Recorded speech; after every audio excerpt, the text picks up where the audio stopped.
Welcome back, sleepers! It's Friday again. And you know what Friday means?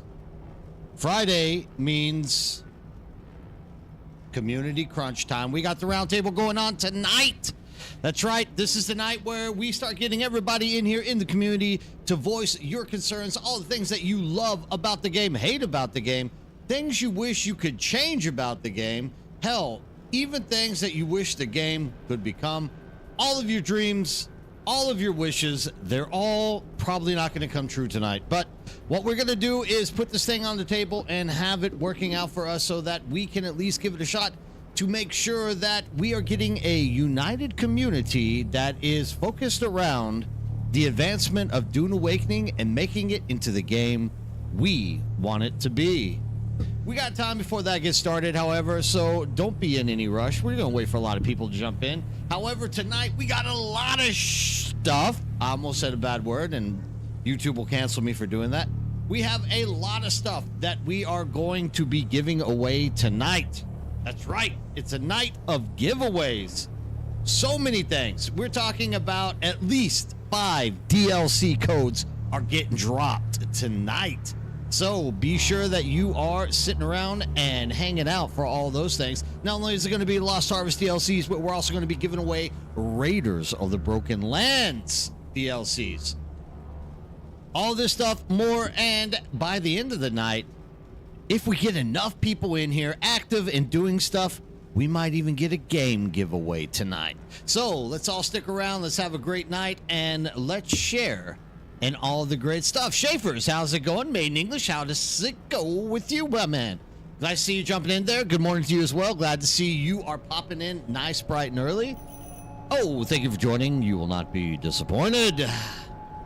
For tonight, we do not have any special guests that were lined up. I'm just leaving it wide open for the world to hop in and talk to me. Remember, in order for you to jump in here and voice your message to the community, you are going to need to join the Discord. Now, you don't have to stay with the Discord. You can always leave the Discord after, like, tonight if you don't like the community. But I also would ask, hey, if you do enjoy playing with the community and you like what we're doing, stick around. See if you can't do it.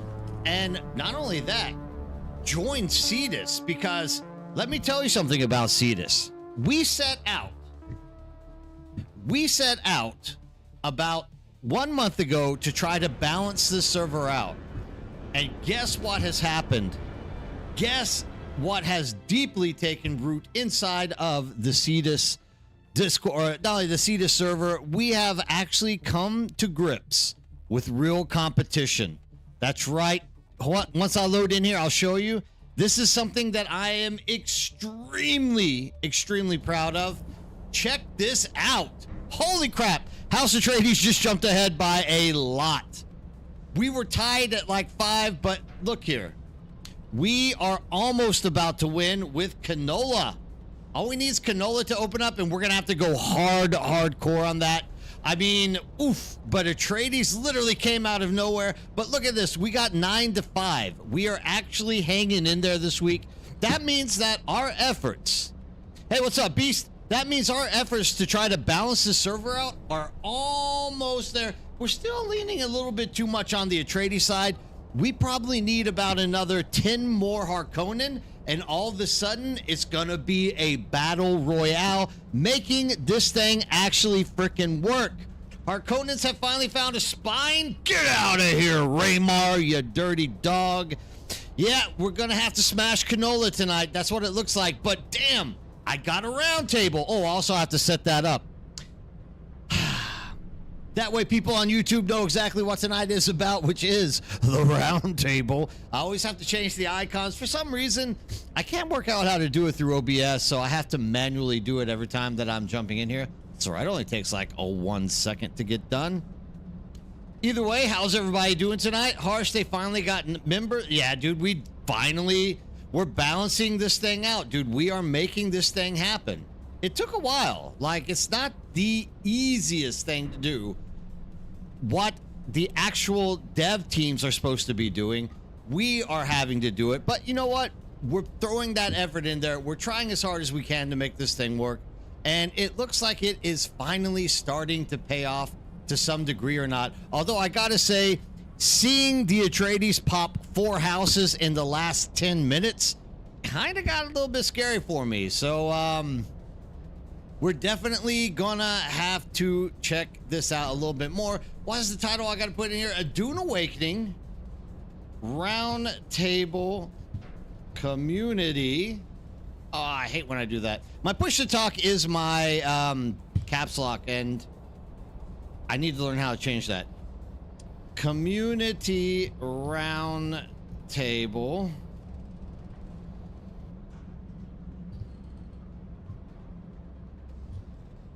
Lots of free giveaways.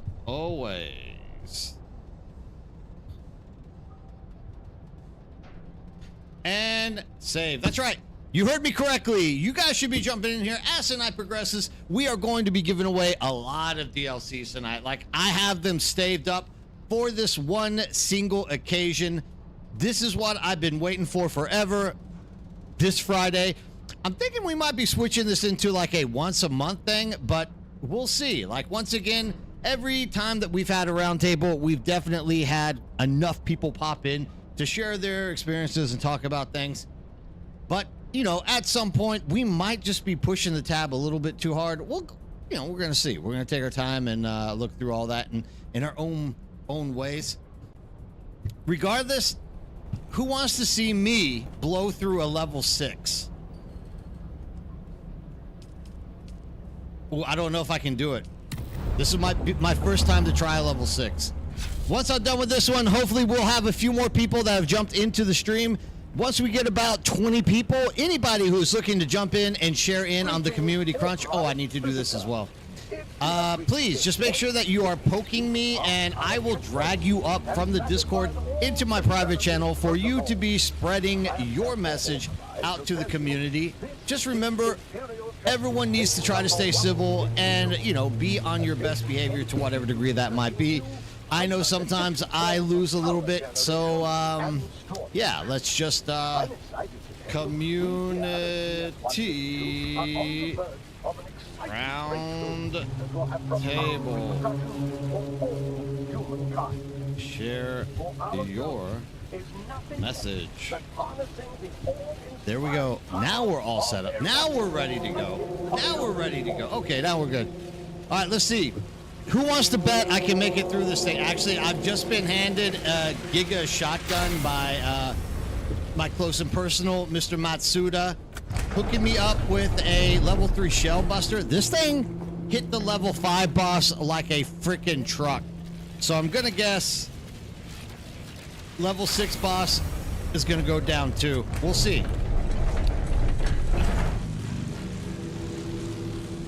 We'll try to get that spice picked up a little bit.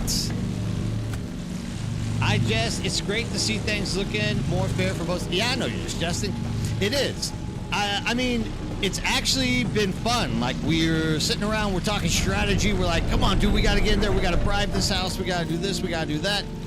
I mean, usually it's not like this in the game.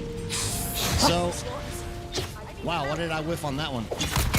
So it is a great thing that we now have a little bit of competition. Ooh, I already started off bad. Sitting here trying to talk. These guys are going to go down. I'm not even worried about them. This is what a level 6 mob holds with the blade. Down, my friend. Down. Sit down. Ooh, he didn't even see me coming. You see those ninja moves I had? Oh, I have 0 freaking stam now. Come on, baby. Charge up, charge up, charge up. Oh, he's doing fine. Like I said, it wasn't anything. Actually, we both kind of have a little bit of a stomach issue. And he's just ended up having a fever out of it. Me, I just have like an upset stomach, like endlessly. But yeah, he's getting better. Like, all it took was a little bit of medicine.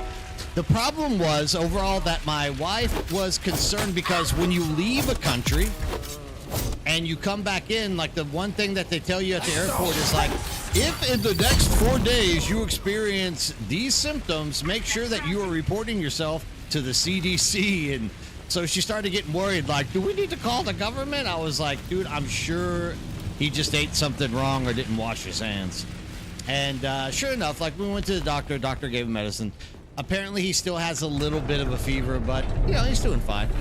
He's a big boy, big, strong boy. I'm sure he'll end up being okay. Thanks, man. I appreciate that, Schaefer. That's really nice of you. I'm happy he's okay as well. All right, we're up to 17. We're up to like 20. We hit 50 people, and we're giving the first giveaway out as well. Once we hit 50, we are also starting the community roundtable.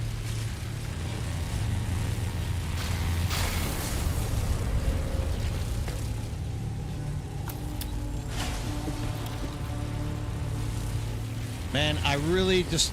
No, I think this is the next level freaking thingamajiggers, aren't they? Whoop. Let's slip through there. Yeah, it is. I need those, actually. These are things that I need. Let's just get this for more dart action. You never know when you're going to run out of darts, right?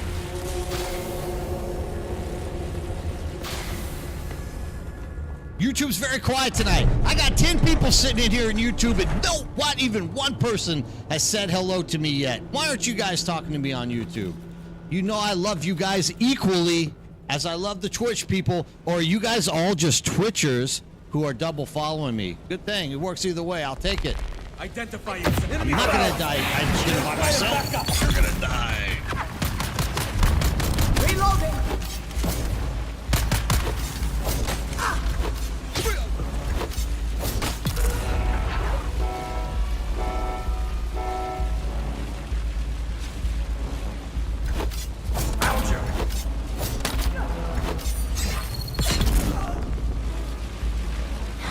Throwing grenade. There will be no grenades today, my friend.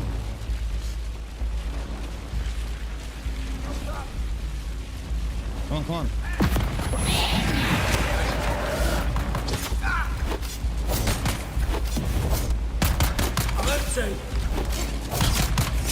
Why am I just doing 0 damage to these poor guys? I do not understand. All right, let's get to safety.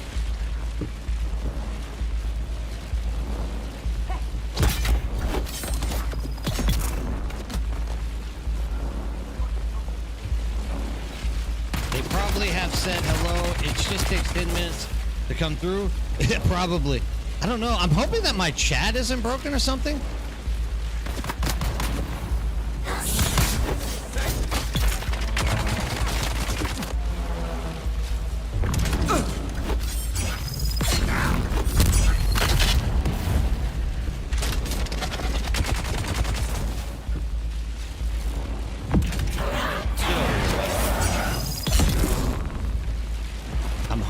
I haven't done something with my chat. They are. People have been saying hi. My chat was messed up. Jeremy Olson. Hello. How are you doing, Jeremy? Constantine Hex. How are you doing? Well, good morning to you as well. Wayne Francis. Good morning to you. Man, I was wondering. I was like, dude, I have never had this many people on YouTube sit there and never say hello to me. It was driving me crazy. Crayo, hello to you. Everything's going well for me. Thank you for asking. Yes, we are caught up. That's what I'm talking about. Bob does the job. It's great to see you back in chat as well, man. How are you doing? Yeah, I'm doing fine. Dude, this is Friday Roundtable Madness. I am pumped. I'm like giga-pumped for this.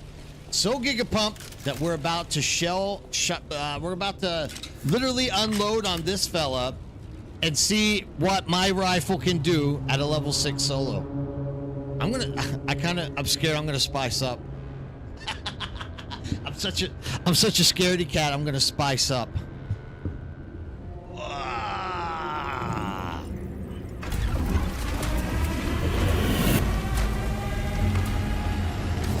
Stay away.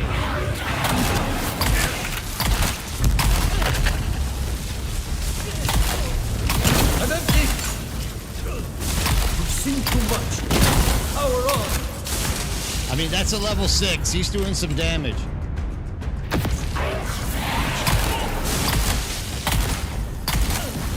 Light.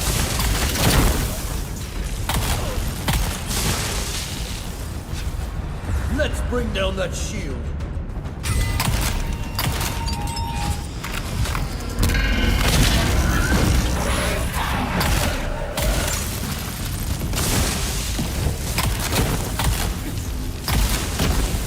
guy get out of that little shock area. Oh, man. I was doing so well. Come on, come on, come on. Ah!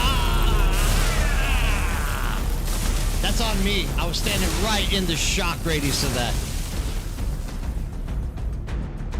You've gotten into speedrunning labs. That's good. I'm glad to hear that. Did I miss a large chest? I don't know. Maybe made in English. You're gonna have to teach me a little bit later. Ah, man, I wanted to one-shot this guy so bad. This is the first time I've ever done a 6. You guys do know I'm catching up. Give me more spice. I had that guy, dude. I just literally had him.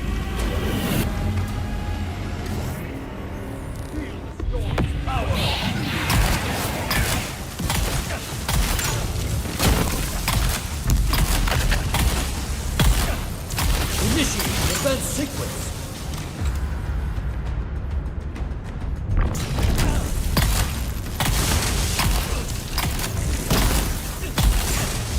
Need more ammo. Power on.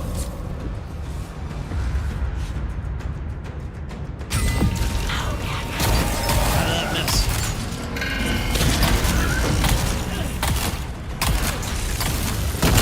I'm empty.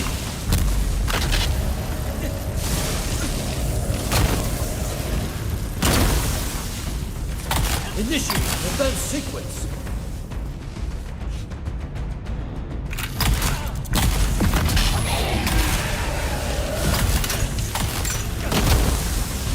Need more ammo. Dadgummit! No! Don't make this what kills me. Oh, I didn't hold the F down long enough. God damn it! Ah! I can't stay out of the frickin' shock spray, dude. It kills me every frickin' time. God damn it. Ah! So close, yeah, dude. That's on me. It's ridiculous, dude. I don't know what in the hell I do wrong here every time.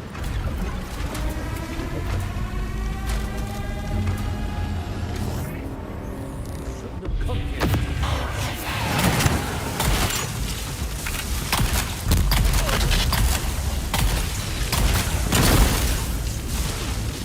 Let's bring down that shield.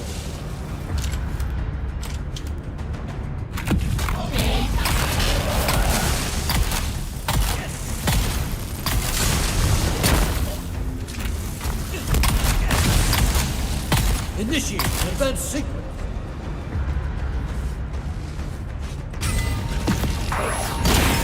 I'm empty.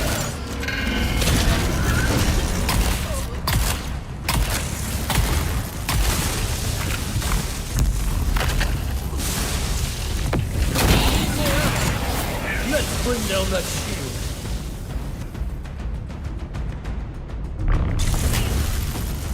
Where did it go? Oh, I'm dead again. Everything I have is gonna effing break on me! Alright. Last chance, and then I'm just gonna give up. We're getting more people in here, that's what we need. Yeah, dude, he just like literally doesn't compel to me. Like I've tried to compel him like 3 times now. Every time he just ignores it. I don't know that. I mean, I'm also just gonna say I suck and I'm not running the mechanics right. But also, there we go. We got to compel off this time. Your power.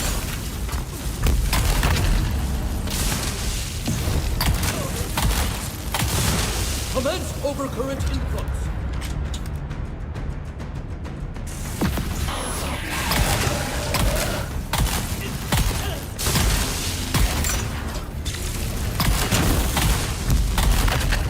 Power on.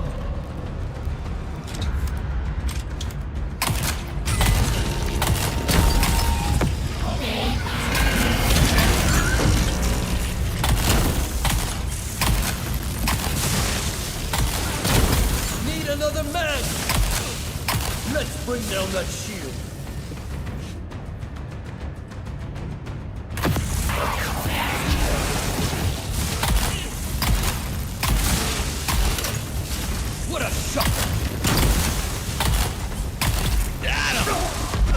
It's the shocks, dude. If I can stay... The electricity really starts hurting there, dude. The little higher ones you go, hey. Whew. Got it, though. Take all. All right. What are we looking at now? We got 15. We got 30. Let's give it another hot second. People should be jumping in here pretty soon. I mean, it's easy to say Hill Raven. You're not the one getting shocked. Nah, I got it. I won. I'm happy. What did I get? Level 1. Brr. Actually, I need that forge helmet. I think that's the... Am I missing a level 1 forge? Ah, it's an upgrade on my forge. I'll take that upgrade. The chest is in the electric rotating room off the second NPC here. Oh, yeah, I know what you're talking about. I usually don't go in there unless I'm doing the mission. I could go back and get it, though. Thank you for that, though, Maiden.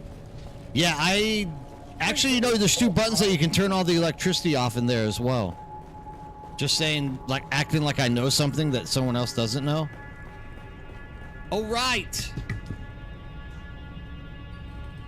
We're going to kick this bad boy off. First off, once again, look, I know most of us have this DLC.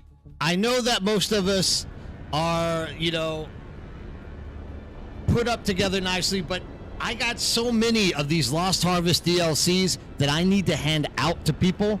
So the first thing that we are going to be doing is... Yeah, dude, it's the electric shock that gives me their Bojangles. The first thing we need to do is get rid of one of these Lost Harvest DLC codes. What I need, because we are right now at 20, I need 3 more people. Give me 40 people inside of this chat, and then all of a sudden, we are going to hand out that first DLC. Then we are going to get the Roundtable kicking off, left and right. Zerafil, you want a code? Awesome, dude, because... The problem is here with the Lost Harvest is most people already have the Lost Harvest, but like if you know somebody who needs a Lost Harvest code, if you have an alt character that needs a Lost Harvest code, if there's anything I can do to help you get this thing to somebody else, make sure that you're jumping in here because we are definitely going to do it. Daniel Q, how's it going? We are definitely going to be giving this away. All right, we got 40 people. That's all I needed. Let me go land at my base. I know there's some cheaters out there like going both ends. That's all right, dude. That increases your chances. Woo, getting raided by Bojangles. What's up, Bojangles? Thank you. So awesome. Everybody's jumping here at exactly the right time because we are giving away the Lost Harvest DLC right now. So everybody who just jumped in here, you are also part of this community.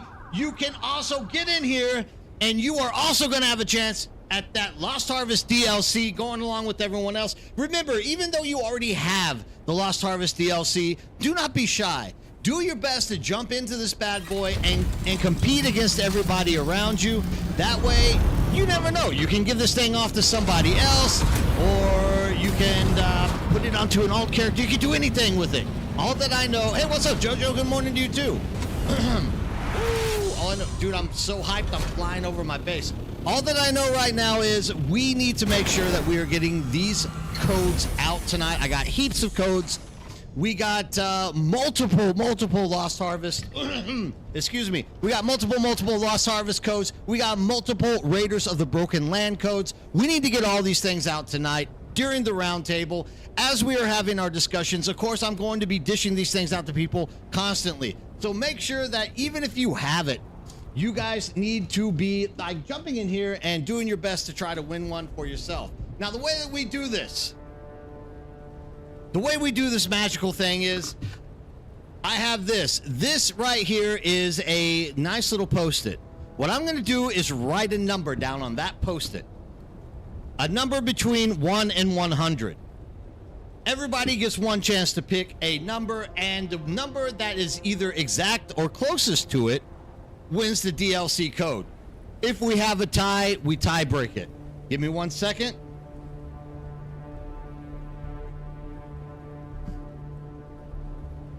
Numbers written. Right now, you have exactly 5 minutes. We have to give it a little bit extra time because YouTube lags behind Twitch all the time. Type in those numbers, guys. Type in the numbers. Whoever gets closest to it gets that DLC code. Don't be shy. Hop in here. Give us some numbers. Even if your number is the same as someone else's, that's perfectly fine. Don't worry about it. We can work around it at some other point. We're getting a lot of good. We're getting a lot of close ones. We're getting a lot of close ones. Oof, we might actually have some tiebreakers in here. Now that I'm looking at it. This is Lost Harvest. We'll be giving away the Raiders of Broken Lands next in about right about restart time. We'll be giving our first one. I have 2 Raiders of the Broken Land codes. But don't be shy. Jump in here and do it either way. All right, is this all we got? I'm going to count down. I'm going to count down to 10. This is your last chance. Do not be shy. You can give this to people. Like, you can give it to your child, your friend, your sister, anybody. It doesn't matter who. You can hand this out to somebody, and it is yours regardless. So we're going to count down. 10, 9, 8, 7, 6, 5, 4, 3, 2, and oh my God, I don't know how he did it, but Brooks J literally landed the number at the last second. Brooks J, on the dot, on the nose. That's Michael Jordan right there, my friends. I think, is it Michael Jordan 23? Yeah, no fucking way is right. Dude, I did not rewrite that thing. I wrote it like 5 minutes ago. I don't know if it was 5 minutes ago. We're gonna fly the thing over there. Do me a favor, Brooks J. Brooks J, if you are in this thing, like, is that LeBron as well? Fuck, I don't know, dude. It's Michael Jordan is all I know. Do me a favor, if you are not part of our Discord, send me, I guess I can send a message to you via here inside of Twitch. Give me 1 second. We are going to whisper you, Brooks J, the code. And then we are going to move on, and we're going to start pulling people in here who have some information they want to share with us about the game. Brooks J, let me know if you get that code, because it is yours, my friend. However, I do have to say, unfortunately, for the time being, you're out. You cannot win another Lost Harvest DLC code, but you still have a chance to get the Raiders of the Broken Land. So keep that in mind. Do not get discouraged. You only want one Raiders of the, you only want one Lost Harvest DLC code anyways, right? You really want to be going for those hot tamale Raiders of the Broken Lands. That's what we're trying to like gig out in here. Let me know if you got it. You just got it? I just got the whisper. All right, now we're going. All right, first off, remember, in order to get into this community roundtable event, what we are looking for you to do is to come into Discord, because obviously we don't want to, be doing things. You guys, if you're in the audience and you don't like to talk, it's perfectly fine. You can sit there and you can type stuff out. And I will be working on the backside, trying to like type out information to keep up with you guys and answering your questions while things are going on. Remember, when you jump in here and you start addressing what you want to say about stuff, literally just hop in. We want all opinions. There are no opinions that are bad on this game. If you are into PvP, we get PvPers that come in and express their beliefs as well. You just have to understand that whenever you jump in here, there could be somebody who counters your opinion. That's not a bad thing. However, we're going to try to keep things as civil as possible. We haven't had to shut anyone down thus far. This is like our 4th roundtable. So let's just see what we do. Brooks, do you need the Discord? Are you going to try to jump in here or what? Info. And feel free to jump in here. Join us in the Discord. I'm going to post this thing in every one of these chats. You guys can just hit that link up, come in and join us. Remember, if you are looking for a community to run around and play with, come join us. We play on Cetus. We are more than happy to have anybody of any style coming in here and playing. This is our Discord channel. Come join us. If you are looking to get in here into the roundtable, please, at this point, this is where you need to start letting me know. What I'm going to ask you to do is, if you are looking to be pulled into the roundtable to have a discussion, I'm going to ask you to jump into the Fremen 3 channel. The Fremen 3 channel. So once you jump into Discord, remember you're going to have to accept all of the like rules and regulations, like don't be a dick and crap like this. And then if you're ready to be pulled in, you hop into Fremen 3 and I will be pulling you into our private channel to be having our discussions with me and everybody else around us. It looks like we already have one person who's geared up to do this. I'm going to pull this thing up a little bit though, because I cannot pull stuff in. All right. So we have our first person that's going to be coming in here. Here we go. Welcome. You are the first to be on the round table tonight, my friend. Can you tell us a little bit about yourself? Let the audience and everybody around know who you are, what you're about, what type of gameplay you enjoy doing, things like this, and then we can start in on the discussion of what needs to be happening with the game. We have a quiet. You're quiet. There it is. Yeah, my name's Sergeant Francis. What? Can you hear me? We can. You're good. Go, Francis. Go. Okay. Yep, my name is Sergeant Francis. I'm gonna turn you off on YouTube so I don't double. I've been playing games for 50-odd years now. I'm a mostly solo player, but I'm in a guild that's to help others when I feel the need. I enjoy this game. It scratches a lot of the different MM multiplayer game itches that I get. So I just enjoy exploration, repetitive dungeons, shit like that. So just looking to make the community better. Absolutely fabulous. So you would basically pin yourself as more lingering on the PvE side, helping people out, getting things done, trying to push the game forward with a larger community, yeah? Yes.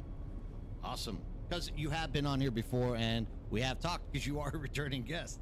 So tell us, what is it that you have that you want to share with the community tonight about ways to improve, things that you like, anything along these lines? Come and talk to me. What do you have to say? I'll have to think about that. I did have something that was on my mind this morning, and I have forgotten what it was. So I'll come back. You chose the wrong time to forget because now you're supposed to be talking. All right, fair enough. All right, remember, if you have anything that you want to share with the community, jump in here to the round table. Remember, jump into Fremen 3, hop in there and come, and I will pull you down for you to talk to us. Add anything. Can you tell me at least one thing here, Sergeant? How is the Chapter 3 content going for you? Like, how deep have you been getting into the content? What is it about the content that you like so far? So I've taken your advice. I've been doing Station 152 on repeat. I just finished doing 3 of the 3 missions in the ship of the Tyke, the radiation ship.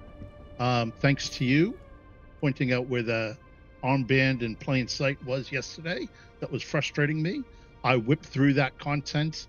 I'm in reasonable gear. I get like some pincushion stuff, Idaho charge, mostly meleeing, and yeah, the missions aren't actually that hard. I'm probably with you as far as it's not the Brood Works. What's the Blushing Caverns? Worst overland place ever. You're hating the Blushing Caverns. So this has been a back and forth thing for us so far for a while. There's a lot of people who are like, I love the Blushing Caverns. They're like, embrace the caverns. It's the best one. I absolutely hate the Blushing Caverns.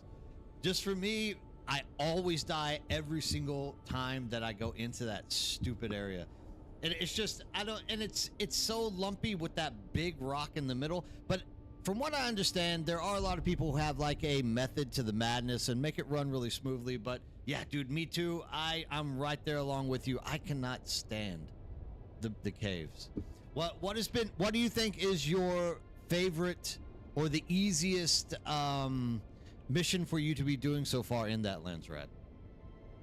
The the one in 152 where you just pick up the pieces on your way to the boss, you kill the boss, you finish it, and you're finished with the mission.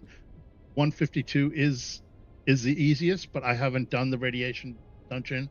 I haven't done the fire dungeon. I did remember what I wanted to point out. I know why Blushing Caverns is frustrating for me is the quest markers, because it's multi-level. You'll go to where you're supposed to get the item, and it's not there because it's down 3 levels or down 2 levels, and you have to spend time. Is it up top? Is it up, down, bottom? Until you know this mission, this is the points that I need to go to.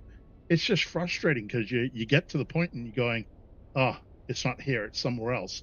And likewise, there was something in the Smuggler's Run. I did that one. If it wasn't for a video, I wouldn't have been able to do it because they don't bring up markers to where you need to go next. I guess you on that one, getting the ancient artifacts, you're just supposed to explore until you get them all, which I think is really stupid, given the rest of the Landsrat mission. I've only done one smuggler run so far, and that's just like driving the sand bike through the gates. Yeah, that's the easy one. Yeah, Freeman Fine sucks as no markers. Beast is with you on that. I'm also with you on that one, Beast. The fire quest is also really easy because you only do have to kill the boss. But the problem with that is, I think the higher the level you go at it, like if you're just running that thing at level 1, it's nothing. Like, you can blow through it, no problem at all. But if you are doing the fire station at a higher level, it does tend to get a little more difficult to make your way through stuff. So both the smugglers are super easy. You think so, Raven? I don't know. Like I said, the only one I've ever done in the smugglers has been the motorcycle going through the gates. Easy enough. Miko, you don't see any Freeman channels. You know why, Miko? What is your game character? There's some permissions that you have to check off in order to see all of the channels. This goes for everyone else who's trying to get in here right now and you're like, hey, I can't see any channels. Like, when you joined, you should have been prompted to have to, like, go in and do the roles and regulations. And we might have actually added more stuff. I got 2 Discord experts that are fine-tuning the Discord currently, so there are going to be a few hiccups that are here or there that we need to, like, get through. But if you're not, just give me the name of your character. I will give you the role so you can see everything. This is the way I've been doing it thus far with people who are having trouble finding it. But I'll be more than happy to get you in there. No one? We're good? We're good? Just let me know, Miko. I'll be more than happy to get you in here and jump you into that Freeman channel. Oh, I see you now. I'm just going to drag you in. Because I'm guessing both of you are in here for the round table. All right, Miko, you are now here. You might want to turn me off on Twitch or Discord, whatever it is that you're watching, because you're going to get a delay every time that we speak. But tell me, Miko, tell us something about yourself. Let the people out there know what kind of gamer you are, what type of stuff that you like, things along these lines. Introduce yourself.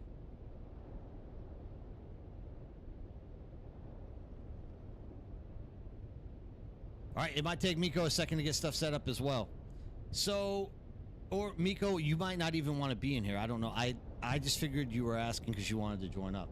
All right, so continuing on with you, Sergeant, what about the level of the NPCs that you're finding inside of the stations? After this latest update, like, I'm finding it to be very smooth. It's actually going really nicely. What are you feeling about running the stations, and what's the highest level you've ran? No judgment at all, because as you can see, I barely slumped my way through a level 6, so I'm nothing to brag about either. But what about yourself? What are you trying to do in those dungeons? I solo with 152. I solo it at just level 1. I got just a normal shell burster. And I do that primarily because the difference between level 1 and level 2 is I can I'm less likely to die on level 1. Like I can kill the guy before the lightning starts getting me, and I don't have to worry about healing. So I don't have to worry about dying on the boss there. So I do that on level 1. The difference between level 1 and 2 as far as rewards go, it's a little bit less than 50% chance, less as far as the armor and weapons rewards, but I'd rather just run it cleanly twice in 20 minutes than run it once, get all the way to the end, and die at the end boss because, you know, the electricity started getting me, and I start fumbling with the hail packs. The other overland stations don't really bother me. I don't tend to have a problem with the drill shots like you do. I've noticed that your health seems to be a lot lower than mine. My health is at like 130%. So if I get hit with the drill shot, I usually have a buffer where I'm not immediately one-shotted because of the skills that I have. So they're annoying, but they don't really bother me unless I'm get myself overwhelmed in a big group. I've done them up to level 5 in a group, and I'm not convinced doing them in a group is that much different than doing them solo. But then again, I like to just go in, go out, go in, go out. When I get into a group of pickups, random people, I kind of start feeling obligated to stick with them, and then it starts to become more work than enjoyment. If I don't have to take care of anyone else, I don't have that worry. So that's the way it goes for me as far as the overland stations. Yeah, I think everyone has figured it out currently at this point that running these testing stations in big groups has a severe, massive disadvantage over doing it solo or just with a pair. And this is like the first thing actually that I want to like discuss with everybody out there is like, we need to find a comfortable spot that we would like to share with Funcom as a community to really like extend what we believe. You're not coming through on Discord right now. Oh yeah, I'm not holding down the push to talk button. We really need to like find a way to talk to Funcom about balancing out the group aspect of the testing stations. For me, solo, exactly, Brooks J. Solo and duo is where it's at, but that's not fair. Like, the way that they have walked around, the way they've curtailed the whole system is they say every time a new person joins the group, more mobs are gonna spawn. And it's fine. The boss fight actually, look, the boss fights I find to be exactly 100% on the dot. If you have 4 people in on the boss fight, I don't think that's imbalanced at all. Actually, I think they spark him up properly, right? The thing that I hate is when you take 4 people and you're trying to get to the boss, the way that they've gone about doing this is by just spawning multitudes of more. They've like 4 times the amount of NPC mobs that spawn on top of you. Yeah, and there's certain stations where every freaking mob not only has a belt explosion, but they all have shields, and you're in a small room with only a few places to tuck behind stuff. For me, like, I think Funcom needs to figure out. I would much rather see NPCs with more health or more like more armor than seeing like multiple amounts of them. This has been the one thing that has been most argued about thus far. Not argued, but like complained about thus far by people that I'm hearing over Discord and in the other communities, is that it is actually harder to get to the boss than it is to actually fight the boss itself. And this needs to be fixed. Like, what would you rather see in that situation for yourself, Sergeant? Like, would you rather see more NPCs less NPCs. What would you like to see on that trip going through those testing stations with larger groups? Well, my melee skills are getting better. Like the that radioactive ship is a good example where you're fighting up to 4 or 5 guys at once, but you get the room to run around and isolate them, so you're not actually cramped in there. But like 152, none of those rooms are big enough to do that. Like you said, if you get 6 guys in there, there's nowhere you can like duck and like, okay, I'm going to deal with this one guy. Again, that's why I'm doing level 1 missions, is because I only have to deal with 3 at a time, and one of the guys comes from across the room, so I can deal with the 2 guys, and that's only one fight where you have to fight 2 guys, then kill that 3rd guy, and it's over. At higher levels, yeah, you're just, oh crap, there's more guys, and I can't duck behind here to heal if I stuff up. So again, I'm not pushing at this point for higher level missions until I probably get better gear that I'm willing to go in there. And again, solo. Once I'm comfortable soloing them, I'll probably be more comfortable going in with groups and like going to level 10 dungeons or whatever. It definitely seems like duos are the best way to go. But at this point, I agree. The boss is easy. I probably could do the boss at level 4, maybe 5. But I don't think I would get through the NPCs, like the mobs on the way there. That, or I'd probably kill myself just on the electric floor because I jumped wrong. Well, I mean, we'll just have to like take a peek at it and see if we can't get that. Like, that's why this is the reason that we come here and join together on nights like this.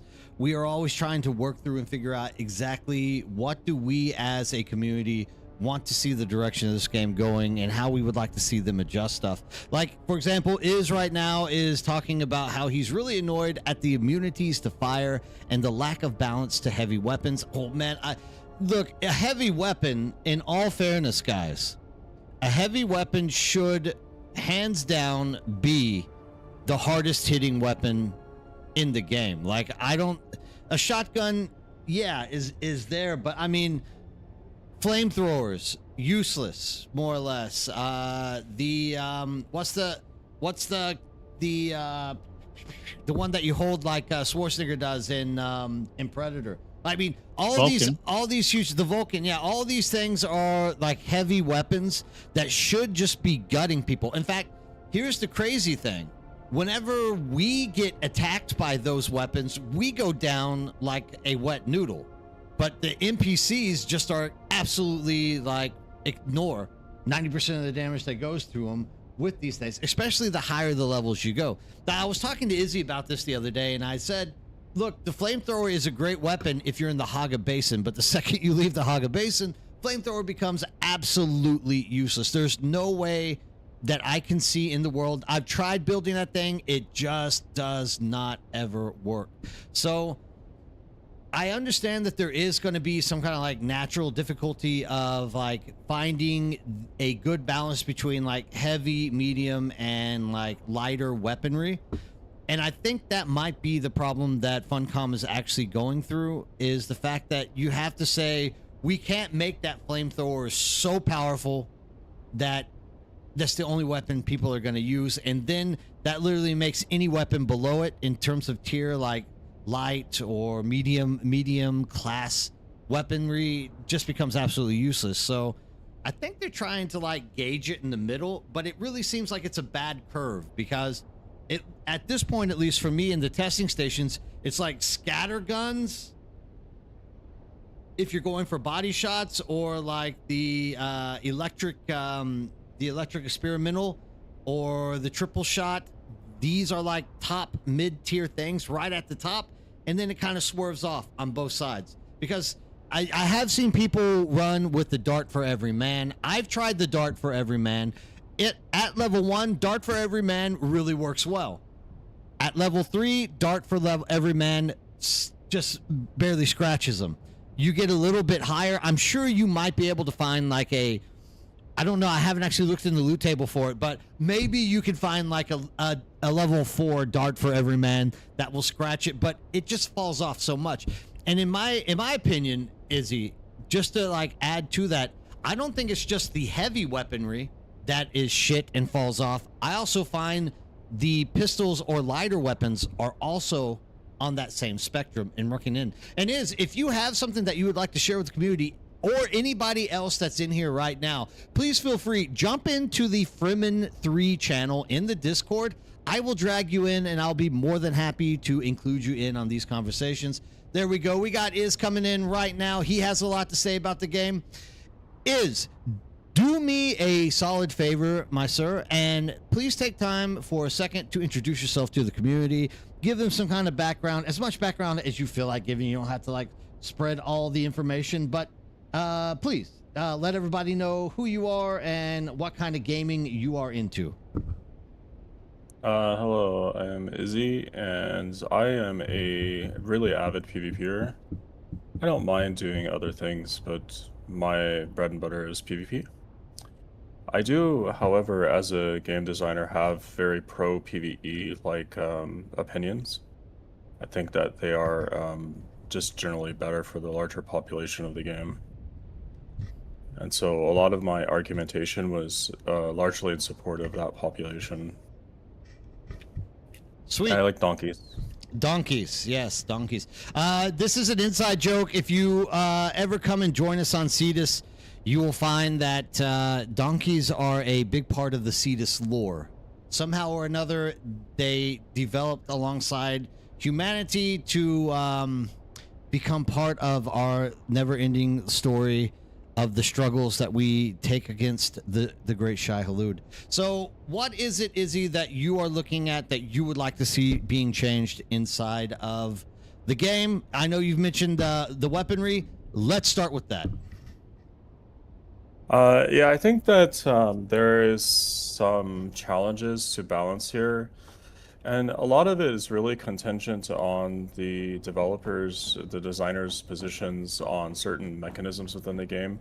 Matsu and I were having a conversation about it this morning, which I was making the argument that while headshots are a rewarding mechanism to more skilled player base, they tend to, as a result, dwarf the more casual player base.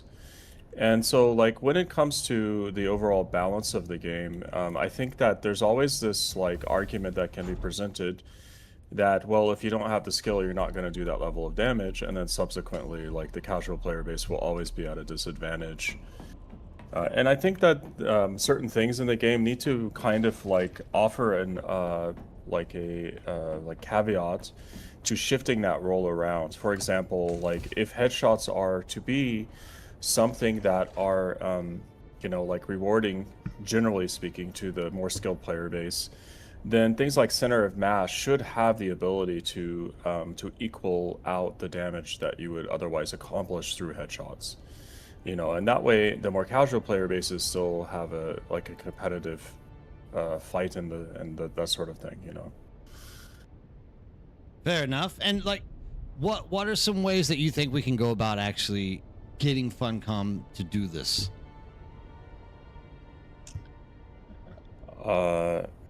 You know, the problem is like, there's a lot of moving parts, and we don't know what's going on in the back scenes of what the team is doing.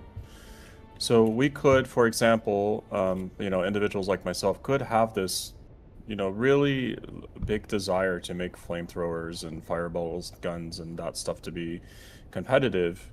But, you know, like, making those suggestions would kind of not really be a very good thing to do because of, you know, the devs already, for example, working in the background to completely rework that mechanism to make them good. So what we first need to make good educated discussions is like some good feedback and interaction from the dev team itself. Like the dev team asking the player base, you know, we really like we really are not happy with these types of weapons. We really would like to know what you guys think of them and how we can make them better. You know, it's really important to know from our end that they're working on those things that we want buffs to. You know, otherwise we're making suggestions and it's just piling up a big pile, and it's just too much work for them to go through feasibly and hear out. And so we need like a targeted approach to this, you know. And I think that that's the way that we should approach this, like, you know, to get good suggestions and changes into the game. Yeah, I mean, I've got a oh, go on, Sergeant. Sorry, go on. I've got a point about the headshot stuff. I don't, and lots of games do this, and I don't know why. Headshots should be worth more because the head is a smaller area, meaning you're gonna miss a lot more. Yes, that does mean that a skilled player using headshots will do a lot more damage than an unskilled player doing headshots or even body shots. But that is, you know, that's like penalizing someone with skill because lots of other people don't have skill. Let the people that have the skill, and I'm not one of them, do the headshot damage if they can do it. And don't worry about, oh, we need to let people that do center of mass do just as much damage. Because the reality is, unless they make the hitbox for the head the same size as the body, you're penalizing the people that are going for headshots and have the skills to do it. I think you get a huge bonus. We've actually discussed this in Discord, and we've come up with that you probably get like 20% more damage by headshotting if you spec into it properly. And like in my opinion, headshot boxes should be smaller than body boxes, right? The harder the shot, the more the damage. Yep. But you shouldn't have to spec in the headshot to do 20% more damage on something that is 25% the size of the body. I think you already get extended damage on headshots, though. Someone tell me if I'm wrong, but I think you already get bonus damage for headshotting. I've not looked into the math of this really well. Matsu seems to know more about it, but the multiplier on headshots is by default higher than the multiplier on body shots. Yep. And all sources of additional like plus headshot damage are additive themselves. So by default, from what I know, the headshot damage is at 50% more damage, plus all the additive values that you can accomplish through Saboteur passive and like Mentat passive trees, right? So it could be up to, you know, 200 or 250% more damage in theory, if those values hold true. It's a substantial amount more than body shots. It'd be interesting to see if someone has already done this, extracted the model files and found out like what is the hitbox on the head compared to the body. Because again, if it's 250% more, so it's 2.5 times more, but it's 25% the area, the headshot is still lagging behind. On a random spray, the headshot's still lagging behind the body as far as damage goes. So like, you're saying you want more damage on the headshots than what they already are. I don't know what the numbers are.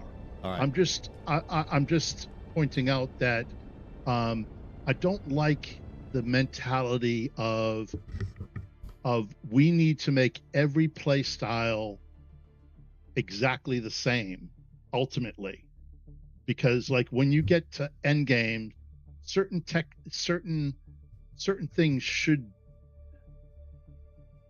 it might create metas, but a meta like this is only good for the people that have the skills to do it. Like if you choose to go headshots and you have the skills to do it, more power to you. If you're going into center of mass that should be for the players that know I'm not skilled in this, and I probably won't get to that skill level where I can do this type of damage with headshots, because I'll miss. So I'm not against having situations, and this breaks down when you talk about PvP, where do you complain that somebody is skilled in PvP, or do you just say, yep, all right, I'm not as good at combat as this other person, and because of that they're gonna do more damage to me? I'm just worried about artificially trying to equalize playing field in a skill-based game. It just doesn't make sense to me. No, I agree. Even though it might be good for the community at whole, because everyone feels I can PvP. It just, I'm not a PvPer either, so I'm not trying to argue I want this because, you know, I'm a Chad. I suck at PvP. I'm 55. I do not have the twitch reflexes that younger players do. So Beast has a point here, and this is also reflecting on what is said, like right at the beginning of what you were discussing here, and that is in terms of how the actual damage numbers come out. Funcom is not really apparent or clear with it. Like, okay, I don't mind having to go out there and like test it and let someone shoot me in the head to see what the damage numbers are, but then you just don't really get a clear understanding of what the actual damage actually is. And I think this is what's also leading to what you're trying to say. We don't actually know what the numbers are. I'm sure there might be somebody who's like tested it. If you know someone who's tested this thing, please like jump in the Discord, link it so that we can have a look at what they have to say about it. But I think that's where the confusion comes from, is we don't really know what the head damage is doing compared to the body damage, right? yeah, it's like I could probably, like when I do say a row, not testing stations because it tends to be too restricted in space. I don't mind going out with a sniper rifle and hitting the guys on the ship from outside of the PvE or the PvP area, and I know I can take out a heavy from that range with my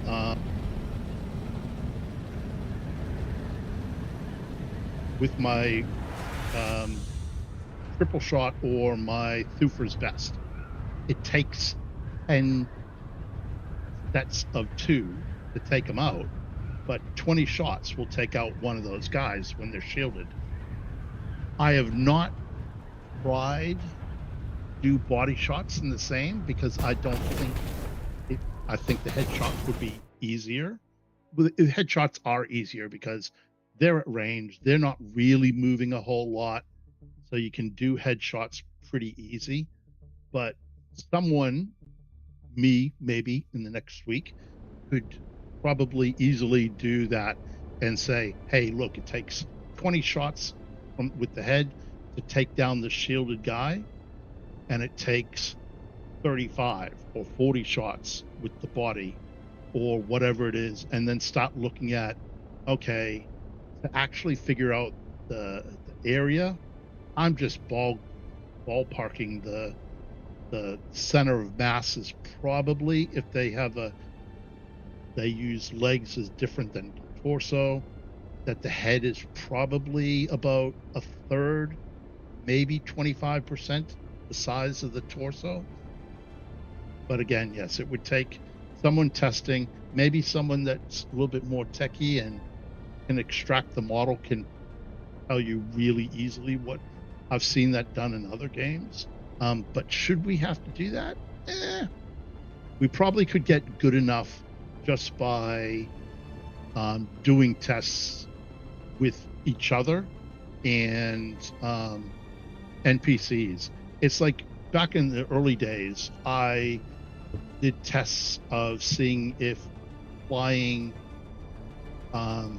boosted was more wear and tear on like ornithopter wings than just gliding in vulture mode, and it turns out it isn't. Like, the fuel usage is the same. I flew from one side of the deep desert to the other side of the deep desert, and the fuel's the same as long as you're not going over 750 meters. The damage you do to your ornithopter isn't different. So I just wanted for myself to know, is boosting harmful in some way? So I did that testing for myself, and I broadcasted over my server when I did it, what the results were. I guess as a community, we should do this kind of more to get people more comfortable with what are the capabilities of these different enemies, and what are the capabilities of the weapons. Like, you and I both haven't gotten, well, I haven't, the rapier. I still don't know how to use a rapier. I just can't block anything with it. Rapiers are tough. Well, I'll give you 1 second, Sergeant. We are pulling in somebody else. This is Brooks J. Brooks J, thanks for stopping in, trying to spread it. Please let the community know something about you, the type of game style that you're into, and what it is about Dune that is keeping you hanging around, and then address us with what you want to say. I am into PvP and PvE, more PvP. I came from a pretty dead server that we were stuck on, me and my guild, that had a decent population when the game first came out. But after that, it died out, and then we basically ran it. And once you got to level 200 and 100,000 melange and 50,000 plastinium ingots, there wasn't much to do other than a PvP. So the people in our server hated us pretty good, because we would just rob them in the DD. And then when the server transfers came out, we all transferred to Arrakis. There was like 22 of us, and then another 5 or 6 of them have joined since then, and we're loving it on the higher population server. It's much more challenging, and it gives us a lot more joy in the game, because it was kind of weaning for all of us. Because once you get to the end game, and this is prior to chapter 3, keep that in mind, there wasn't a whole lot to do once you hit the end game other than the PvP. So the testing stations have been a lot of fun, and like we're running them on. We've only successfully done 2 of them with 4 people, but I think if with all the mobs that spawn, if you're running it with 4 people, it's obviously harder. The mobs have more health, more shields, and so does the boss. I almost feel like you should get more loot or increased value loot for doing it with more people, but that'll be something they maybe change in the future. Yeah, for sure. So what were you coming in to share outside of the fact that you are enjoying the larger servers? That the game is overall going in a good direction. I think that this PV or the testing stations have brought a lot of people back, and that's great to see. I'm hoping that chapter 4 comes some much needed PvP content. I really missed the control points. They were a lot of fun to fight over, and just a good community, having good friendly fights, even if it was to the death. But I think that the stations, the change that happened today, I saw a lot of stuff that was pro and con with the tractor field, but I think give it a couple weeks and they'll figure out a lot of the little bugs that are happening. Yeah, for sure. So at this point, what do you think they need to do to improve the game? This is what we're here to say. What is it that you think that you want to see that really makes the game a livable, enjoyable, breathing ecosystem again for people to like jump back into and play? Because you're into PvP, right? Yes. Yeah, because we're also both PvP and PvE. We don't want to see PvP die. Like, we want to see No. it thrive just as much as everything else. So what is it about testing stations do you think that they're going to change, for example, that's going to make them better? Do you have any opinions on what they could have done? I think the one idea that I heard, and I kind of agreed, I don't know how they would implement it though, would be to have one of these testing stations in IRO, but with the ultra value loot, because right now I love the changes, but I also don't like them because what's the point to go to the deep desert unless it's to farm? And I think that they need to do something in the deep desert to maybe even like a grade 5, grade 6 or grade 5 guaranteed drop, maybe just one of those. But at this point I think I was wanting the control points to stay there. I get why they didn't with the new system, but I think they need to have something in the deep desert to keep people out there. Otherwise, I'm afraid it's gonna slowly die. Well, at least for me, look, I know I have a reasonable understanding of your situation, because actually people don't know it about me all that often, but like when I first came into this game, I was with a group of like 31 other people who actually I would definitely point as being rather toxic people, and but these are the people that I play mostly PvP survival games with, right? And I personally, I'm okay at PvP, but I'm not like one of these exotic, like out of the world great PvPers. But it's always been for me that if a game does not have a direction, like if it does not have a control mechanism to direct PvP, PvP just becomes anarchy. Like it becomes absolute ganking, and people start taking it in the wrong way and get upset about it, right? Yes. So, like, we got 3 people in this room with me right now. Like, what do you guys think needs to be done here to actually make PvP work? We discuss this every roundtable that we get into, and I never really feel like we get to a point where it's understandable, mostly because I don't think we actually have enough people that are coming in from that ganking PvP side of the faction, right? Usually we have multitudes of PvEers that are in here saying we just don't like it. So, I mean, this is what we need to start figuring out. How can we actually make PvP work in this game? Because look, I get it. It's fun to like go out there, gank people over and over again. But at some point, if you do it too often, you're not going to have, that's what obviously has happened to your server. You guys pissed off enough people to where they no longer wanted to come in and take the chance to let you beat them up, right? Yeah. So how do we solve this? This is the question. I have an unpopular opinion. Hear it. I think they should completely revert minus ARO back to PvP. No resources in ARO whatsoever. They've made such great strides in the nicety of it that like you can recover your vehicle. Back when I first went out to the DD, if you lost a Thopter, it was gone forever, right? If you got eaten or you got blown out of the air, it was gone forever. Now you have the vehicle recovery tool, and I think that they kind of went a little too PvE out there, where they, oh hey, everything's in the A row, oh hey, you have mediums in B, C, maybe, you know, don't put it all the way to A, maybe have A and B rows be the PvE only, and everything north of that. Because the way they advertise this game, those who control Spice control Arrakis, and that's how it was in the beginning of the game. And now it's not so much. Spice is really easy to come by. That's not an accurate description of the game. The game was always marketed as always PvP optional game. And so like now we're getting into the really meat of this. The real meat of this is that there are PvPers that want to sit and harass the PvE population. And that's what they want. They don't care about resources or schematics or anything else, and they'll argue that it's all about those things. But it's not. It's really about killing a bunch of PvEers, Yeah. calling them rats, and telling them to uninstall the game.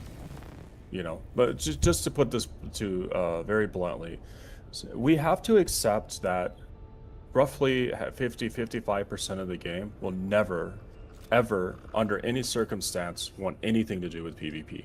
No matter how you build or structure the game, they would rather leave the game than engage in that type of activity.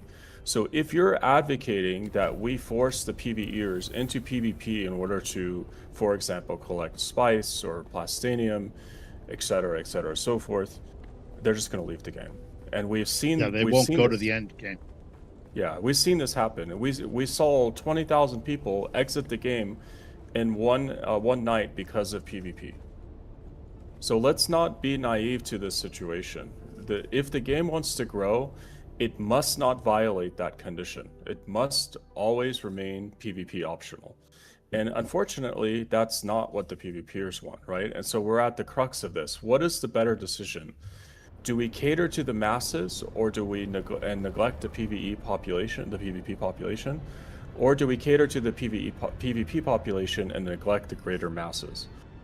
And that's the decision that has to be made by the dev team, because ultimately it's their game, you know, and it's left to them to decide. There are things that can alleviate these problems, but it cannot be in the realm of, like, you know, going out and having all of these significant amounts of more damage in the game because you have quote-unquote skill. It's the equivalency of saying, oh, come play Eve in your new frigate, let me drop my 1,000 titans on you and doomsday you and laugh. It's not going to go anywhere. People are going to get frustrated and they're going to leave the game. And that's just how it is. PvP must be done on a competitive level, and as long as there are uncompetitive elements in the game, it'll just frustrate the PvE focused population that does PvP, and they'll leave the game. You'll lose 30% of the PvP oriented players from the game. So we have to understand these things. They're very, very important things to understand in this like whole situation. And just to throw this out, because is a PvPer. He likes PvP. He just, I believe he is on the side of understanding that, like, flushing PvEers out of the deep desert as the only way for you to get your PvP is to, like, gank them over and over again. It's just not the solution. You ask me, what do I want to do with DD? I want to convert ARO into a non-buildable zone, remove all labs, all recs, all resources from that area, and make the entire DD PvP flagged. That's my position, if you ask me as a PvPer. But I would never, ever support that as a dev. Never. Not in a heartbeat. I think the PvEers need their own zone, either in Haga Basin, they need a Ringworm and Plastinium, or they need their own PvE Deep Desert. That's the simple solution of it. And these people that are advocating for PvE and PvP servers are advocating for something that is equally as destructive to the game as, you know, forcing PvEers into PvP. There is a cyclical, like, symbiotic relationship that takes place between those players that is very important for the health of a server, the economy, and, you know, those sorts of things. And also, not only that, but having PvPers and PvEers on the same server allow PvP, PvE guilds to exist. You know, while, you know, half the population is PvE focused, half the population, a third of the 30% of the population is PvE focused, but they do PvP. And if you do only PvE and PvP servers, you're forcing that 30% of the population to make a choice between PvE or PvP. And they're going to pick PvE because that's their primary activity. So the end result of that situation are going to be PvP servers with very low population, very high amounts of like skill caps, and a very toxic gameplay. And it's just not going to be good for the long-term health of the game, like you can imagine. Once the griefers or the people that like to engage in that type of PvP can't run around and kill a bunch of noobs over and over and over again, they're just going to quit the game. And then we're going to have PvP servers in a PvE game. To begin with, what was the point of all of that progress? You know, and we've seen this many, many, many times. There are a plethora of games out there that we've seen this do. like this whole process take forever. We've seen many streamers talk about this. Devs, streamers, and players all alike know that this is true. Right? We've all accepted this. Does it mean that the game has to be that way? That it has to fall to that dichotomy and that it has to cater to the PvE population? No. But it does mean that if the devs if the Funcom devs decide to make that decision, they will kill the game. Simple, straightforward. I understand that, actually. The solution must be something with more than just, childish emotion or whatever, They need to incentivize PvP. Give PvEers a reason. It won't work. Well, I promise here's an you, example. Here's an example. Here's an example of what I mean. The control stations on my server, they were useless. No one ever fought at them. Occasionally I'd be out there doing, looking for crash ships or playing around in the deep desert in the PvP zones and everything, or even just in the PvE zone. I'd see, oh look, there's a control point that's flipped on Harco. I'm just gonna park in there for a minute, not even get out of my ornithopter, flip it, and then I've literally seen that control point still giving me points 48 hours later. No one even bothered to go and flip it back, let alone go and say, oh, someone's just contested that, we should go and fight there, because one person gets points, the rest of the server doesn't. What they could have done with those things is incentivize having combat there. Of, if you're fighting there and you kill somebody, you get 500 points or 1,000 like you get a substantial amount of points towards the Landsrad, and not just, I'm going to spend 1 minute there, fly off, and then over the next 2 days I'm going to rack up a couple of thousand points, because no one's going to be bothered to go there, because only one person's getting points from this thing. There's no real reason to even think about it, because I've done it. I've been out there scanning for stuff and seen a control point's flipped. I'll flip it back. And it was just flipped within the last 10 minutes, yet no one came. No one was even around to even think, oh, I should protect this thing. They could have designed it more to entice combat if that's what they wanted, but they didn't. They just made it, okay, you flip it, you get 10 points per minute, or was it 10 points per minute? Something ridiculous. But I mean, over a couple of days, that's a fair lot of points for doing nothing, which is not good gameplay. Give me 1 second. We got 2 more people that are about to be pulled in here.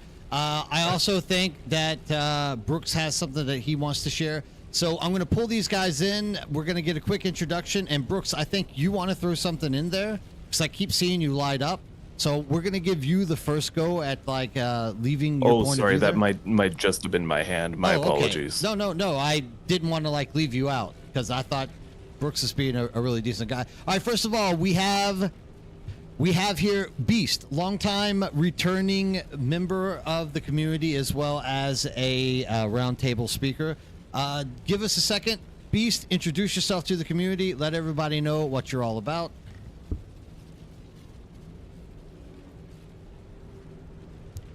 It might take him a second to get his microphone going. We also have somebody else. Who is it?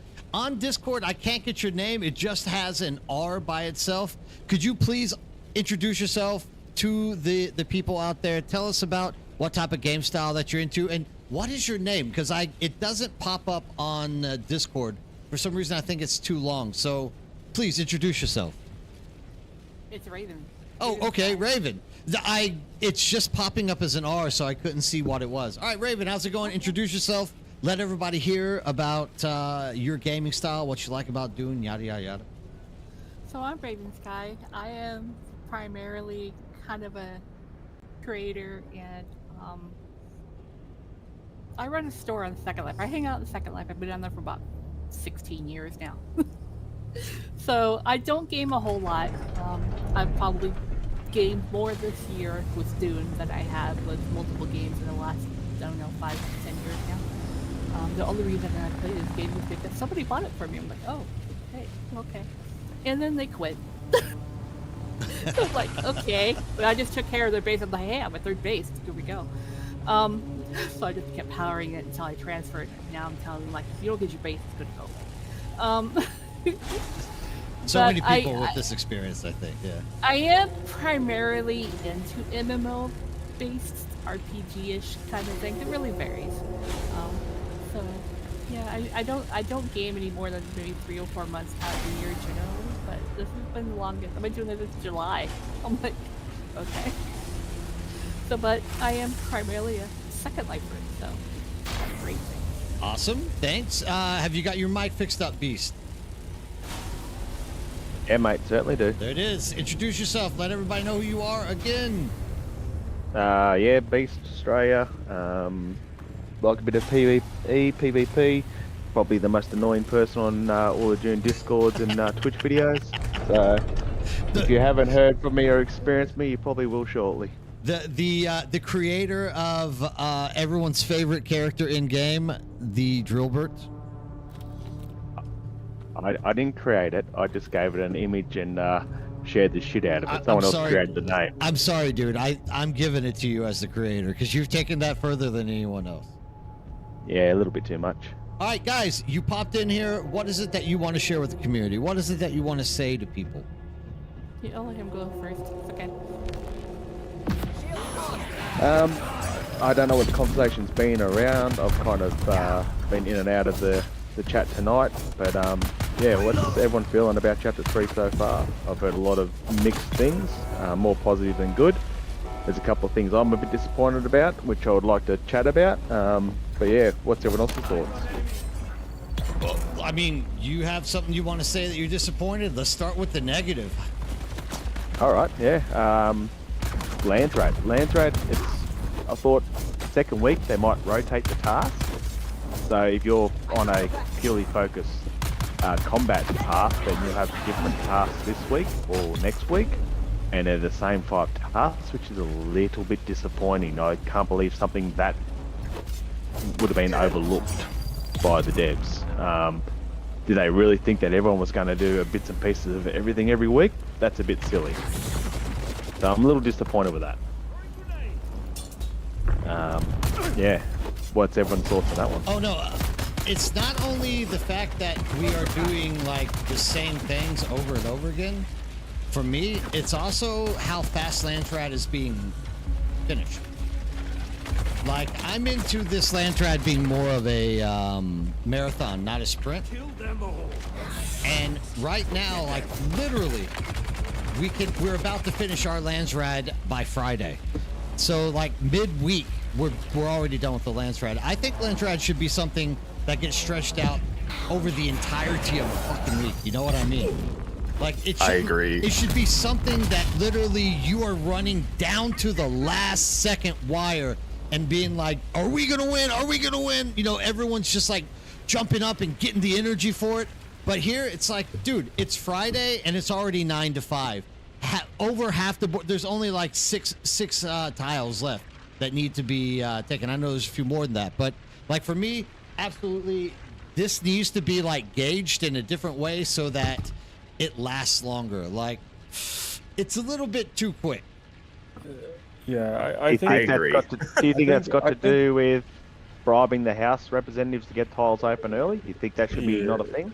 Yeah, definitely. There needs to be some other way to encourage houses to vote for you. I think it should probably be some sort of faction-based effort or something, or there should be some rule that once you bribe, until that house is completed and won, you can't re-bribe, or some similar such mechanic. But it is definitely causing it to be sped up way too much. Yeah, I watched like 6 what over if really you- quickly in a couple hours. That was like, oh. What were you saying, Raven? My Well, I mean, server, I saw 6 of them just kind of like it just in a couple hours, like 6 of them tiles just popped up all of a sudden on the Atreides side. I'm like, Jesus.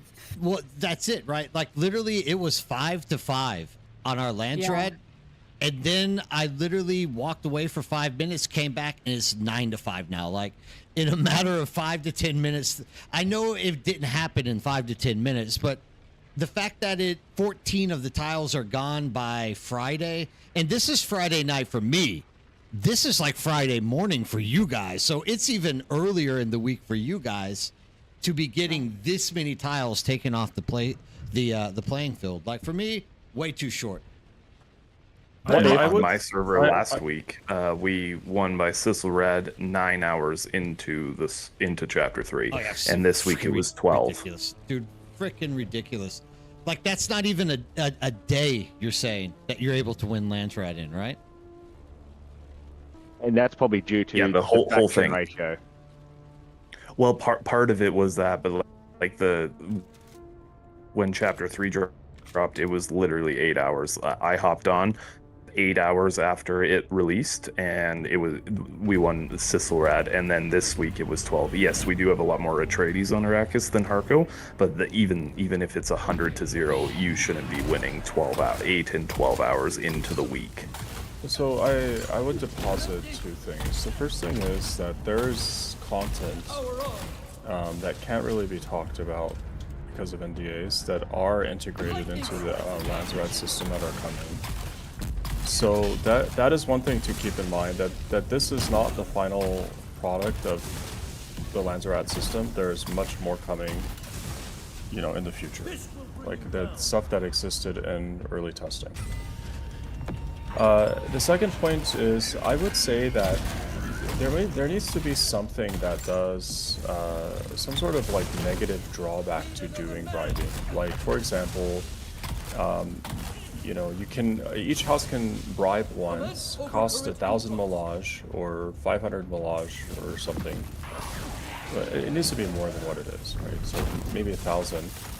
And then you should do something like, if you bribe, you unlock it for the opposite house as well, and the opposite house gains a bonus contribution value, so they get 20%, like push power on that particular house.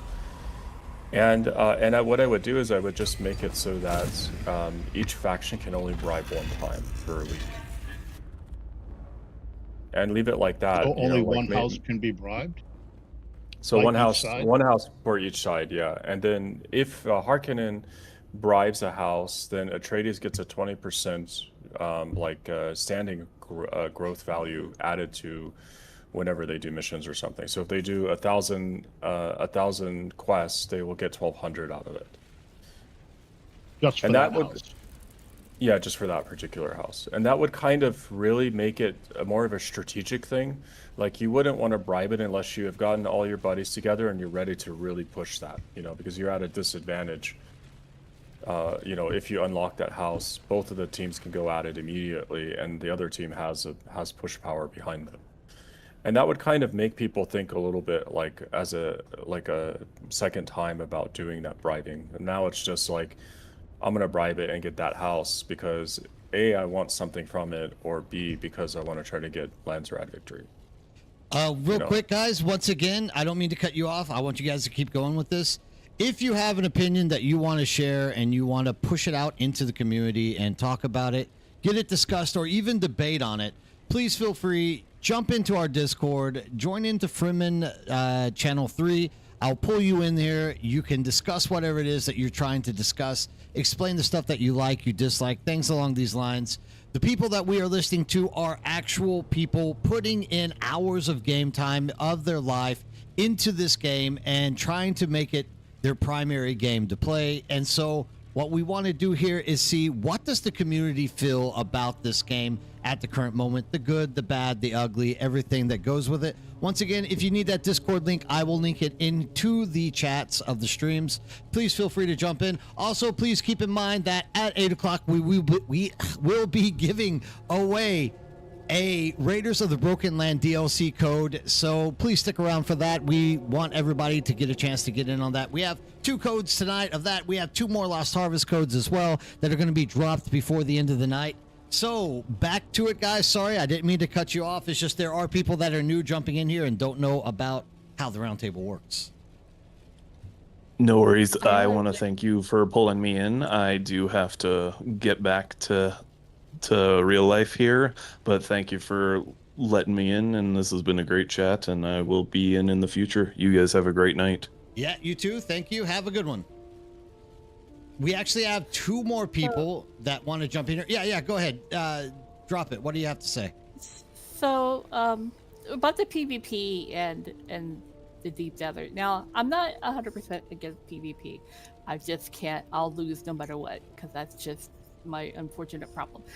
But 3 of my friends who were on here, including the one that bought my game, they all quit because when they went into the deep desert, before they changed it to where it's like half and half, they couldn't get spice because they were basically ganked every time. So the one who bought me the game had lost his Thopter like 5 times, and every time I get really close to finally getting the spice that he needed, he was ganked out of there.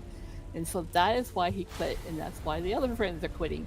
So if we have it constantly where you're just constantly ganking people and they can't get forward, like I wouldn't be able to, they're not going to stay and play. And you're not going to have everybody do PvP after a while because everybody will quit. No, 100% right, Viv. Yeah. Like that, we had already mentioned that a little bit earlier, and it's great that you bring it up again. It's really a look. There's 1,000 possibilities out there that can make this game work with PvP and PvE, because other games do it to a certain degree. But no matter what choice you make on how to make that PvP, PvE reality go hand in hand, you're going to lose people. So in my opinion, as those game developers, they need to like say, who are we not afraid to lose and who do we really want to keep? I get told all the time, well, if you don't like it, then you should just stay and hog it. I'm like, okay, No. so I'll get 5 spice at a time, and that will take months to get what I need to get. So that's not going to work either. So, it's that toxicity has come out a lot with me too. I'm like, look, I don't care if you PvP, that's not the point, but if I can't get forward anywhere, what is the point of going in the deep desert? That's why it was only 30% of the players who went there, according to the statistics. It's only 30%. I'm like, nobody's gonna quit getting hit by lightning. Nobody's gonna go out there even now. No, 100%. Like, I agree with you. Absolutely, straight out. And look, I like I said, when I first came to this game, I came with some pretty toxic people. And they more or less tried to hide. There you go. Get hit by the lightning one more time. They tried to hide behind the whole excuse of the deep desert is meant to be controlled by PvP. And yeah, Funcom did release the game saying similar things. Like, this was going to be a battle against factions to control who is getting the spice. The problem is it in reality, it's not like that. If you just have everybody out there killing each other, at that point it becomes literally ganking and people, talking trash to people who can't win. And that's whatever. Talking trash is what it is, but like you can't expect the largest chunk of your population to be happy if they can't even get something. I think a lot of the ganking was the hacking in the beginning of the game also made a lot of people not want to go deal with it, and they quit because of that, because it became too much.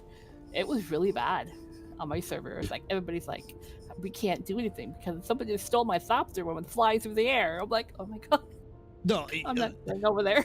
I played on the Asian server because I live in Korea.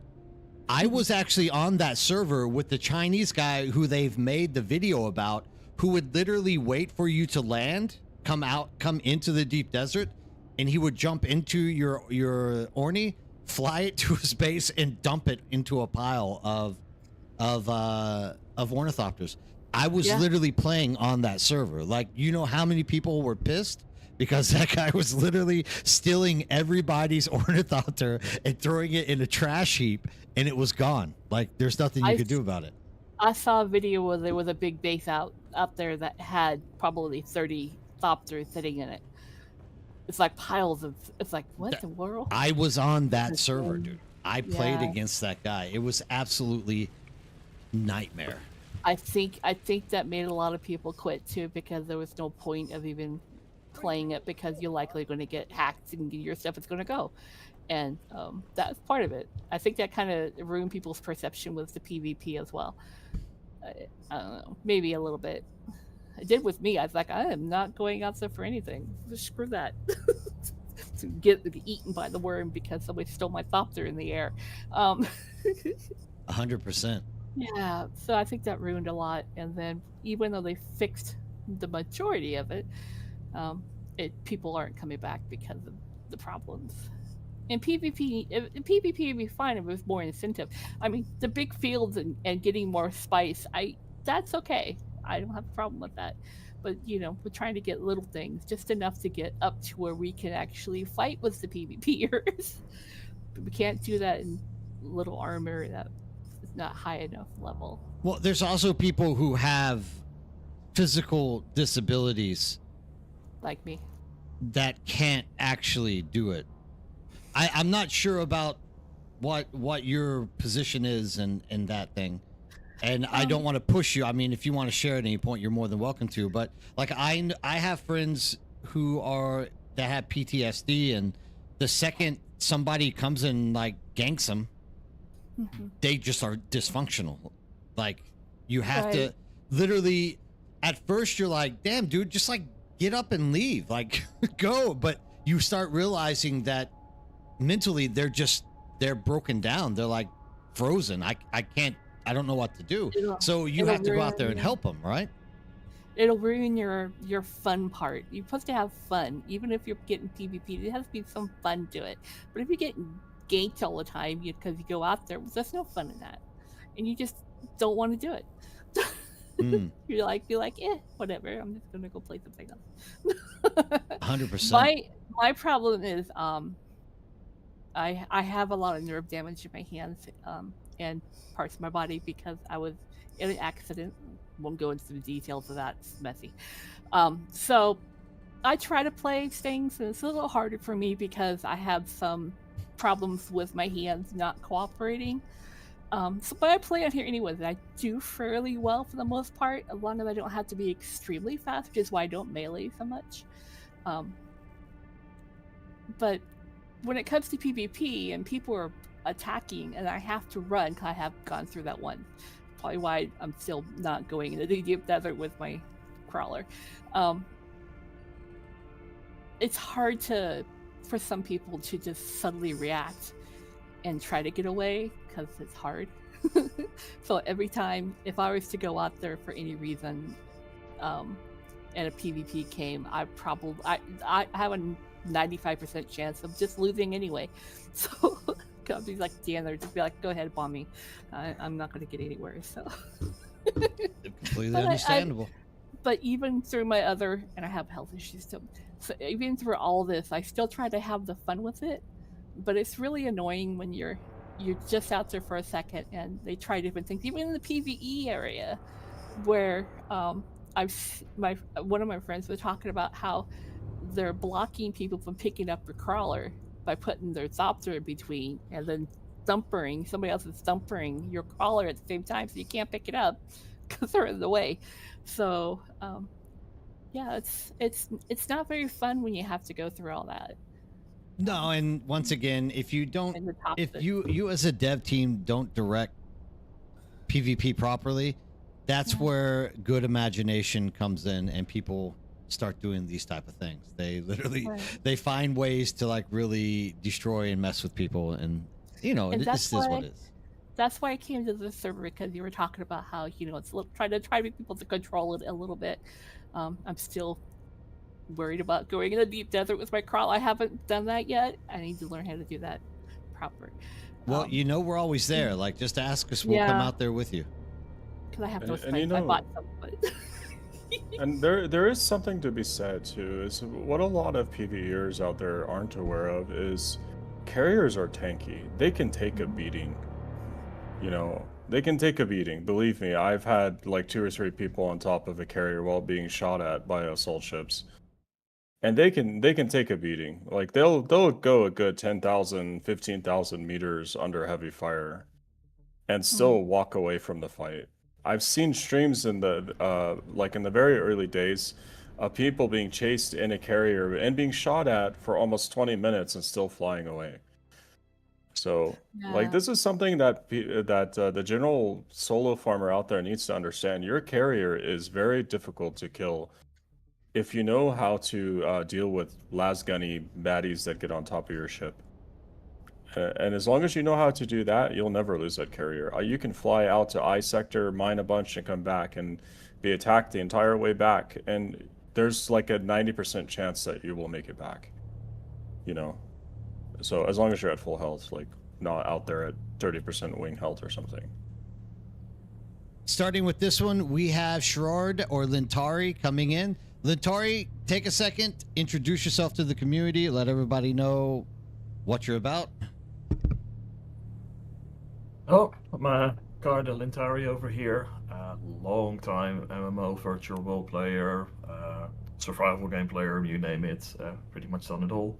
PvE, PvP, yeah. It's long history at all of them. From many different perspectives. Long time Evil 9 player, so I'm quite well versed to a lot of the risks. And I also work on, like, I analyze quite a bit of how games work, why they don't work. Done a little bit of consulting in that field as well. So Sweet. That's me. Thank you. We also have Constantine. Constantine, take a second, introduce yourself to the community, let everyone know what you're about. Hello there. I'm Constantine, and I mostly do PvE. Me and PvP aren't exactly the best of friends. But yeah, if everyone kicks off a server, that's usually the best way to do it, is do PvP. There's one thing that we've noticed since, well, me and my friends have noticed since the patch, that the changes to drill bit is absolutely brilliant, because I'm sick and tired of being one shot all the time. But now that's been replaced with what I would call as stock bashing. So you would constantly be staggered by heavy gunners, ranged, and pinned against the wall by rushers. That's always fun. Well, so well, for me and a friend of mine last night, we're kind of convinced that we broke the loophole, because we ran the fire station about 20 times and still couldn't get a grade 1 or a grade 0 burning blades to drop. We both ended up with like 17 plus ancient ways, to the point where we could absolutely flood the market with them. So that's always a lot of fun. Let me say something real quick on those burning blades. They are like a very low percentage drop. What are they at? Yes, 6.9% apparently. Yeah, I mean, at 6.9%, one thing I can say is here, whenever they first changed this thing to like the static loot tables, and we were looking at the las gun, the black market las gun, it was at 1% chance. And I had made a statement on a video saying, you're going to have to run this thing like 100 times. Like, I wasn't actually doing bad. I don't know. I'm bad at math to begin with. Like, I'll be the first one to admit, but I'm like, you're going to have to run this thing like 100 times. And someone came back like, you technically only have to run it 33 times. And then 4 months in, or like, sorry, about 3 months in, I still know people on our server that haven't gotten the black market las gun yet. Like, the odds are just so bad. So yeah, I feel your pain. With even at 6%, that's very painful. Yeah, I mean, I'm even the same. Like, I've gotten every single las gun apart from the black market las gun. Not sure if there's actually that much of a difference in between a lot of them, but yeah, it would be nice to add that to my collection at some point. 100%. But yeah, I'm lucky enough we, me and a friend of mine, well, a group of friends, transferred from an EU server to an NA server, which turns out to be a completely PVE server, which is absolutely ideal for us. And listening to my mate Roscoe, jump into the harvester for the first time and giggle like a toddler as he's farming a large spice field, that's always hilarious. Uh, it's yeah, I'm pretty much addicted to the game. Like I would quite happily go to other games and always find myself coming back to Dune to the point where when we're on the on the EU server, my main base was where everybody had stored their stuff while they went off and tried to play things like Ashes of Creation and anything else they could get their hands on. But yeah, I mean, I'd log in every day, make sure that the place is powered, everybody's stuff is all right. So it's always there when they came back. But the problem we had with the EU server was we had six guilds, 3 on each side, that were notorious for aimbotting and hacking the game to the point where we just couldn't go out into the deep at all without somebody coming over and into the PVE zone of all places and shooting at us. But yeah, no, now that we're on a what is essentially a PVE server is ideal for us. One of my mate Roscoe was saying that the best way to sort out the whole PvP side of things is, he mentioned that in the opening trailer of the game you have that huge harvester with the sidecar standing in front of it or behind it. You could have that as a PvP event where you would have one of those large harvesters each side. You would have Atreides and Harkonnen fight each other in the middle, and then whichever harvester took the least damage wins. And then everybody who took part in that event would then get a cut of the spice that was harvested. Or failing that, have PvE and PvP servers, which I've seen done in many other games, and they seem to have a sort of a healthy population each side. Sometimes it can go up and down depending on how active the game is or if there's a certain event going on. Yeah, the problem with the release was there was a lot of cheaters out there, and a lot of people were doing the duplicate bug, or squishing the carriers down to the desert so they could get munched on with basically a swarm of wasps on top of them, pushing them down to the ground. There has been some decent changes, so where you have things like the aggressor coming towards you will be bounced off a little bit further than you are. I mean, you get pushed a little bit, but the aggressor will be pushed further away. They have tried to sort those kind of things out, which is always a bonus. Yeah, there is a lot of what people would consider as content drought, but that's just like any other game. It's like if you enjoy the game enough, you'll stick around for the parts where it is the most quiet.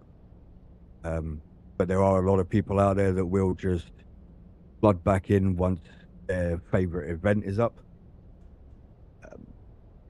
Yeah, there's still a lot of improvements. They have mentioned that they will be extending the game even further. We still got a whole revamp of PvP to come up yet.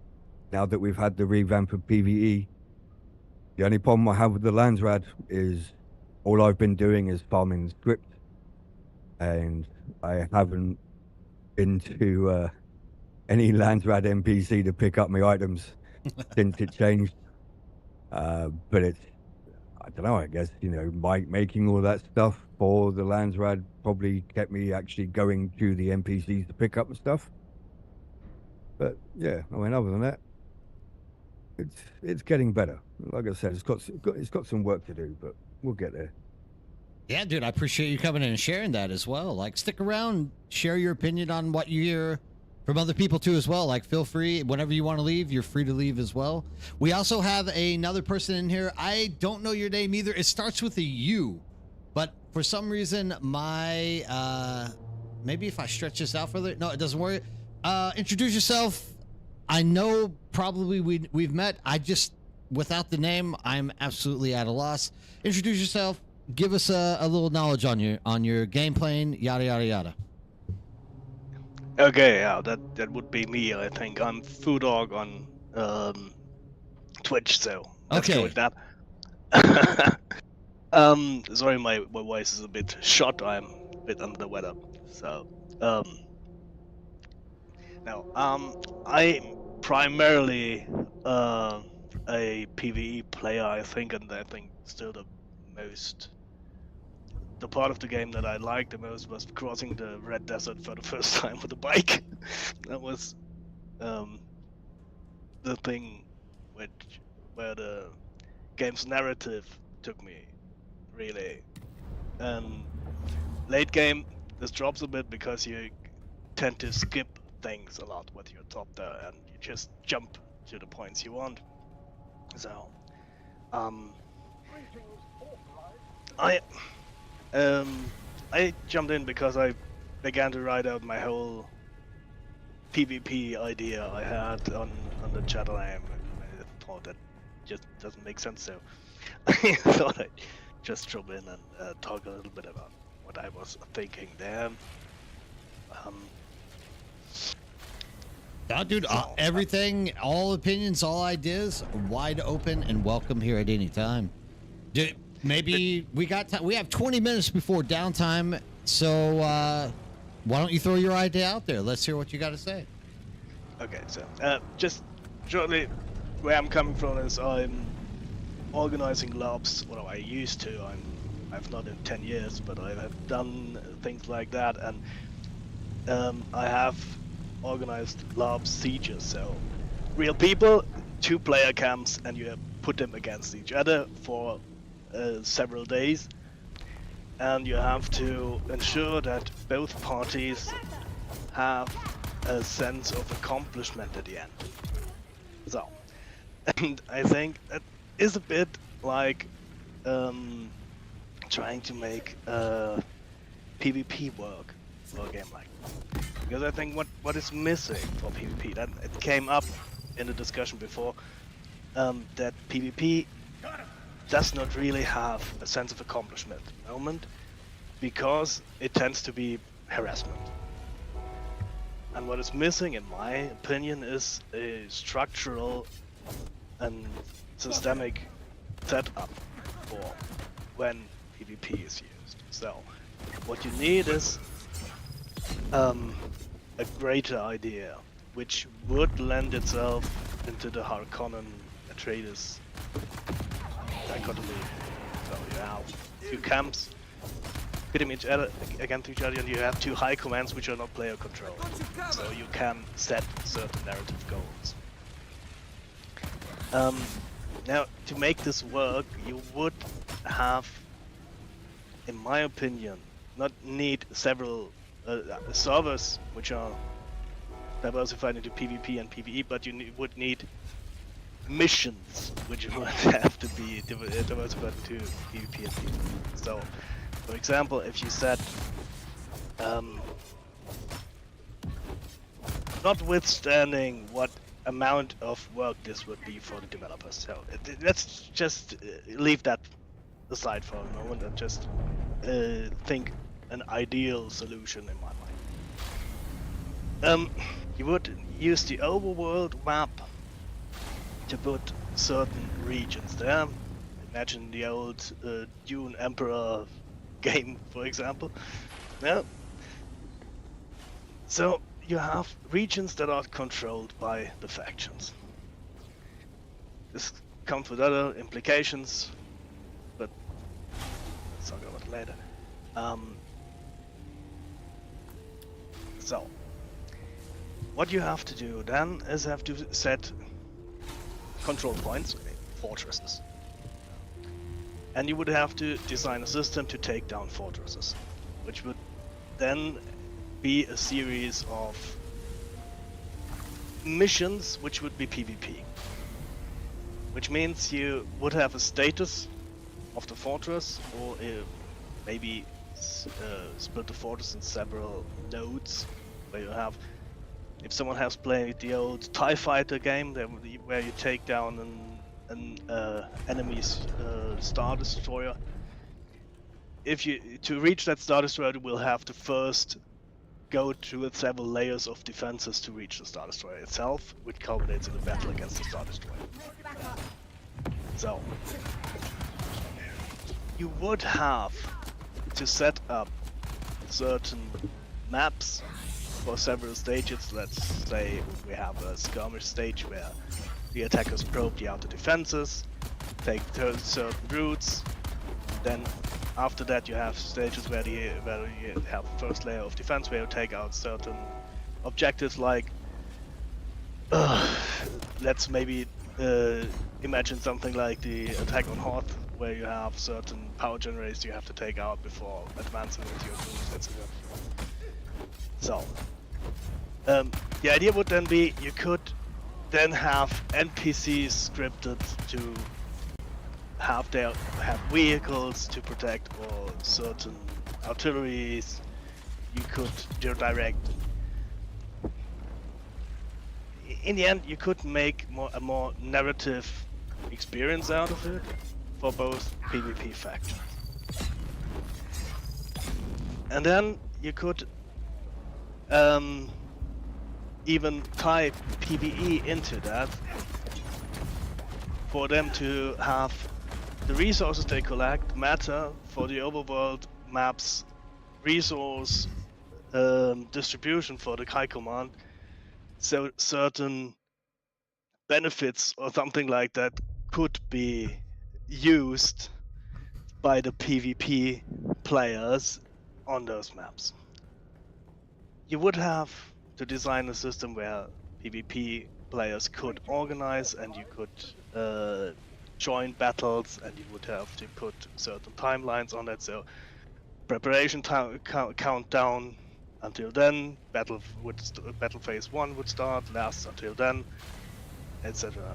So of course you would have to design a lot of things, but the idea would be you would have a PvP layer that would go on a Arrakis strategic layer, and this would also impact all PvE players who could support the effort of their side.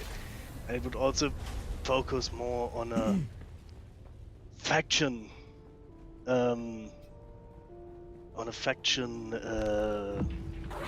base. So the factions would have more incentives to play together than just for Landsraad in small cases. Maybe even, yeah. Well, Okay. I mean, at the end of the day, it's actually giving a direction to the game, right? Yeah, and of course you would have to imagine a narrative for the high commands. So you would also have to make sure that not one faction overruns the other too quickly. But you could even make certain special events very easily. So the Harkonnen super weapon has been deployed, and there is a battle going on, and you have certain things going on there. So you could have certain special battles come on. But yeah, it's a lot of development which would be necessary for it. But I think a narrative drive for the whole PvP situation would help it.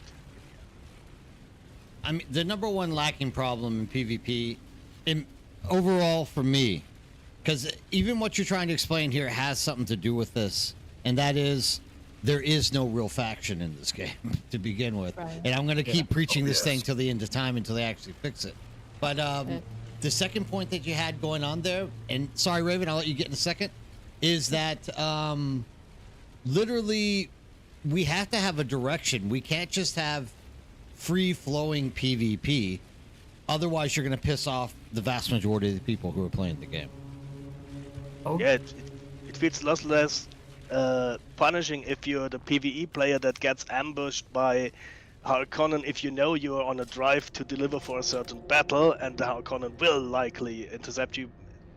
If it is not, you're just farming somewhere and you didn't expect someone to pop up there. So it's another kind of dynamic, I think. Raven, you were going to say something? I was gonna say there isn't a whole lot of incentive to PvP. I mean, what are you getting? Nothing. You just bomb somebody and you're like, okay, but you don't get anything for it. Well, that's the thing. I mean, For when some you're getting- people, that is the incentive. Just like Yeah, just, smashing yeah. people over and over again. Right. Listen, right. That's what I was saying earlier. trying to We need to motivate have incentive here. Right. trying need to incentive? motivate people. Trying to motivate PvPers based on resources or any of this stuff, or even PvEers for that matter, it's not a successful approach. It's been attempted by many people.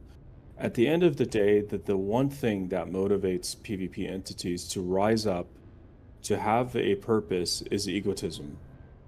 Look at EVE. There are multiple alliances that have existed for decades over this single point. Those So- alliances are there because that being in that alliance, being in those positions, allows them not just to have ego, but also control of resources to build up those kind of powers. Because you That need was those. true, but it's not. It's no longer true anymore. It hasn't been true for, I don't know, 7 years, maybe 6-7 years. I don't think so, but that is the origins of why a lot of those things are still around. And that's how that was formed. And there's also the fact that in EVE, if you go and engage with PvP, there is also a proper amount of consequence to those actions, because that's the other problem that this game has, is that there's literally zero consequences to engaging into a fight. And that is a very important thing to consider when you're going to make a game like this, where it's just like, okay, it is free roam PvP, what fun can create it, and there is no consequence to engaging into it, this action. So it is very much encouraging to the people who's like, okay, I can just go ahead and engage anybody, because even if I do get into trouble, for me it no longer matters. I already got everything. And this was helped, of course, initially also with a lot of these exploits, and some of those are still ongoing. That doesn't really help. And that's beside all of the material of design issues that are going on. But the consequence is one of those very important things to have in place in order for people to also feel slightly better. Like, okay, if I'm getting engaged in PvP, I'm shooting back, at least they're gonna get somewhat hurt. Yeah, my opinion is this, that those mechanisms, resources and stuff, they've never been successful at motivating people to do anything. Eve has something that is not existing in Dune, which is their ability to put a name on the map. Their ability to say, this is our territory. If you come here, you die. They can't, in other words, flex or have egotism over what they have. We have seen, and if you're an EVE player, you know that the superpowers that currently exist in this game have chased each other from place A to place B because they want to flex on the other by taking their space. So it's not about resources. It's about flexing on people, and it's been that way since the inception of the game. It's all about egotism, and this is something that we don't just see in EVE. We've seen many games try to bait people with resources and recipes or schematics or whatever, however they're called in the game. They're just not a very effective way at encouraging people to that type of behavior. And factions could potentially solve this problem of getting people to flex over other people, but the problem is that there are technical challenges behind this, and the team, for purposes of design and technical challenges, do not want people to blob. And from that level, they are fundamentally against encouraging massive faction-wide allegiances and alliances and stuff like that. That's why they have friendly fire on, because they want people to not get in those situations because they will kill each other and stuff. They actually said that they wanted these larger fights over these big spice fields. That was their idea. I have no idea what that was based on, because they did not design anything that encouraged that kind of behavior. But that was clearly one of their thoughts behind things. But their design for this game doesn't work for it because there's no incentive for it. I would saw like them this. running around on sand bikes, dropping thumpers around the place, and nobody bothers with that kind of stuff. I would like the source for that, respectfully, because they have said Look at the trailers! many times we don't want lobbing in the game. That's why we have friendly fire on. Look at the very marketing material that they used for this game. The marketing material of this game literally says, in quotation marks, a PvE game with PvP optional anywhere, always. So it was never marketed as a PvP game. There is a very vocal, very influential portion of the population, which are pro-PvP, pro-grief, pro-ganker, that's trying to make Dune into a PvP game so that they can harass the PvE population. But this has been refuted in multiple threads by screenshots of the game description via Steam, and basically citing this like verbatim.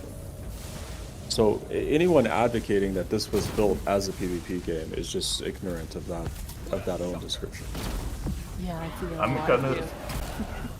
And I would be willing to show you these things too if you'd like to see them. I'm literally just looking at the trailers and stuff that's been released, and also in live streams things that have been said. That's one. Those are things, and they often contradict each other constantly. But the game design itself shows you this contradictional issue as well, because they did create a amazing PvE portion, like Haga Basin. That experience as a game is actually just really fucking good. And then they were in the deep desert. It was just like free for all, do whatever the fuck you want. So it's everything that, like, a lot of these things, they're all contradicting with each other. And that goes to show, and this is something that's not new for Funcom, because they have a track record of doing this kind of nonsense and not really learning from it. But the end result is that we have a very good PvE game that went into a forced PvP endgame at launch. Because if you wanted to get to the final progression tier, you had to go in there. And it didn't work because it wasn't designed properly. Now, when we're saying, like, for incentive for PvP, like, yeah, there's kind of, ego is always going to play a part. It always has played a part, because people that raise to power, whether that's in real life or in these evil line alliances, yes, these are people with egos. You need to have a level of ego. But there is also a very important, in EVE especially, an economic thinking behind it, because there's people behind that person that is there, okay, we're going to go in, that are kind of like, okay, but we need to consider all of these things. Why are we going to do this? How are we going to fund this kind of a conflict? There's a lot of thinking that goes on behind the scenes before these guys go to war, and this is one of the reasons for a very long time in EVE, they were not really fighting. Because they looked at it and it was like, there's no incentive properly to fight each other, because we're just going to lose out of it. Instead, well, we're just going to sit here, build up, and we're going to put ourselves in a position that anybody new can never challenge us again. And this is also a problem that Dune had. The people that rushed into the deep desert, got to tier 6, farmed all of their resources, they got themselves into a position where nobody could really challenge them anymore. Because they had all of the resources, and you come arrive in later with inferior gear, and you had to farm still, they didn't. You're just gonna be food for them. Yeah, I'm aware of multiple entities that did this. They did their research. But any, like, multi-gaming organization or group of friends that are sweaty PvPers do their research before a game launches. We on our original server had a Atreides guild that an Atreides multi-gaming clan that ran 2 guilds on the server, and the first week they were in DD. They farmed in DD for like 2 or 3 weeks without anyone ever being in DD. And by the time anybody came out there, they were fielding like 30, 40, 50 man ornithopter assault carrier crawler fleets. So that is true. Like there was people that did research and they sweated on the game. But you know, if you sweat on the game, you should have some reward to it. It just shouldn't invalidate the competitive nature, IMO, right? In other words, like if you sweat, you should be able to have advantages like that. But somebody You should should be have able through mechanisms come up and challenge you. You know? Exactly. And that's what I'm saying. And that was not the case. And that's what That's, literally. I would disagree with that because we challenged them Because- as a guild. Like I led the guild that rivaled them. I mean, this like, did you say like, okay, we don't want these massive groups, but I'm challenging them as a guild. Okay, we came in there, we're flying 4 men, you know, like a max party size. No, for us, we dropped 30 people in there the third week. But you the just third said week. earlier the game was not designed. We don't want to have these blobby massive fights, but we're gonna go 30 versus 30. Yeah, but look, where's the blob at? Which is it? No, because You don't consider like, 30 versus 30 What- a blob? No, For a no, game I like this, don't. that's a massive amount of numbers. I don't. Especially when there's friendly fire. What players are doing and what the devs designed the game to do are two different things. You know, if you're arguing that they changed their mind, or No, I'm a worse way arguing of putting you- that they contradicted themselves at some point, then that's a fair point and that needs investigation. But what a single server does and what a few people of the exception of the rule do is not what the game's intention is, right? Which This is is why not a single server issue, because if it was a single server issue, we would not be seeing the massive consequences as a result of it. Pretty much all servers saw similar behavior where certain guilds rushed into DD, got control of the DD. But even whether it's multiple guilds and they were fighting amongst each other doesn't matter all that much. Anybody who arrived later would arrive with inferior gear that statistically between equally skilled players, they would lose the encounter. Because tier 5 versus tier 6, it's a significant difference. But remember early on, like nowadays it would be different because they changed the speed variables when you had armament or not. That was all not the case. So you were going in there, you had to farm. So you had to bring some level of storage with you, because otherwise you'd never get enough out of it. But if you had storage with you and not boosters, you were dead.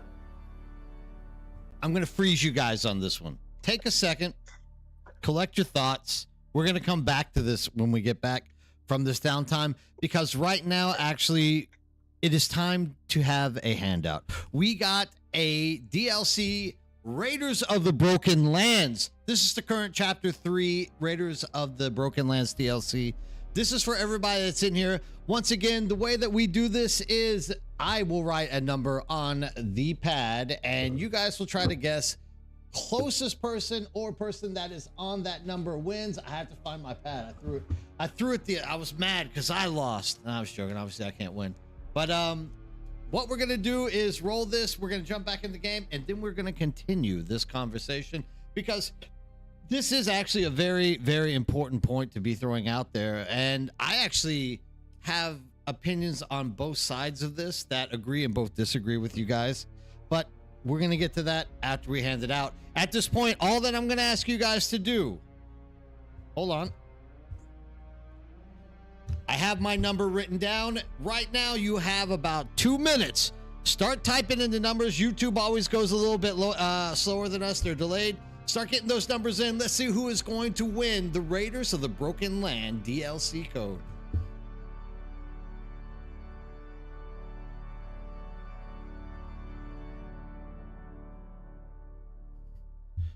We got a lot of numbers coming out. Oof. Oof. Who's it gonna be? Oh, we got a few that are close. We got a few close ones.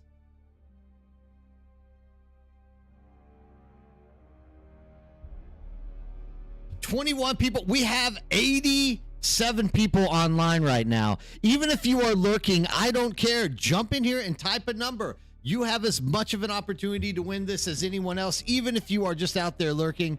1 to 100. That's right, Bear Balls. 1 to 100. Do not hold back. Even if you are lurking, do not hold back. Get in here and try to win. I don't care if you're a lurker. Jump in here, put down a number, take your chance to win this thing, guys. Like lurker, no lurker, somebody who just discovered the channel, someone who is just listening in. I don't care. Jump in here and give yourself a chance to win this DLC, please. Because guys, I want to give it to you. Whether you're part of me, whether you follow me, whether you subscribe to me, whether you do anything, I don't care. I want the community, I want the people to get in here and get a chance to get this DLC content. This is Chapter 3, Raiders of the Broken Lands. So,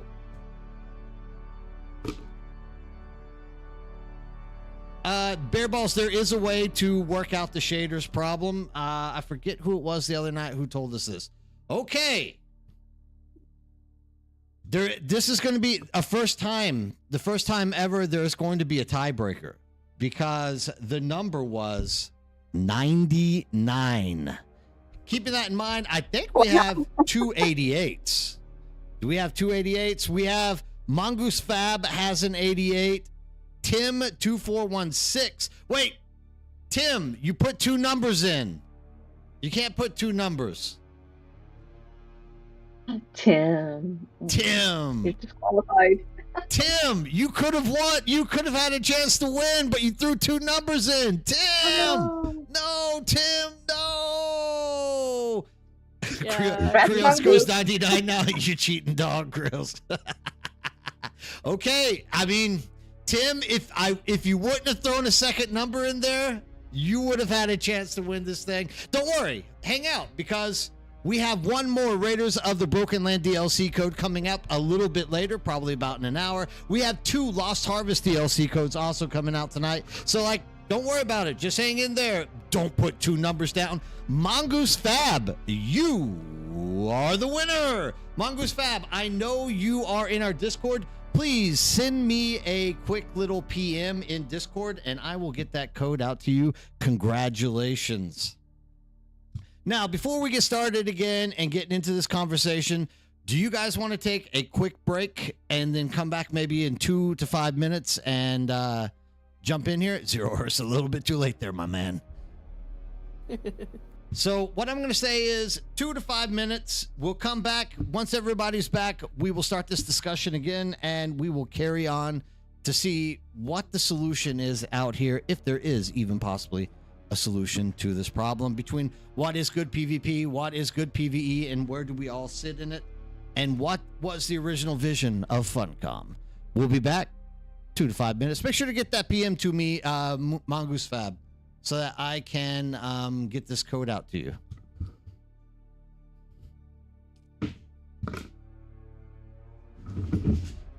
Yeah, don't put 2 numbers in, put 3 numbers instead. Or 5. Put 5 numbers in. Put all the numbers in. That's the answer. Yeah. Well, you There can you do 3 numbers if you do number 100. Or you do what I do and you put in 42 because it is the answer to life, the universe, and everything. So it should always be the number. Exactly. And we would have Good one. time. I also did 45. 42. And the reason for that, Beast, is because this really ultimately comes down to a choice that the designers of the game have to make. They either cater to the mass PvE population or they cater to the hardcore PvE population.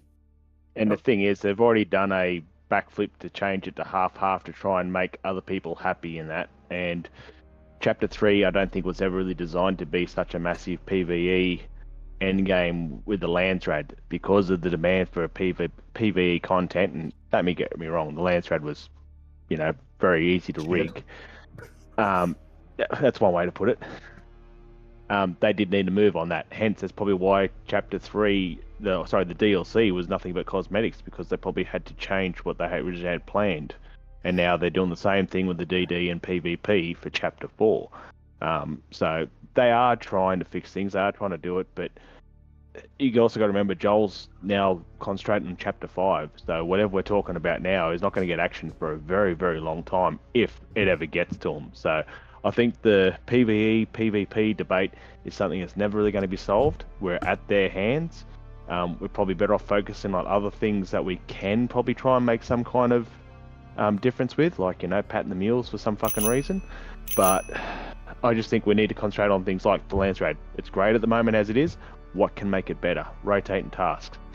Taking some tasks out and adding different tasks every week. Even if they just change one task in all 5 of those things to a new task that isn't been any other table every week, would give us something new to try. You know what? I like that one. I'm going to run it this week over and over and over again. They need to probably introduce a little bit of extra things. Look, Sorry, I'm 100% behind this with Beast, as I usually am with most of his ideas that come out there.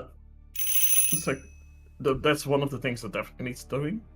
But the other thing, like we said, like it gets completed way too darn fast right now, and I think you're also running into the point right now. It's gonna go really fast because everybody, of course, is trying to grind the new cosmetics in there as well.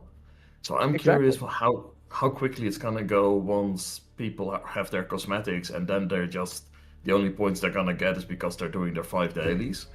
Because the rewards that you get now from the lance thread outside of those new cosmetics, they're, well, kind of useless. So people are not really going to care for them anymore. And that may have an effect on how lance thread is going to progress again. Let me drop a sad reality on you on this. They've already more or less, in many ways, said that you can go play another game and come back to Dune when it's in a proper state of what you want to play it at. And I think that's what they're going to continue to march at. They give us this, we play it, we get bored of it, we go away, and they're like, yeah, don't worry, come back whenever we give you something new. It's honestly a very healthy thing to do. It's the same thing that Yoshi P does with Final Fantasy XIV. They're just like, hey, if you're done with the expansion, just go away and come back when we have the next one. Because the simple reality is now they are trying to do the theme park sort of MMO style, and that always means that as players we're going to consume the content at a rate that's tenfold faster than you can make it. That's the downside of going in that direction. They had hoped initially, I think, what they wanted to do was to see more sandbox and the sort of like organic gameplay that originates from that. But yeah, the reality is that they failed the design for that to work. So now they're switching to this direction. And I think honestly, like I talked about this with a very good friend of mine, and we kind of agreed, like if we just looked at the game, the universe, it's like we probably would have just gone and made it far more like a co-op PvE sort of experience than trying to make it into this PvP-centric stuff. Yeah, I've said it many times, and I'll put a flag on a hill and die on this hill. I really think that Dune is very badly mismarketed. I think it really should have been something more in the direction of let's build bases and flex our bases, or in other words, like Minecraft, create your own world, like style your own thing, than it should have ever been marketed as a PvP game. I think it would have been significantly more successful if it was marketed like that, you know? If they had made it full PvE with controlled PvP areas like arenas and specialized quest zones and objectives for that, that would have been so much better. It would have taken them probably another like 18, 24 months to properly get that game to that state. But it would have been a much more successful product. But basically, isn't the DD just one big fucking arena? I mean, that's what really, it's if you think about it, you right? fly into there. That's what it is. You're choosing to go into there, knowing what it is. This is arena is. I'm sorry.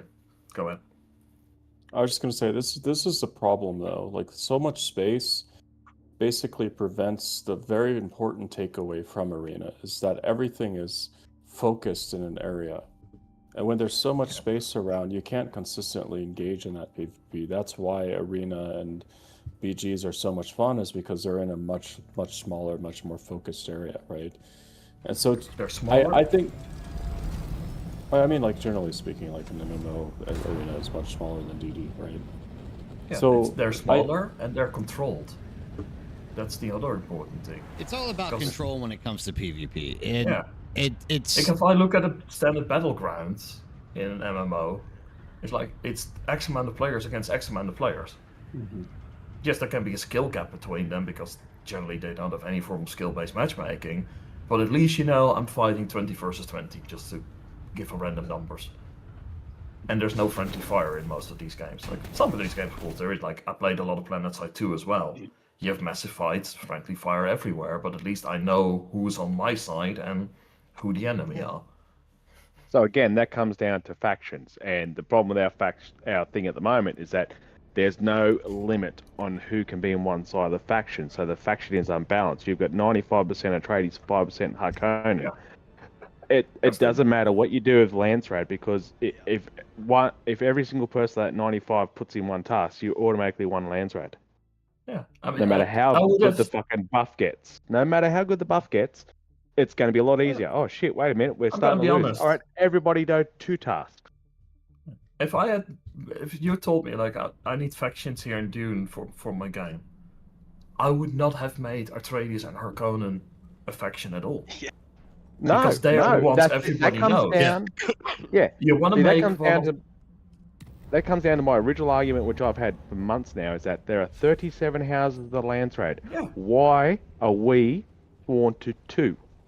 To It's 2. stupid. You want And faction it's control? Have 37 fucking houses, okay? If Okay, you are you can't doing have tasks for your 37. houses, what do you mean, don't 37? You want factions. You need to limit factions in games like this. So you want to have Correct. an odd number, and you want to have something either like 3 or 5 is generally a good number. So pick 3 or 5 of them that are somewhat less. Like ideally, the lesser known they are, the better. So the more creative you can be with them. You can style them so that they really are appealing in their own way to people, and then you have a much better chance of getting an even population balance. Because that's one thing. So Atreides is the, for a lot of people, they look like the good guy underdogs in the movies. Like they're freaking. It's a large house. They're all evil. Doesn't really matter. But the Harkonnen, like, let's be honest, their design influences and ideas behind them go to really dark places, and that means a lot of people are not going to be attracted to them. It never made sense that you choose those. The only reason they chose those is because marketing purposes. These are the ones everybody knows, and Correct. that is a very dumb mistake to make. Because you But want to marketing pick those smaller houses, have those people go in there. Everybody spreads out more evenly. You have make faction-based PvP. Things would have worked better. But you're talking about what they advertise. Also, what they advertise is 3 people stand there: Harkonnen, Atreides, and a Fremen. We don't have Fremen. So automatically, that's, as it is. Fremen aren't really a house or an alliance as such, or a faction. They are just the natives as such. Again, you can introduce that down the track. You can have that as someone you align yourself with or help out. I don't think they're ever going to be a major... If they are on the brink of extinction, as they are in this game, they're never going to be a major factor on Arrakis. They really aren't, unless we go further to DD or we introduce something way down the track. And you know what? That'll be down the track. But we're talking about now in the base form of the game. And the 2 is not enough. Even if they had the 2, they needed to have limited it. They need to limit it to some kind of balance. That 40% could be Atreides, 40% could be Harkonnen, and the other 20% are undecided. The problem with forcing people into a faction, that's what you're gonna do then, is never gonna work because people want to have that choice. So but the other thing too is we're also forced into sticking with our choice because you can only betray once. So you do not want to betray. You don't want to betray right now because what if you betray, you go to Harkonnen and they introduce that 3rd faction, and you want to be in that 3rd faction, and now you're fucked. You can't. Yeah. Oh, you know how many people have said that to me coming to our server? It's nuts. Okay, wait. The problem there is you can only betray a house once. You have not betrayed. Yeah. If you betray Atreides and go to Harkonnen, you can still betray Harkonnen to go to Fremen. You haven't betrayed Harkonnen yet. No, you can betray once, is what they say.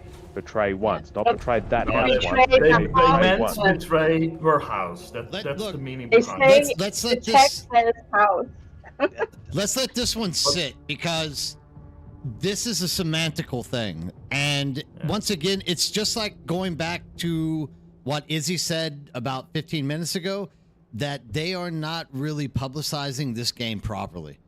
The reason you can This is see true. that is we are all so confused about what the right answer is to the basic questions like, is this a PvP? Is this a PvE? Is this a full-on, warfare? Can you betray? We just don't know the real answers to them because, once again, they tease garbage like, yeah, we're going to give you guys a third faction, like, what, 4 months ago, 5 months ago? We still have not seen any word on it, so Yeah. we have And to also the kind of funny just thing let is, that like, one sit.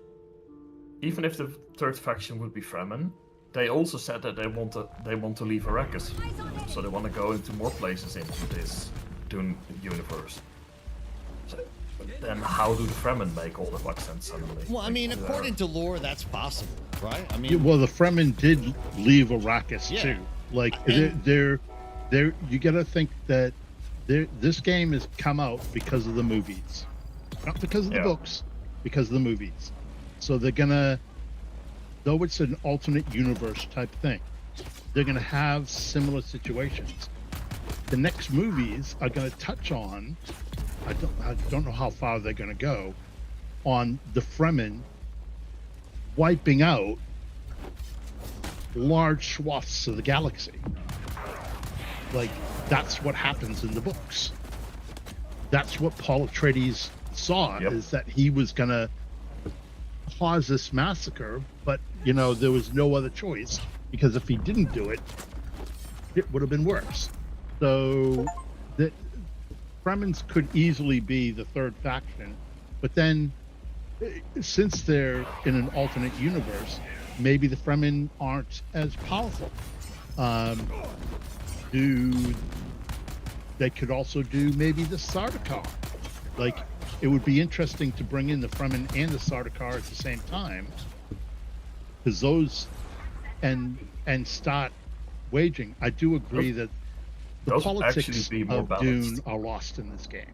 well, let's just put this, since we're going to throw that on the table, because it's something that B said earlier about the Fremen are going almost extinct. If you read the books, also in the books, that's not the case. You hear that That's the what they- Fremen are going extinct, but if you read the books towards the end, literally that's what forces the Baron to put his second nephew in charge, is because they find out that it's actually the main plan was for the Atreides to come here to start recruiting and building the army of the Fremen to actually combat against the Emperor and that of the Sardaukar people. Like, it was going to be a source of Atreides to build massive, large groups of people. So, but here's the question, is how close to the actual books are they going? Or are they just trying to play it out for, like, the average layman who's watched the movies, right? And they've also yes, mentioned too that the next faction is actually not who you think. So it's not going to be the Imperium that everyone's been throwing around. It's not going to be the Fremen which It's not everyone gonna be fucking Fremen. wants. I It got could a be theory. it could be the thinking machines Benny- coming back. Like, Nah. there's so much that they Benny, can do. nah, they're not going to be a faction. I reckon it's going to be the Benny Thalax. You think? Because think about it. So, Yep.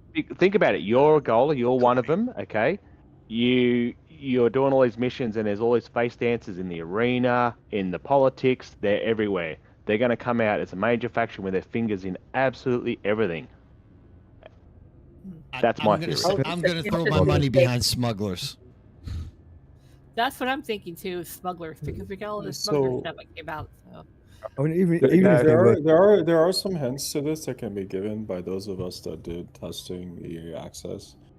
So there was a third faction that was in the game much earlier, like before the game was launched. It was House Carino, but the devs said something about like removing that from the game because they wanted to change the storyline or something. So we can kind of probably rule them out as being the potential house to come. I've heard theories on Benny Talax, and I've heard theories on Ix being the houses that are coming. Just a word for thought, I don't, like, it's rumor, but sometimes rumor has basis in like NDA violations and stuff, so. Oh yeah. I'm gonna put this one out there. Like, do we in the end really care? Because I just wanted in to this fix the game, for fucking me, game. Yes, because for me it's like I am part of Atreides right now. Do I give a damn that I'm part of Atreides? The answer to that is no. Because there's nothing in this game that gives me any sense of like I belong to a faction or this matters or whatever. No, it doesn't matter. The only thing that it does is says I have this colored icon and the Landsrat I am on this side. Look at the old Landsrat missions. How many times was I sent out to kill Atreides? It's like I personally no sense. I personally really want Ix, just because I want Ix building and Ix style of housing. I love housing sets in this game. That's all. Like, give me more building stuff because that's what I'm doing exactly. in this game. Exactly. Like I told you, like this is Minecraft 2.0, and they don't even realize it. You know. But like, can we get It's maybe like obvious space we're gonna extenders? find. It's obvious that we're going to find the Fremen eventually. So I mean, like how many years, decades, or centuries has it been since the Fremen were last attacked? They say that they're on the verge of extinction, but then given the time span since the last attack, it could have rebuilt their entire population. We know that they're up in the northern hemisphere somewhere, up near the Cap. And we're keep in mind, we're hell-bent on to go and find them. Whether they will be the next faction, I don't know. They might even be a playable faction. You never know. Well, I mean, I once again think that the whole Fremen going extinct thing is like writing off the beginning of the books, because that's what they are believing until they start looking at the numbers in the books, and they start realizing that like 40,000 Harko soldiers are dying for like every 1,000 or 1,500 Fremen. So they start realizing, wait, maybe there are more Fremen than we originally thought. I think I pulled the thing here as well because the spice is such a lifespan enhancing item as well. People sticking around a lot longer. That also makes a difference in population growth. Yeah. So they're gonna be out there. There's gonna be fairly good numbers about them if they ever want to reintroduce them, and they can become a very major force. But in the end, like we said, it's one of the things like it matters, but does it matter enough right now when there's just so many fundamental problems that we still need to deal with the game? It feels like if they're gonna put their stance on like, hey, feel free to leave and come back when the game is in a better state, then indeed the focus should be, okay, let's just put the game as far as gameplay mechanics and things like that, put that in a very good state, and then we can worry about the real story development. Because, and I look at the story development, say, that we had here in Chapter 3, I mean, it's, to be honest, it's almost next to nothing that we got, story-wise. It's a couple of snippets, and it was primarily just here, be in this arena, fight this next guy, go fetch, fight, go fetch, fight, go fetch. It didn't really tell us much. We got a small bit of snippet at the end. I don't want to spoil it for people who haven't played it through it. And that was all. So we're not even getting much in that field of like story development right now. And honestly, if they're gonna be like, hey, we want to focus on making the game better, I'm kind of fine with that. But then I also want to see those proper results for making the game better. And they're going very much in ways sometimes that I'm just like, do you guys actually play your own game? And do you play similar games to what you're making? Because it doesn't feel like you are with how they're making their changes. Just really quick, Ghost has a question about the storyline. The storyline isn't necessarily about Paul not being born. It's about Paul having a vision and awakening. Like if you read the books, there's many different possible awakenings that happen or can happen. And this is just Paul having a future time spy stream where he isn't born, but a sister was born. But I don't know. I don't know how they actually end up working this thing out, but it's like an alternative reality for sure, I would say. Yep. But it's all nothing but a dream state. Yeah, maybe he wakes up and we we revert back and we're riding worms into a racking to kill people. I don't know. Who knows? It's a classic It's case a of slight change to the conversation. Like when somebody mentioned spice, yeah, my brain actually decided to wake up and have a thought. It was there's a bit of a conversation going on my server. It's the reason why we always say, sand between the toes and spice up the nose. Is we're pretty much the cleanup crew for the worms. And it's like people on Arrakis are basically sniffing the worms' farts just to get high.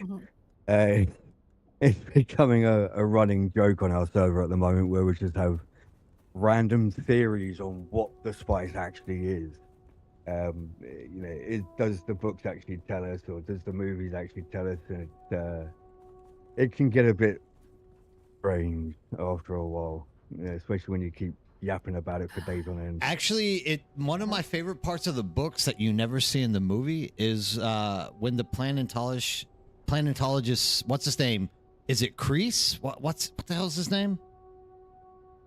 Anyways, the main planetologist that's working for the Atreides house, who ends up telling the Fremen to save Paul and his mother whenever he goes down.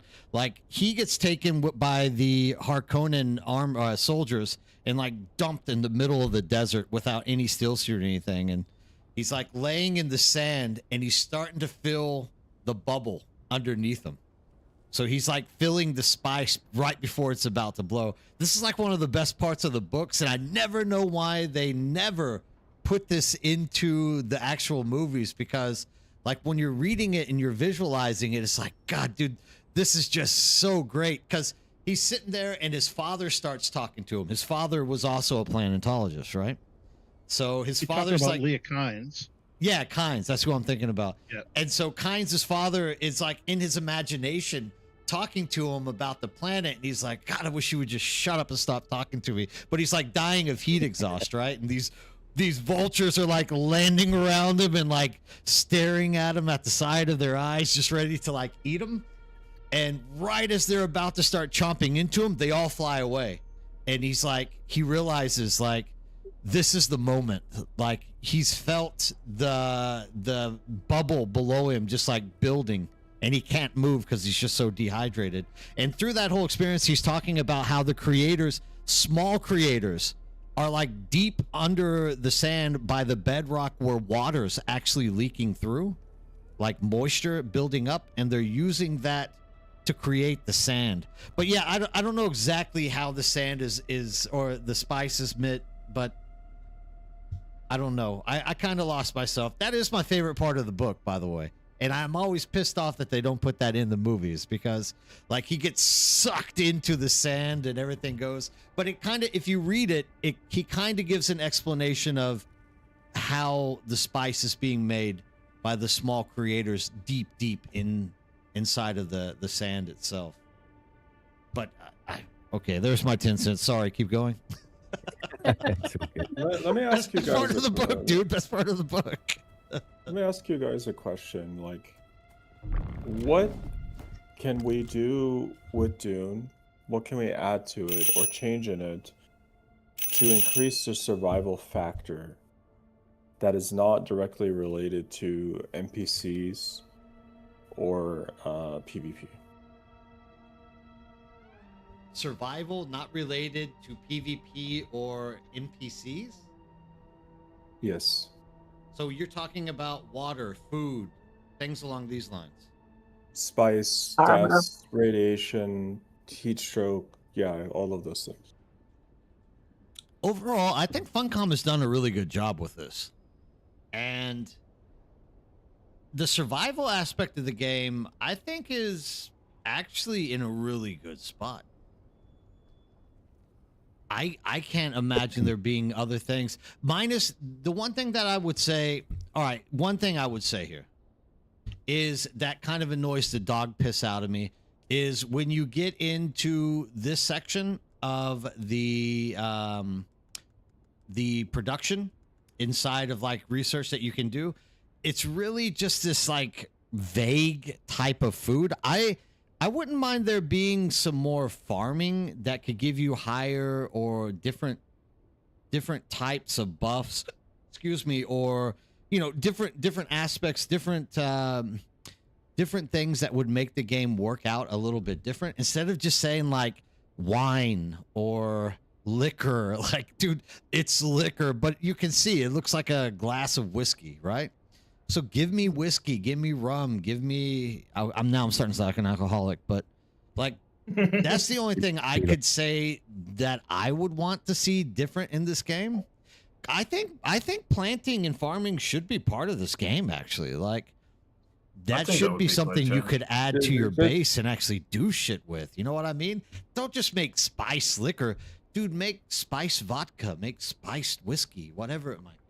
Well, maybe Just also so we're make clear- I think the exploration side of the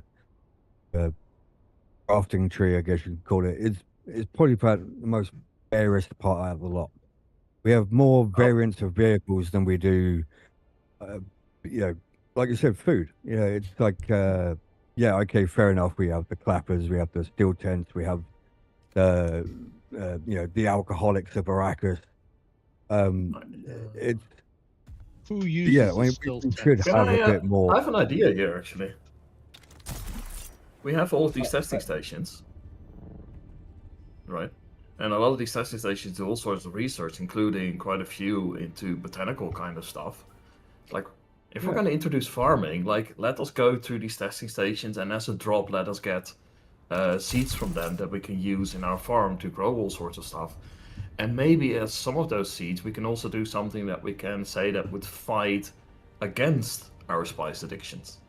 And maybe we can make, instead of being spice mode, this always present thing, maybe we're going to be like, hey, maybe there's also some benefit for other things, if we're in not such a spice addicted state. Like, we can play around with that as a mechanic as well, instead of it just being number goes up, you need more. You can extend that mechanic where it's like, okay, this is a number I want to manage. Maybe if I go for my combat kind of stuff, I'm going to be more into spice, I'm going to be higher up, but there's other things that I need to do, maybe in regards more to farming, or say even if we're doing quests, maybe we want to do some quests with, like, around politics and needing to talk to people, and they're just like, hey, I don't like talking to blue-eyed people, so I need to get rid of that again. There's things you can play around with that and add a whole new series of mechanics in. Just to be clear here, Nerdbird wants to open up, I don't know, an Italian restaurant with wine in it. And Cardi is after a pharmaceutical company. No, I'm after farming. Look, I'm just saying. Just growing stuff with it. And yes, you can make medications out of it, but primarily there's different sorts of foods, drinks, whatever. And it's an option that you can add in another sort of a mechanic for balancing things out that works on like already existing mechanics. So that helps you with the amount of coding goes, because instead of number goes up, number goes down. Look, all I'm saying is you asked about ways to improve the survival in the game. And in my opinion, I think the survival aspect of this game is actually in a good place. I think it was in a good place, like up until aluminum. After aluminum, everything got super easy. Zendikar became annoying rather than a challenge. The heat stopped being an issue because now we have all this water production and more advanced water harvesting tools. Like all the survival mechanisms really like diminished very significantly after the aluminum phase. And I think that a lot of these mechanisms really need to be touched on to increase that survival factor back in the game, like making heat stroke build up a death counter in a similar way to how radiation builds up when you're in a radiation zone. If you stay in the sun too long, eventually you die. Or another option would be like no more wind traps in DD. Now you have to go to specific areas and manually farm water out of large planet areas or something. I would not be opposed to that, actually, but if you're gonna do that, and also expand upon the means that we like gather water, because like you said, once you hit those later tiers, it's like nobody bothers with blood, but we're still getting tier 6 blood tools. nobody bothers with dew reaping because, well, the few large fields that people are like, okay, here it is, the only place of benefit, they have been removed. And, well, we still get all the tier 6 equipment for it. Why do we have this? If we're going to give it proper reasons again to use, and same the DD, maybe I can get caves full of dew places, so I can go and dew reap in these caves. That could be a way to do things. I can expand my blood refining. I thought about this a lot, and I think, but you're right, blood does fall off quite a bit, but there's a very easy solution to this, and it's probably in the realm of creating counters to status effects that are specific counters, like radiation pills counter radiation. Maybe blood transfusion should be required to counter bleeding effects, and and stop whatever that X item is, but and stop making bandages like the end all be all way of removing anything like poison, fire, etc., so forth.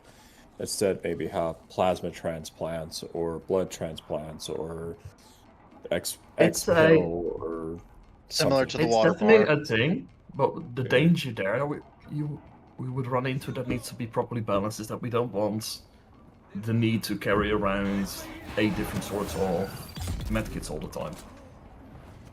I think Well, they I mean, the started med kits to, are pretty go fucking useless down. right now, anyways, guys. Like, Well, you gotta admit it. A med I kit think- could include all of them. That could be the solution. Instead of doing bandages, which just heal you up, Instead of put all of so them you together.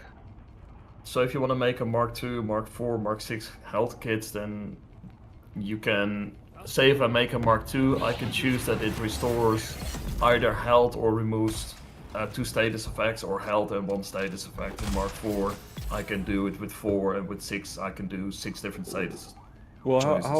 however you would do that, but it'd probably look more like when you farm plants, you get X component that makes pills. When you farm blood, you get X component that makes plasma. And then when you go to craft these individual things like pills, then you need X things for the pills, you need X things for the bandages, X things for whatever, 1, 2, 3. But and each of them give their own benefit, right? So radiation pills counter radiation, bandages help heal, etc., so forth. But if you go a step further and take them into craft all of these items into one item, then that's where you would get a med kit, which would deal with everything. So it would be like the Uber version of all of them put together. Basically, you would need bandages, radiation pills, and blood to make a med kit, as an example. And that's I think actually they've started something that would be... I think they've started to lean down that way. I mean, iodine pills are completely pointless. They're not strong enough to counter radiation, so they probably need a rework. But when you go into the poison testing station, you get a chance to get the blueprint for the poison-resistant pills. And they're actually pretty effective. They're not too bad. I mean, okay, the drop rate for the blueprint isn't great, but yeah, you do get make it more rare. substantial pills for making them. I will say the radiation pills are fine because they're working in combination with the radiation suit and the way mitigation works. That difference, if you're spending a long time in radiation, is big. Yeah, it's a very big difference. Well, the only reason I was saying that iodine pills are kind of useless is because there's no incentive for us to be in shoal or in a radiation zone for a long period of time. So it's like you take the pill, you have your rad suit, If you're out of there before if you you're even running get early, if you're running Mark IV rat suits, or even Mark V, sometimes when you're doing a lot of farming, they really make the difference. If you're running Mark VI rat suits, you're at that point, then you're progressed past them. And that's something too. That this idea of blood is only good up until aluminum, and then it's kind of useless. It's not really a good way to deal with the game. I'm not a fan of this. I think dew harvesting is really quite amazing in the gameplay, and I've always dreamed of building a base that has hundreds of in the storyline, how they have that one area that has like just plants on an entire hillside. I would love to build a base that's there, and I would not do death stills or wind traps. I would literally go out every day and drop harvest that water, because I think it would be fun. It would be interesting, and Different, something like I for you to said. do. Yeah, and I think it could, like I said, we removed the wind traps from the DD, and it's like we add caves with dew plants in there. That's give you a reason to change things around as well. Like, make sure that mechanics that you introduce, that they stay relevant throughout the game. I think is always an important thing to do, because variation is just really nice. Because everybody now is like, you build a whole bunch of wind traps and you build a whole bunch of dead stills, and there you go. That's your water sorted out. The wind traps fill up generally, and if I'm going mass refining, then I have dead stills to create bulk water. I've mentioned this in this Discord, but I am a really big advocate for massive topography changes to DD. And there are three particular changes I would make. The first one is I would decrease the frequency of dunes in DD. I think they're far too frequent. They're far too prevalent. They're too constant. There's too many of them.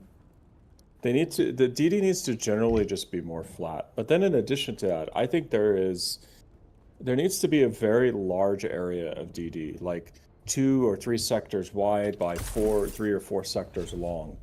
That is just a massive salt flat, a massive flat area, just purely flat. And I would just advocate for taking all the resources out of DD and putting it in that flat, making it a non-worm sign area and letting people just build there and battle it out with buggy battles. I think it would be an insanely interesting thing and a very good way to validate ground combat, while also theoretically allowing vehicles to transit DD, through worm territory, all the way to Iro, relatively. Maybe even make yeah, you can even make some areas also like a no-fly zone to encourage more ground action. I think they'll end up doing that regardless. Like, I don't think they have any other option. There's so many people complaining that ground vehicles are useless that they just are going to have to do that at some point. Yeah, I mean, they had their tank. Tanks at some point, so. And They had their also, tank in promo material, and it's not there because there's no point for it. the third thing I would do to DD is I would add that crack, the butt crack, as I like to call it, that's in Haga Basin into DD, but I would make it less deep, like maybe half the depth of what it is in Haga Basin, and I would fill that with all kinds of plant life, all kinds of water plants. I would make it a very tropical and wet biome, and similar to how we would see in like the labs. Because I think, I think the streamers had a very good point about this in the launch of the game, is Dune is struggling really significantly for different biome options. The long-term health of the game of always being in a desert is just, it's not really all that fantastic, to be blunt. We need a little bit of variety, and I think having a big crack with a bunch of water, wetness, and plants would be quite interesting. Well, look, I think something like an oasis would be nice. If they work out faction, they've already hinted that they wouldn't mind bringing this to like other planets. If they work out faction properly, then you literally have that opportunity to go to other planets, which would just be the same as Conan having the Isle of Sipta or whatever it would be. And you would just do the same PvP fighting for those factions on that planet, different environment, different ecosystems. That would solve that problem, right? The problem, once again, for me is they need to figure out what faction is, and then we can move on from that point. I think the one of these things here is like creating some oases to create like different sorts of biomes. Like maybe something that's spilled out of a testing station. You could have there was a testing station in there and it's spilled out, and now we have this small little different sort of a biome. is a great way to like at least create variation with what we have right now, without being like it's gonna be 2-3 years time before we're gonna move to another planet. And it allows them to start working and experimenting with these different sorts of biomes and making them with different sorts of dangers to them. Because yeah, you can make a very green, nice place, but maybe one week it's, I don't know, a freaking lava river. Come up with silly stuff. I think it would help with creating some variation, and you can make different sort of gameplay mechanics around it. Provide certain resources from there as well, which gives people a reason to concentrate. Because that's the other thing with the DD, of course, is like I said, it's so large, especially if you're not on a very busy server. It's an actual desert, which also feels nice because it's a desert. But as a game, it kind of gets boring. Well, I mean, I'm thinking about what people are posting inside of the chat while you guys are going through with this conversation, and I mean, here there is a lot of possibilities for us to like expand out to and ask the question of, could this actually be something that would be suitable for the game in itself. But what I'm really, really worried about personally on the note of what's being talked about here is there ever going to be some kind of balance that makes any of this actually reasonable? I do like the thing that Iz had brought up about, what is the survivability? And you kind of expanded my opinion of what survivability is in the game. I don't even think about water. Like, personally, I like it when I get to the end game that I don't have to struggle or think about water, but maybe water should be more apparent, right? You know what else? You know what else should be more apparent? Spice deaths.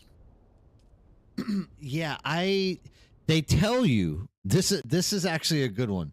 They tell you multiple times that there needs to be the perfect balance of spice, right? But they're like, too much will kill you, too little will make you, whatever. But you never do. Have you actually died to spice? Has anyone ever died to spice? Nope. Yeah. I haven't died to spice yet. You can OD on it. Yeah, I think the fun part about spice is I never, because I didn't use spice mode outside of a couple of accidental presses until I moved into a key very, very far away from everything. I haven't used spice mode until this patch in these new testing sessions. There's a lot of people that haven't used spice. Because I found it just annoying. It's like, oh, now I'm this, and I had the cooldown, and it's just like, it also lasts quite... Aspia claims that you can't OD, but I've heard you can OD on spice. Can't you? Am I wrong in that? In the early days, you could. I haven't seen it in a long time, so I don't know. When the amount of times me and sit there and just, we just sit there and spice up. We do sprint out into the desert to piss off the worm and run back again and just enjoy the hallucinations. The amount of times we've done that for hours on end, I don't think we've ever had any significant effects from popping spice over and over and over again. We've gone through kegs and kegs of spiced wine, but other than that, as far as I know, it has to take place in like a use and also in the ringworm plume types, or in a medium plume type situation. But again, of those plumes without any issue. Yeah, there's a reason why there's a spice mask in the game. Like, you take a build up from those things, and if you sit in there, you can get hallucinations and those sorts of things. Well, Osbia says they are max strength spice, which is 10, and it takes forever to get maxed. It doesn't let you OD it, just says you can't take anymore. I've been in those spice blooms without spice mask. I don't even think I crafted a spice mask. I know that quest is there. There's a bunch of those quests that I just completely ignore. Dude, I usually just land in them so I can get spiced up for free. I mean, now, actually, because it's... probably not sure, but like there's with the current testing stations, the spice is completely free if you do it properly. I have more spice, food, and drink just from doing missions. I collect it all the time, and then it goes into a box. I never use it. I've been doing medium spice fields a ton. That's where I get all my spice from. I've never had any effect from being in the plume, and I've harvested almost an entire medium spice field before the plume's gone away. Like I'm not experiencing some of these things that you guys talk about. Zal explains it that the higher the tolerance, the more you have to take in order to get the bar at the bottom filled up. Yeah, so that's like the in only thing. tolerance 10, you have to take 8 melange liquor. At tolerance 1, you only need 1 liquor. And he says beyond that, there is no other downside.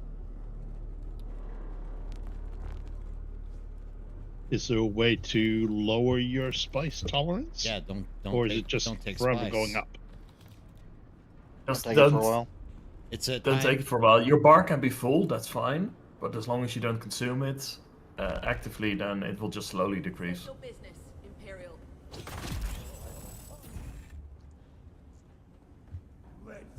But like I said, it's one of those mechanics that definitely could be expanded upon, like I talked about earlier with, you know, with farming. Maybe have something that brings it up and down again. There's ways they can enhance that mechanic, do more with it. You know, like I'm just Googling as we're speaking, and I asked GPT about it, and I asked it to confirm its conclusion. But it confirms that OD is still a present mechanic in the game. And I distinctly recall people dying from it in the early days. It's not something I've seen recently, but just for the sake of argument, if it's not in the game, then it should be.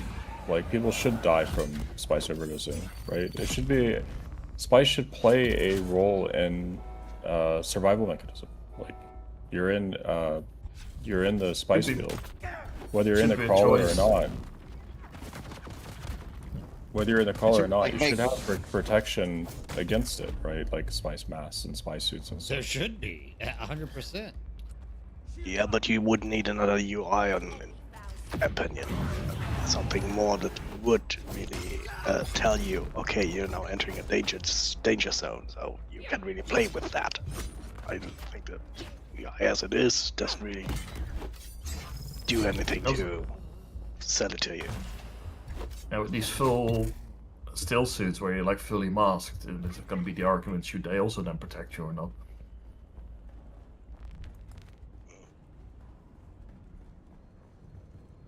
What about Chapter 3 so far with the fixes that they've done with these updates? I'm actually happy with that, the update they put in last night.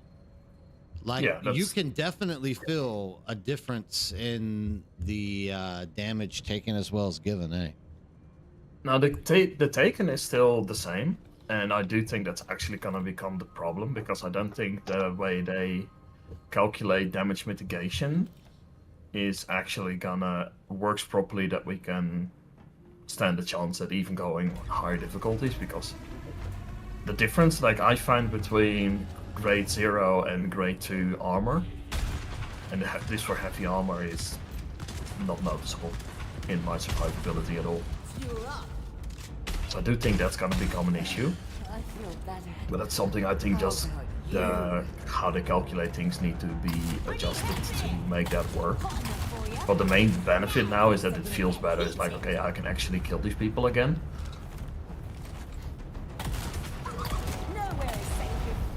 But I still think we need more CC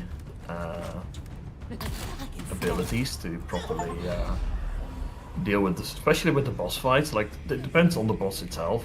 Some of them have more downtime than others. But you need to have sometimes the ability to create for yourself a moment of breathing space to pop off a health kit, reload something, reposition yourself, things like that. Currently, it's... Sorry, go ahead. Sorry, I thought you were done. Well, one of the issues I have in the testing station is, like, especially when you go up against the fire boss,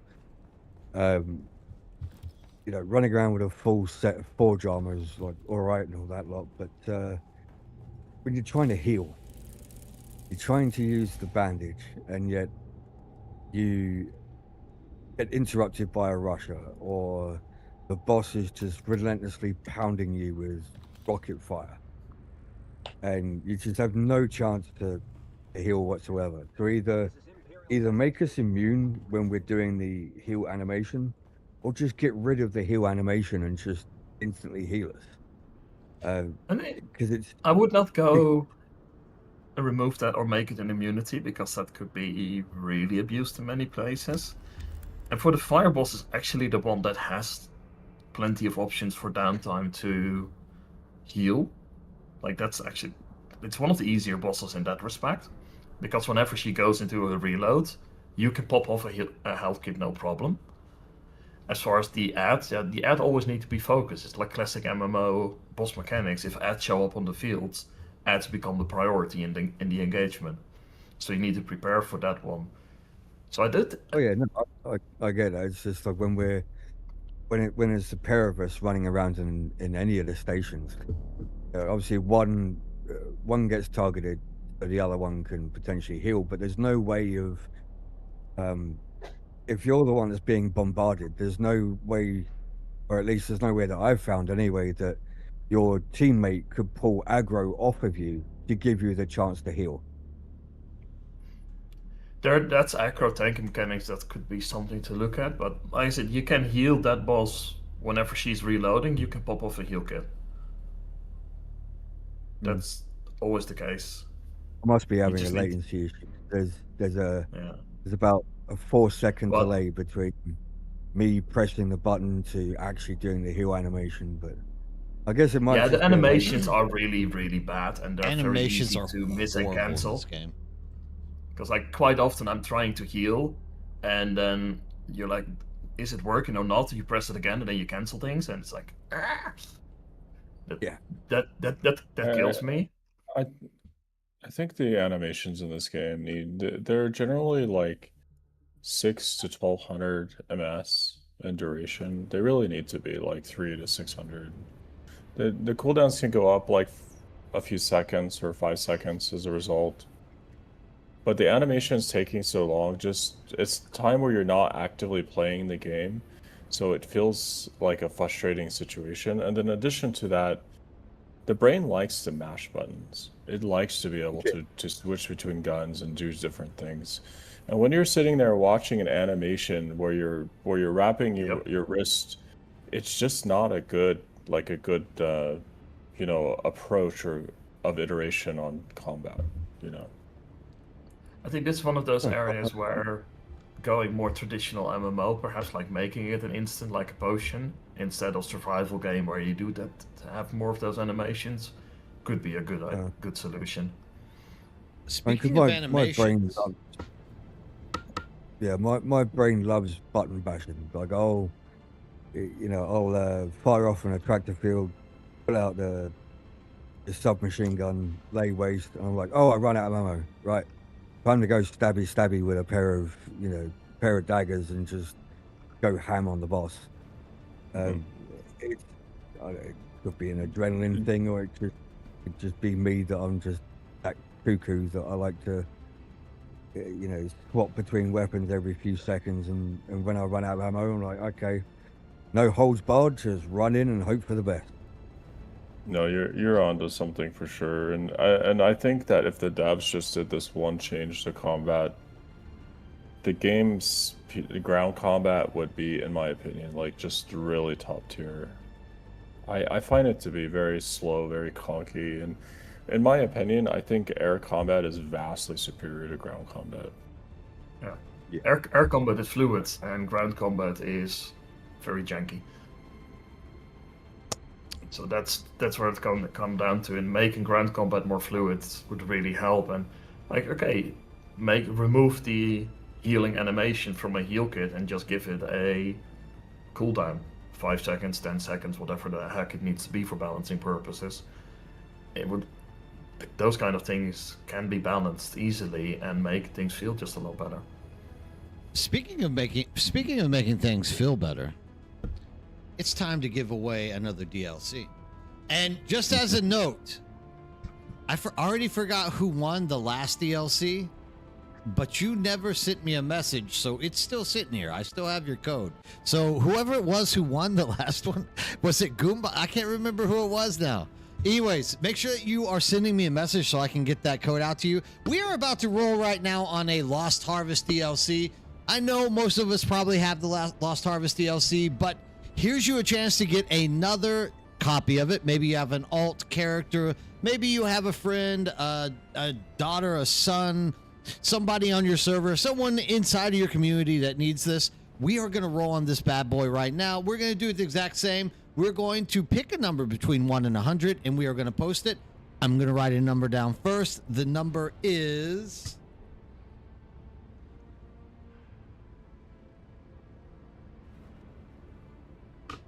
All right, let's start putting out the numbers. We got a few minutes to go. YouTube is always a little bit behind. Here we go. They're starting to post now. Remember, whoever gets the closest or ties for it is the one who gets to walk home with this DLC code. Keep going, keep going. If you're a lurker, only one number. It doesn't matter if you are lurking, if you are just hanging out. I don't give two turds. Post a number inside of this Discord. Try to win this thing. You can use it however you want once you get it. All that matters is that you, no matter who you are, is out there and you have a chance at taking this code as same as anyone else who is inside of this Discord at this moment or on the stream. All right, we're going to count down 5, 4, 3, 2. Remember, Tim, don't post two numbers. I don't know if Tim posted a number this time again. Did he? He did. Good job, Tim. Good job, Tim. All right. And stopping. The number was 50. Who's closest to 50? I know Tungsten has a 55. Do we have something closer than 55? 56 goes up by 1. 61 is up by 1. Is he dirty dog? You came too late. Stacy, what's your number, Stacy? Stacy, where's Stacy? 49. Stacy is 49. Stacy, you are the winner. Do me a favor, Stacy. I don't know which platform is Stacy on. Are they on YouTube? Oh, they're on YouTube. Stacy, if you would please jump into our Discord and send me a PM. You can leave it as soon as you get out of it. I'll post it just in case you are not in that Discord. And this goes for anyone else. If you are looking for a community that likes the game, plays the game religiously, and loves to hang out and meet people, come join us on Discord. Also, if you're looking for a server, you can always come join us and see us. But most important thing is that, Stacy, I get you this code. Oh, that was Twitch. Wrong one. And YouTube is right hither. Just do me a favor, send me a message, and I'll get that code straight out to you. And with that in mind, we keep moving on, gentlemen. What else do we have to discuss tonight that you want to get off your chest about this game that's pissing you off or making you happy? Not enough donkey statues. There's definitely never enough donkey statues. I just have to put that out there on behalf of Ink. Oh, wait. No, Stacy, wait. Jester, give me...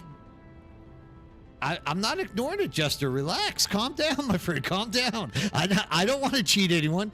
Izzy posted 49 afterwards, though. Like after... No.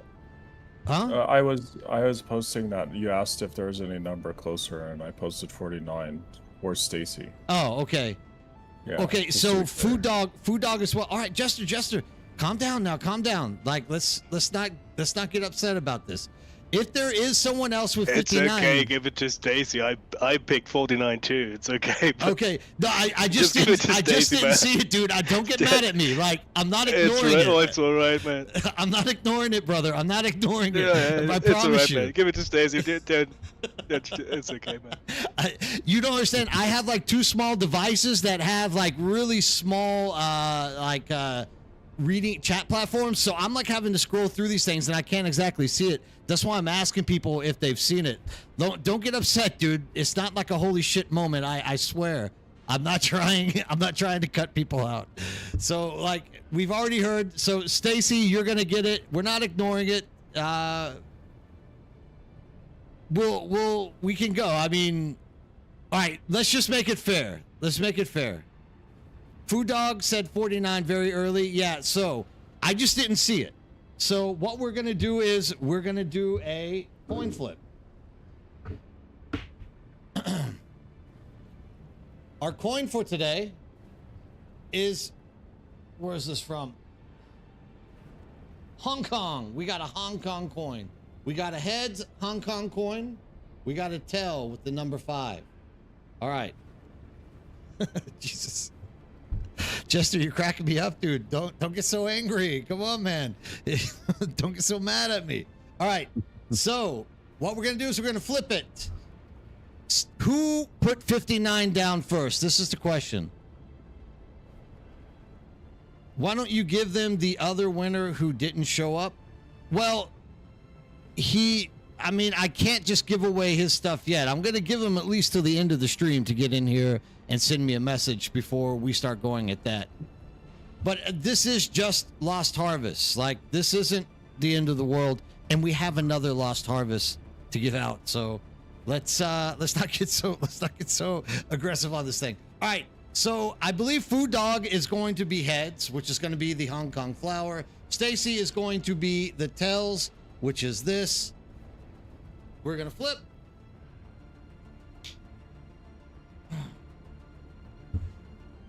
Just because I'm scared people are going to get mad at me if I move it. It is tails, so it goes to Stacy regardless. We had Stacy with the 5. Stacy, make sure that you get a message out to me. And Food Dog, I think you're Food Dog, you are in Discord with us right now, right? Yeah, right. I apologize. I'm sorry I didn't see your No 59 problem, mate. or whatever it was out there.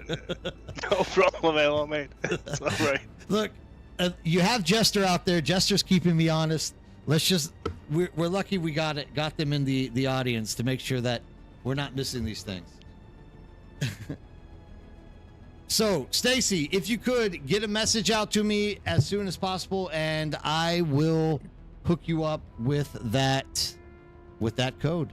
All right, moving on. Let's continue this discussion. 1 hour later, we will be giving another Lost Harvest code, and then at the end, around 12 o'clock my time tonight, which is exactly 2 hours and 50 minutes, so like 3 hours from now, we will be giving away the final Raiders of the Broken Land code. And if who was it that won earlier today, if they do not reach out and talk to me by 12 o'clock, maybe by 1 o'clock, we will just give out that code to somebody else as well, because apparently they don't want it. Hopefully we can get that message coming in. We'll see. All right, we got this. Who is it? Dark Shady Shadow. This is Stacy. All right, Stacy, here we go. And there you go, Stacy. There's your code. Congratulations on winning, and stick around. Get a chance to win the final chapter 3. That's coming up a little bit later. Okay. Not ignoring anything. I promise you guys, I'm not ignoring anything. All right. So moving on. Where are we at now with this conversation? What are we trying to pursue? Are we done? You guys have anything else that you want to throw out on the table? Talk to me. I want one thing, and that's for building sets. Can we please get some roof pieces that work for triangles as well?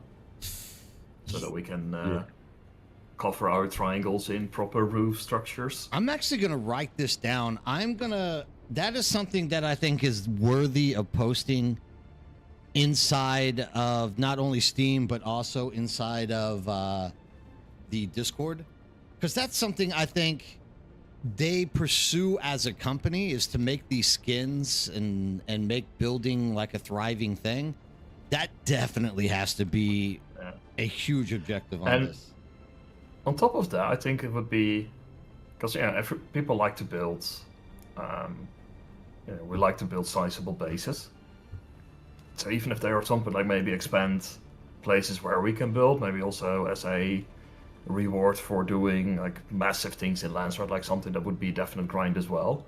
Whether we could get like special basic standards that would allow us to extend to maybe a 9x9 grid, for example. And of course with the additional building pieces that come along with it. Wait, you're wanting to get more building space?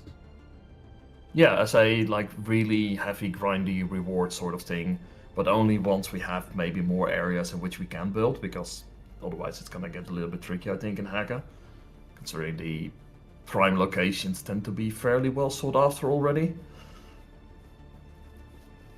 As a minimum, they could probably piggyback on the Landstrad, use the new currency that they just came out with for additional purchasing options.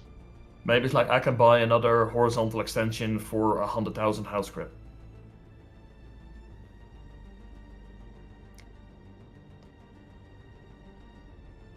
And that would be then in addition to the standard 5 ones that I can have already. And then I can maybe add up to maximum of 3 of those in the mix. So instead of going 2x6 as we have now as a max, we can go 3x3. Or however you want to lay it out.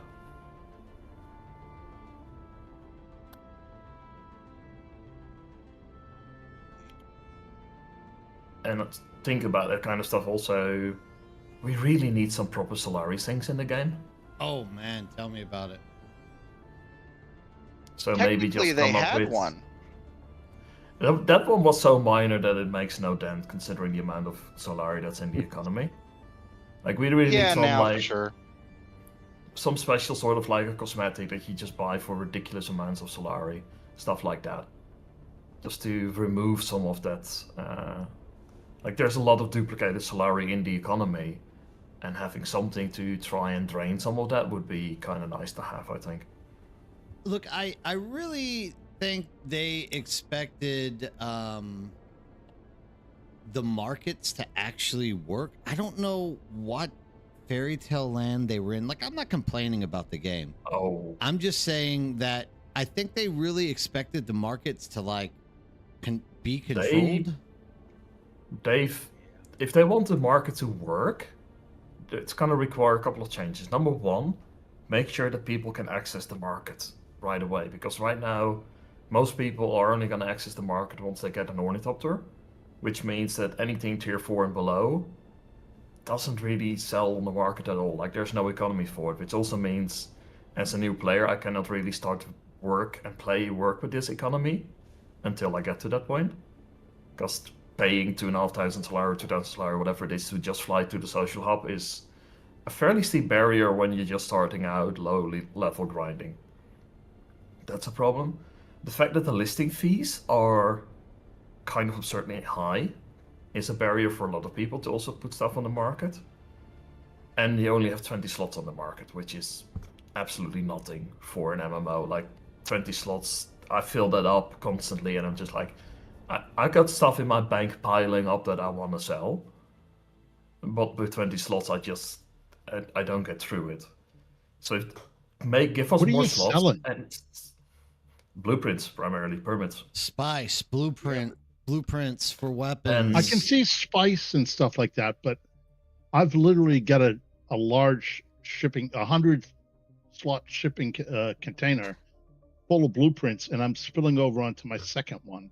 And I've already memorized like 200 of them. But also for that economy, like remove listing fees and just add take a percentage of the final sale fee instead. That's a way to take a Solari scene, for sure, yeah. Yeah, and you can take that. So like I said, you can even make that a sort of like scaling percentage. So at higher prices, we actually take more away. So that makes for the lower items that go for lower prices, you don't lose as much. That could be an option, or just make it static. It doesn't really matter. But at least something to give people some rotation and encouragement to just try and sell things and buy things. although I like the concept, I do not believe that would work because, to be honest, I wouldn't be surprised if there's already Discords that are literally meant for marketing because some people already say, "Oh man, this is outrageous for how much I have to pay just to put this on the market."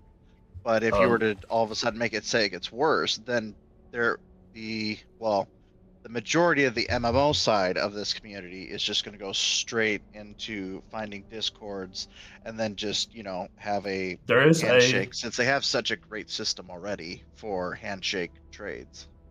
there is going to be always people that do that, but for the large markets like your standard casual sort of player, they're just going to make use of that auction house primarily.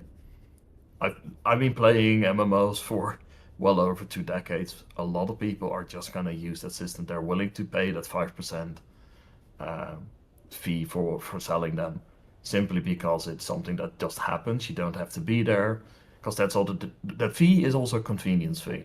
I put it on there. I don't have to pay attention to it. I don't need to meet somebody. I don't need to take time out of my day to deal with it. Like as a player, would I go on a Discord for private trades? Probably not even. As somebody who plays economy a lot in MMOs, simply because it takes time, and time is money. I'd rather just have my listings on the auction house and pay a 5% fee on the final sale price. Because in the end, that will allow me to generate more revenue than going around meeting people. I mean, for me, the whole marketplace is just not. I don't know that the market will ever be in a good place. Actually, I don't want to be a pessimist on this thing, but I really don't feel that the market's ever going to go so far. Did I change it yet that you can actually repair items that you buy that you don't have the permit for? Because that's another thing that's really hindering the market. Because right now we're getting this crafting specialization, which is great. So say I max that out, I can sell you an item that has 100% extra durability, but you cannot repair it because you don't have the permit, which is a frankly ridiculously stupid system. Guys, everyone is welcome to come in and join. What you need to do is get into the Discord. Once you're in the Discord, hop into Fremen 3. I will pull you up. Everyone has the ability to come in here and share their voice, share their mission, share what it is they want to say about the game. You are all welcome. If you need that Discord link, I'll give it to you right now. The one thing I found out about the market is we need it needs to be a bit more concise. Like it needs to have a global market because there's loads of features out there and loads of other servers out there that have varying different prices for different gear on sale. But then at the moment, we're kind of restricted to our own small cluster of features to what's being sold. And a lot of markets are either completely dead or massively overpriced or flourishing. That's kind of mixed place. The problem there is simply because the servers are dead. Well, I mean, yeah, that is a case as well. But I know people that are sitting on, they're nothing to do with duping or anything like that, but they're sitting on 62 mil of Solari that they can't spend because they're just. Yeah, I'm one of those people. Yeah. Because the market is so quiet, and it's like, well, what's the point of looking at the market? I might as well just sit on all this cash and be a trillionaire for the rest of my life. Server-based market is completely fine if your server has the population to sustain it, which right now there's going to be like 2 to maybe 4 servers that can do that. All other servers, the market is just kind of questionable, including the server that I am on. I'm still selling, but it's slower going, which is also an issue with in general. But like I said, if the servers have proper population, then having a server market is completely fine, and it's probably going to be something that they don't want to connect at all because it kind of gets complicated because you have to have a lot of servers talk with each other. I mean, this whole global market thing, I don't know. I don't know how hard it is for them to implement it. That's my number one, like, the number one thing that I always try to like keep in mind is that things might not be as easy as the idea is putting it out there. And I don't know. I mean, It isn't. I don't think it would be I easy to mean, do that, right? I'm gonna These put it to you servers this way. are in data centers all over the place. Yeah. They'd have to There's- set up some kind of central server to maintain just. Yeah, and you need to have servers talk to that server again. Like, infrastructure for having MMO games work in general is one of the hardest things. And there's only a couple of people out there that can do it. And one of them, I forgot the name of the person because I'm bad with names. He's generally like one of the go-to people, and you see this person move between studios just to do this kind of stuff. It is insanely complicated. Even if you could make it work, the best they could maybe do is like make it a region-based market, so EU market, USA market, and Oceania market, for example. Yeah. But Even the question market there is is bad. like, if I do this, what's going to be the benefit? Is it going to really improve the market versus having a market on populated servers? If my server is properly populated, the market is going to work as it is right now, provided we make some changes to actually make it even more appealing. But if you look on more active servers, stuff is actually moving on the market.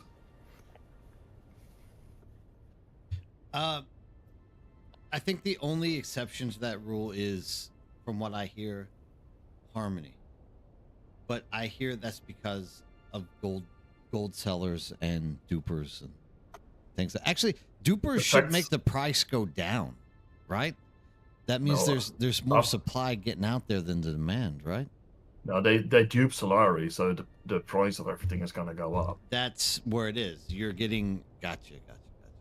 Yeah, Which and is it's also like the fact that they haven't addressed that properly, and the fact that the game launched with known duplication exploits is like one of those things where that's to this day I'll never understand, because duplication exploits are devastating to a MMO because it's a persistent world, so that kind of stuff persists for a very, very long time, and it's really hard to restabilize that.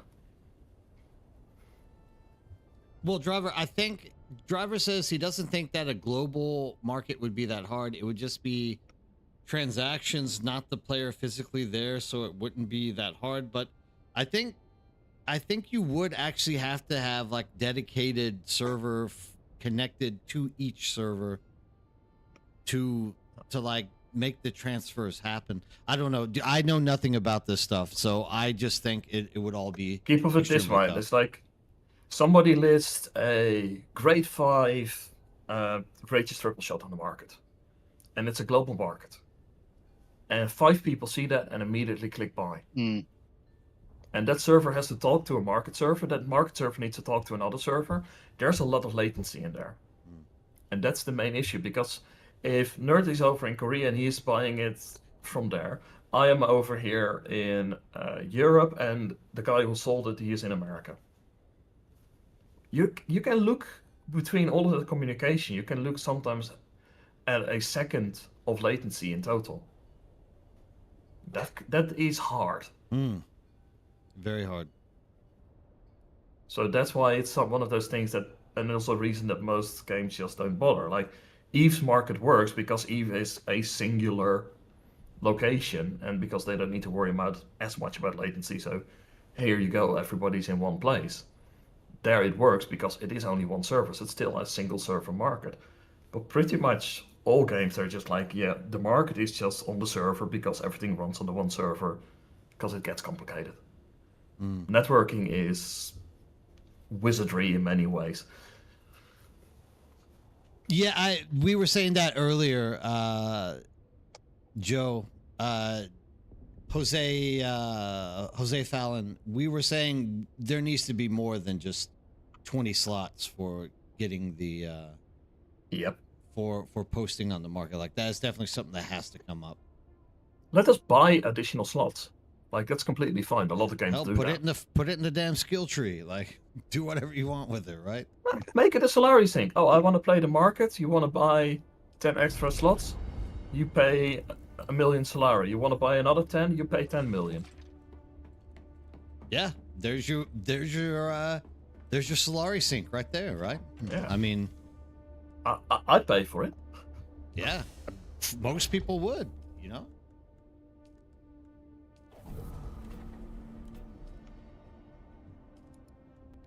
It's like one of those things. I'd rather sell, if I can sell my stuff in bulk and just keep it moving. I don't even care if the prices are going down.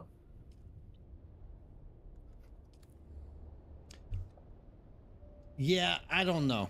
We'll have to see on that. I don't know that they're ever going to do the marketplace either. I'm kind of skeptical on that being the case. The look, the also the one thing that I'm really most concerned about is the PvP PvE question. I know we've covered it a little bit tonight, but I still say if I were given an option to like interview Funcom, the very first question I would ask is, why can't we have just a PvP or / a PvE server just dedicated to that all in general? I would just like to have an answer on that. That's not the game. A lot of other games do it, so it's not particularly hard. It's just a case of theoretically or hypothetically for Switch. I mean, the day that they do that, if they would have launched this game with that setup, we would still be pumping 20,000-30,000 people, easy. They have the PvP servers already. Sorry, go ahead. The PvP servers, however, would not survive with the game as it is. Well, that's the there's going to be wolves eating wolves, and at some point, there's just not enough left to eat. This is it though. Like, PvE would do a lot better. The PvPers, even though you think that way, I kind of in a way disagree. Only to the fact that the people that I came here with loved this game's PvP. If they were in an arena with another 150 people that also loved the PvP the way that it is, look at, dude, just for instance, look at Harmony. That is what Harmony server is. And that is persistently the most populated server in the game. I really think that PvP thrives with PvP. PvE thrives with PvE. You could have probably one, maybe two PvP servers in a region that could survive. That's with how this game is. Because yes, the PvP can be very enjoyable, but it just there's not enough reasons for it to do it. No, but I mean, and that's the server, the resources for the servers on this are honestly nothing. It's they can spin up servers, and it's one reason they've already got the mechanism where people can hop from not only one siege to another, but can move complete servers and regions. So even if there were only 2 PvP servers, totally dedicated PvP servers in a given region, so what? Those 2 fulfill the capacity that's needed for that region. You could have number of servers that are PvE, like what we have now, a mix, and then you could have servers that are just PvE. Like, just because there's only 2 PvP servers and 25 PvE servers, like, who cares if your servers are less in numbers, as long as you have the population to work with the servers that you have. And if the demand goes up, they spin up another server and a bunch of new sieges. I don't see the problem with it. This is just it. They do it in every other game. You shrink or you expand the amount of servers you have according to what the demand is. So even on Conan currently, like there's maybe 4 or 5 PvP fully dedicated servers. There's like 10 PvE only, and then they have the PvE conflict. And ASICS, that's what I'm saying. Like, I don't know why Funcom hasn't done this. That is the number one. Like, I have a list of questions.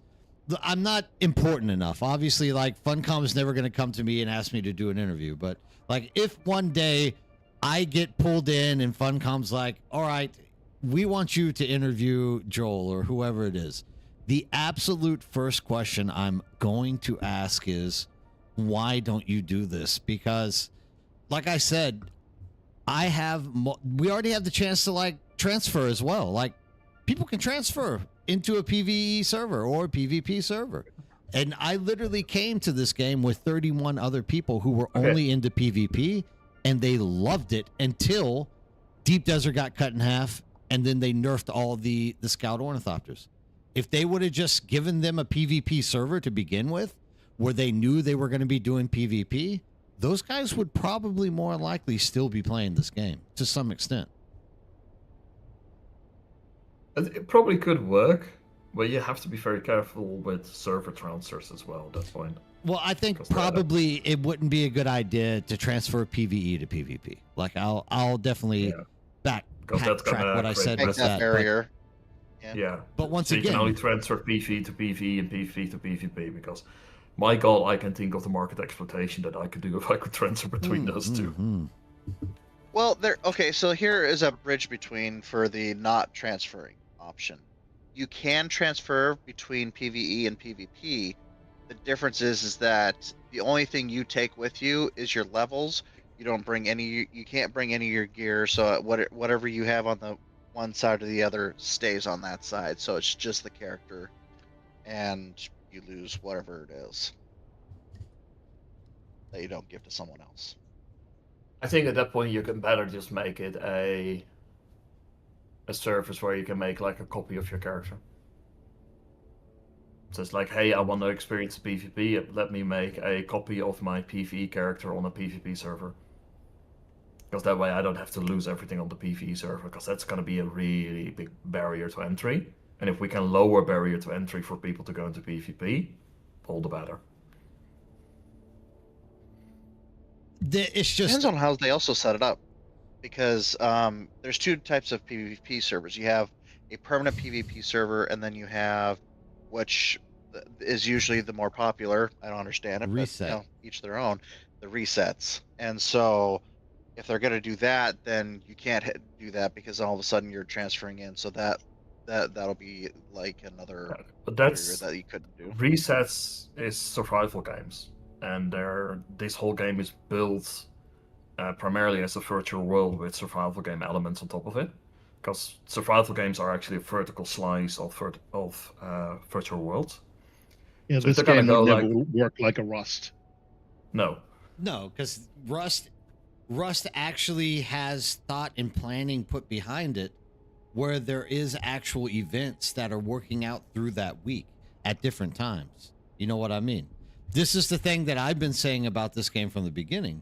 There's not enough directed PvP. In Rust, like, sure, you can just walk around the map and alpha everybody off the map. But also, you fight for the helicopter, you fight for drops, you fight for the stations, you fight for all these things, and you're doing all this as the week's going. It's keeping people happy, because not only are they getting the PvE of the player versus that environment situation, but they're also like fighting each other for that PvP superiority. This game can't do that because there's too much building into it, right? It's also a much faster progression. You can max out. I have seen players in hours who, in the first on White Day, they're already with a tier 3 and all the blueprints that they need. It's like, this game is. That's insane. Survival games are a vertical slice of an MMO. They take a couple of these aspects from here. They're like, okay, let's make this. Let's really work on this. Make this very excellent. But it's also a really fast, sort of cyclical thing. That works. It's great. but this game was not designed for that. Yeah, that's where that last interview with Joel kind of got sidetracked, because we've always considered Dune Awakening to be a survival slash MMO setting, right? In many ways, this has MMO element like smeared across the face, because there is that long progression of you know, going through all the different tiers, stuff like this, and there's the storyline that goes with it. But, you know, Joel was like, I don't want us to be considered an MMO. It's like, well, what do you want to be considered? Because you can't just consider yourself a survival, right? No. The way you would classify this game would be, as a good friend of mine puts it, is you would classify it as a MORPG. So it's a multiplayer online RPG. So it's not, the massive is not really there, because we don't have the kind of numbers to classify as massive. It is, however, a virtual world, as in we have a persistent world. So what we do now is going to stay with us through the lifespan of this game. And that's also why the cyclical nature of the deep desert doesn't really make a lot of sense, because a survival game's cyclical nature works by resetting everybody to zero. Like in Rust, the wipe happens, you start with a torch and a rock on the beach, like everybody else. In Dune, I get out of the deep desert, I keep everything that I gathered out of that deep desert, and the next day, I bring it back into the deep desert and I start again from that position of already being at the highest level, at the highest tier, and ready to go again. So making the deep desert wipe every week is still, to me, one of those mechanics. Is like, why? Because it doesn't do anything for your game. It's done well. One of the things it does is it allows them to vary the deep desert from week to week, which is kind of stupid, because like it doesn't. The variation's not that big. No, it's far too small. If they wanted to do that, we're like, hey, we want to make it interesting, do it every month, and properly put in the work to make it really different and interesting every month. Then I could say, hey, that's interesting. Now I can go and explore it. It properly feels different. There's different sort of testing stations, different sort of shipwrecks with different sort of challenges. Hey, now it starts to feel like, hey, I want to come back in there every month to at least have a look and do my things, and maybe get back to the loot system where only certain permits drop in a given month. That's great. But as it currently stands, this system is like, why bother resetting it? It doesn't give me any meaningful change. Oh, my rack is now in C3 instead of in D3. Great. Yeah, Alaskan has a point there, and I agree with Alaskan on this. The biggest reason why that wipe, I think, continues to be a major part of the mechanic of the game is the fact that each week, regardless of the fact that usually the people who want to get out there are always like on the dot and ready to run out there and do it.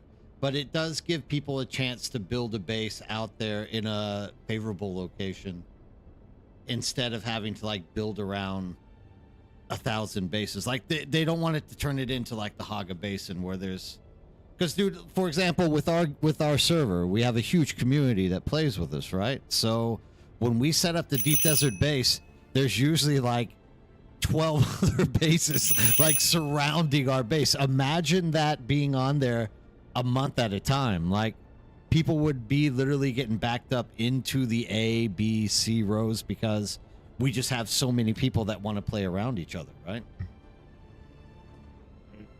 But I mean, it's all happening anyway. It is going to happen anyways. But I don't know. For me, I never really cared that much about the whole weekly wipe.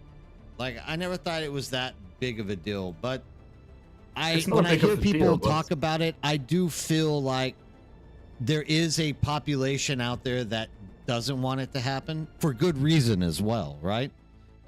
Everything that you're saying here is a good reason. Yeah, but the main question is like, if you do this, what does it do to make the game better? What does it do to make the game more enjoyable? And what does it do to take away from that? If you look at that balancing aspect there, I don't see that it does enough to make the game better for pretty much everybody. If you want to make it so, no, like, so if you want to make that the case, okay, put work in it and make it actually a meaningful change. Then it's going to be something that you can say, okay, there is somewhat of a reason for it at least. Well, that's going to require them to, one, create real faction, two, create real controlled PvP environments, and then you start seeing a reset making sense. Like, if they were delivering what they originally said they were going to deliver for us, which was an environment where PvP was going to control Deep Desert and PvP would still, or PvE would still be able to thrive out there somehow or another, then we would have been in a different situation. Weekly resets would make sense, because now you're getting new obstacles that you have to fight over, new situations, yada yada yada. Say the Deep Desert was full PvP still, but the testing stations in there, they would be like a PvE zone. So there's like a very large bubble around it. Like, this is a PvE zone. Once you're in here, these are challenging locations. Like, these are your dungeons, your raids, whatever the hell you want to call them. So people go in there. Okay, going in and out of there, there's a risk to that. People can intercept me. So PvP players may be like, hey, I don't want to go in there, but I want to try and get the loot out of it. You could have an interesting sort of back and forth gameplay in that. Okay, there's a risk for me going there and a risk for me taking that loot out of there. That's something that quite a few PvEers will be okay with, because it is a risk-reward sort of situation. There's like a very good reason to go in there. I can get some really high-end stuff that I could sell on the market, and maybe with that I don't want to harvest the spice because harvesting spice is risky to PvP. Clan is harvesting the spice, they want my blueprints. There's gonna be some economy flowing. That could be interesting, and making those locations different each week, different areas. Stuff that could have been done. But like with everything, this idea that I had is just half-baked and misunderstood. That's the word right there. And V for Valle just asked, like, you know, he thinks that the foundational ideas of the Deep Desert release were not like fully thought out, and I think that is the underlying issue with this game. Is with Chapter 3, we're getting a glimpse of what half or a third of the real game should actually look like. If you put me in the room with Funcom 2-3 years ago and they had this idea for the Deep Desert, I would have told them exactly what was going to happen, because that's what happened. The only reason people were there was to farm resources. Once you have the resources, what else was there to do? Nothing. So the only thing that left to do that is interesting remotely is to go look for fights. So that's what people started to do. And then the wolves eat all of the sheep are gone, the wolves start eating the wolves, and then the wolves are also at some point, a lot of them are being like, well, it's kind of getting boring, we're doing the same thing over and over, we're also done with this. It was never thought out, and I don't think that Funcom properly understood the audiences that they were trying to make a game for, because that's the other problem. Like, a lot of people that play a virtual world MMO, there's a very good chunk of those people that are going to be primarily into PvE.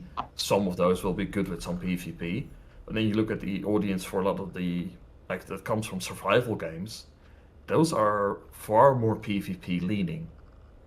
But like you said, something like Rust has a far better mechanic and steering people to those places for those kind of encounters. And they still have problems with all sorts of nonsense that people do, but you kind of know what you're getting into with them. Funcom 100% didn't know their audience. Funcom 100% never knows their audience before they put a game out. The reason I can say that was there's at least 2 other games that they've published that literally dropped the ball 110% with the fact that they didn't know the audience, and it literally took them years to get it on track. Conan Exiles is the #1 example. They will even tell you in interviews that Conan itself, it took a hot year before people weren't bombing that game because they didn't know the audience. Same thing is happening here. And they don't learn from that mistake over and over. It's really strange. They don't. It's really strange that they don't. Like, I talked to a friend of mine. Like, he's YouTuber on his own, makes stuff.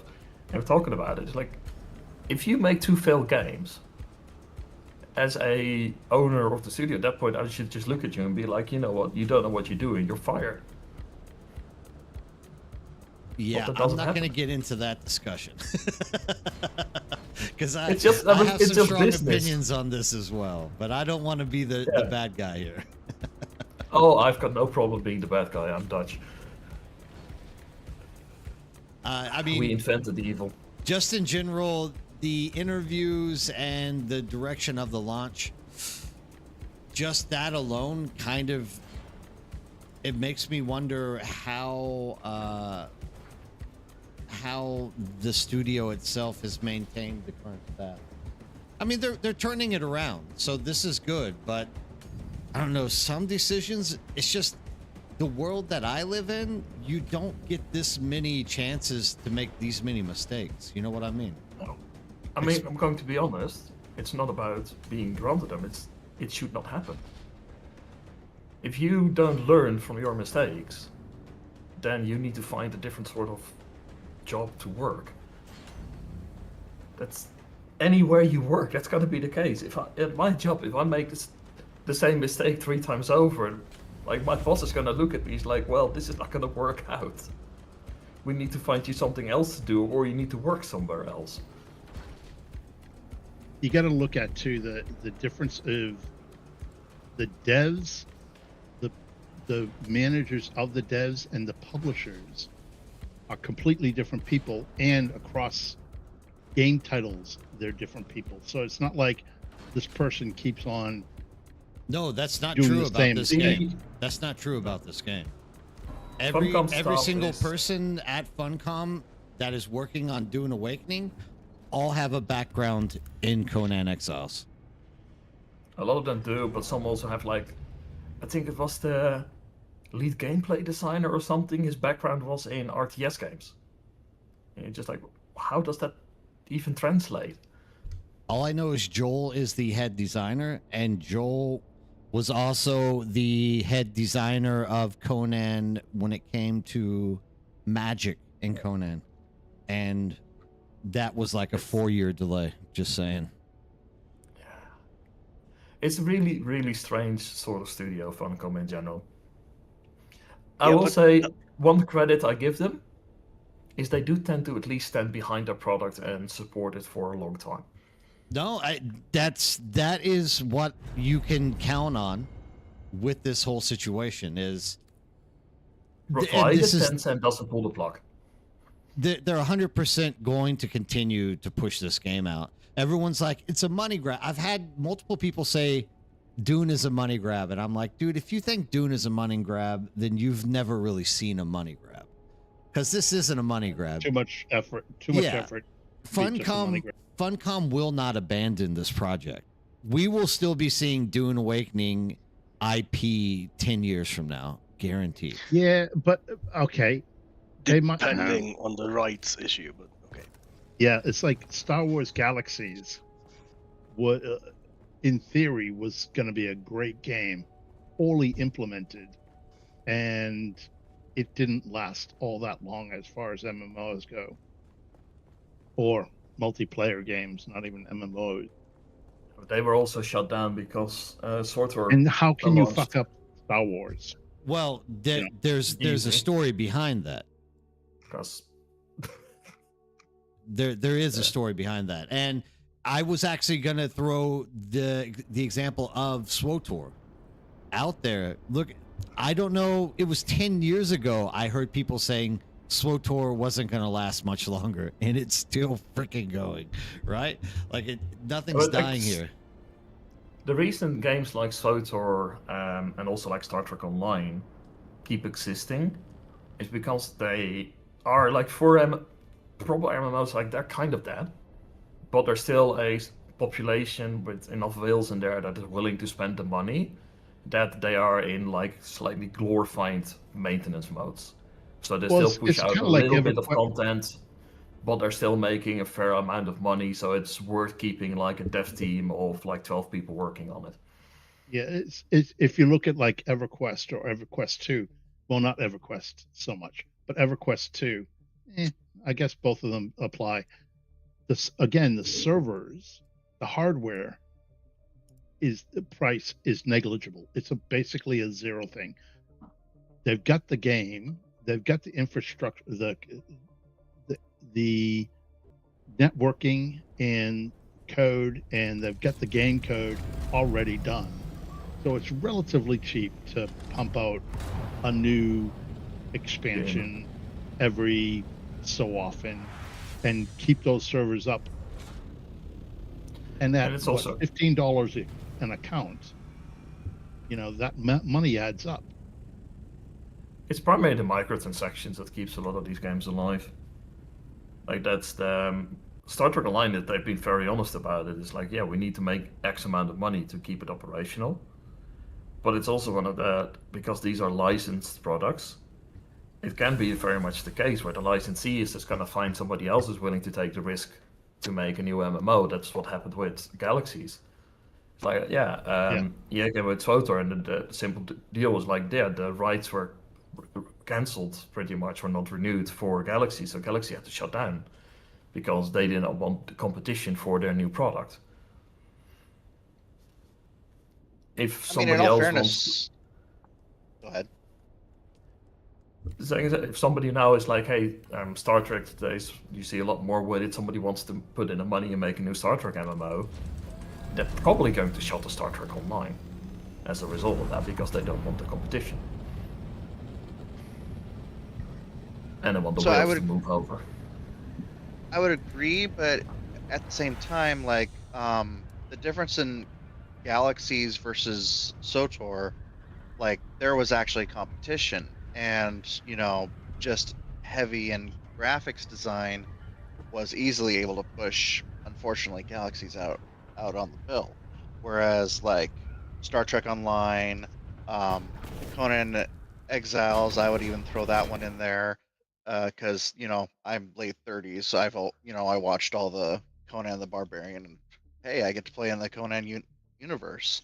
Now Dune Awakening, which we're playing now, there is no competition, and when a lot of people see this game as competition, it's like, well, they are struggling as it is, and for us to try and put it out there, we'd have to make a game a whole lot better than this game, and that would require a whole lot more resources and investment that we probably wouldn't be able to get our money back.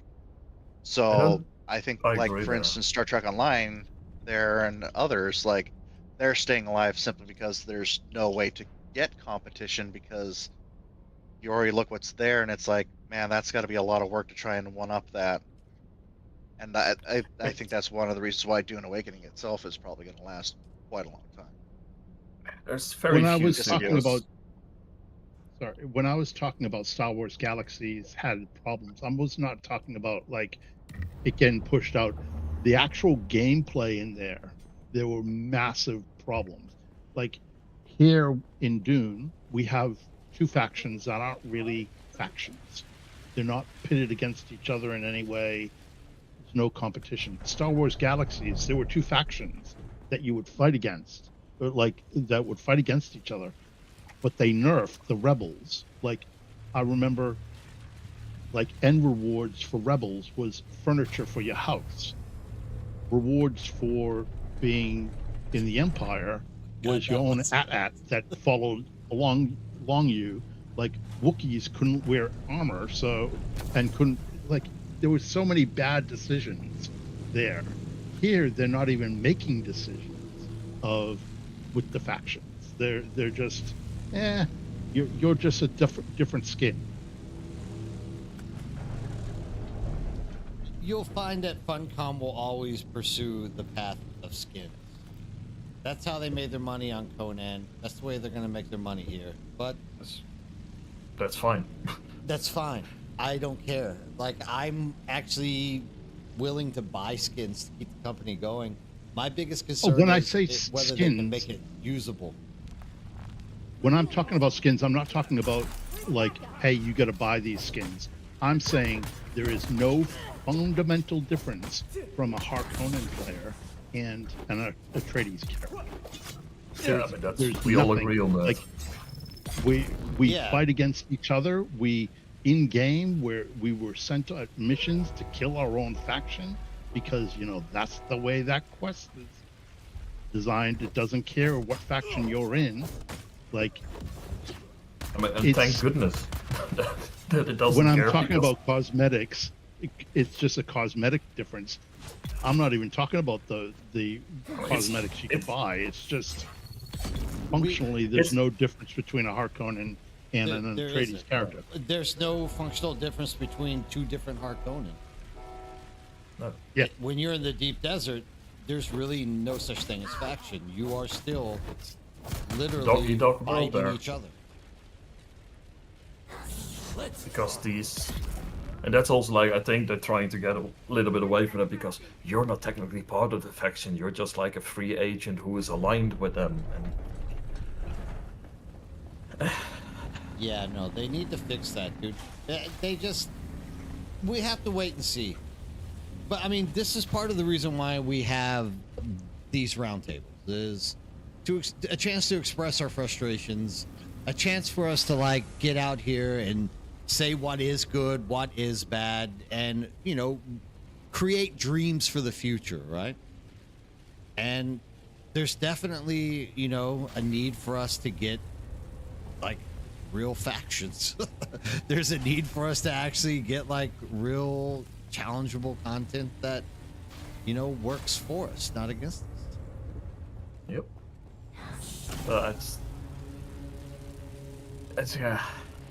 I'm not sure that they will make that work. I mean, it's They a, kind of it's a put, tough they put proposition. themselves they put themselves in a really, really tricky position because they gave us Atreides and Arkan. I mean, So if they you're can Atreides and backtrack Harkonnen- that any time, though, right? Like, they don't have to maintain that. They can backtrack it. Yeah, but it's gonna piss people off as well because Oh, a yeah. lot of people will Oh, yeah. will like Yeah. the fact that they're part of this. And like for me personally, if you're just like, hey, you can now align yourself with House, I don't know, Richesi or whomever, like to be able to be like, oh well, maybe that's interesting at least. But I know a lot of people would be like, no, I don't want to leave the Atreides. The Atreides are the cool guys. I want to stay with them. SpongeBob, I have a lot of opinions on future updates, and I don't mind even staying here in like Arrakis. Like, I don't need to necessarily go to another planet. If they're smart, they keep us here until they fix a lot of the core fundamentals. Because there's a lot of gameplay and like faction stuff and all of those kind of things that needs to be sorted out first. And Yeah, then they we can worry about leaving. They can do. Other planets would not, from a technical standpoint, other planets aren't going to be any different than how the overland map works now, realistically. It might be a slightly different UI to get you there, but we're still going to have deep deserts, probably sized areas, Haga Basin sized areas, small little testing stations, instances. All that stuff is going to be core, and then it's just going to be art is going to be different. It's not going to be a desert planet. It's going to be something else. So it might be a tech planet. So Yeah, but you have It's to think probably about gonna level be- design there as well. And level design has Yeah. plenty of its issues as well. So like that's what I'm saying, if you fix your gameplay and your level design, you understand what you need. And then you're gonna go to these new locations. You also know how to build them, what you need to build there, what kind of interest points are going to need. All of that stuff is now worked out. We know our system, and then you can start producing those new locations. But if you start doing it now, before you're actually knowing what you're going to need, you're still going to create more and more of these locations that then either are going to become deserted because they're not as good as the new stuff, or you need to rework them again. Like their team has been reduced significantly, so if you put your focus on first laying your foundations and then expand, you're gonna be in a healthier position long term.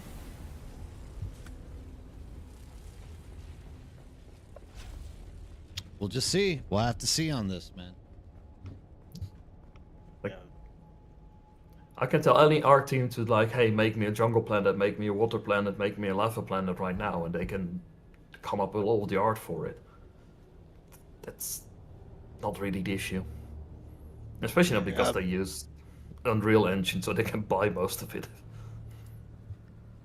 I would think that the art wouldn't draw from the resources for to implement the game design choices, because you have for Arrakis you have the water, heat, mechanics, etc. So you would have to think what are the mechanics for the planets to make them matter.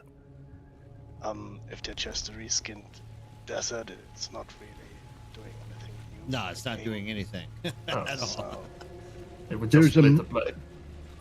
There's an amount of artwork in this game that has directly come from the artwork in the movies. So they will capitalize on that on the next movie too.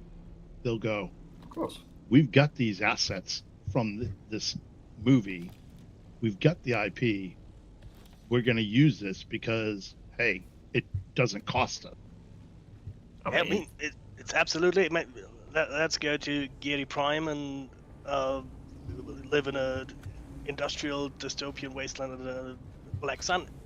Cool thing to do, but you have to fill it with a distinct stuff to do. Right. Speaking of stuff to do, we have to do another giveaway because 1 hour just passed, and we have one more Lost Harvest DLC code to give up. So this time, I promise, don't get mad at me, Jester. This time, I promise I'll try not to ignore people.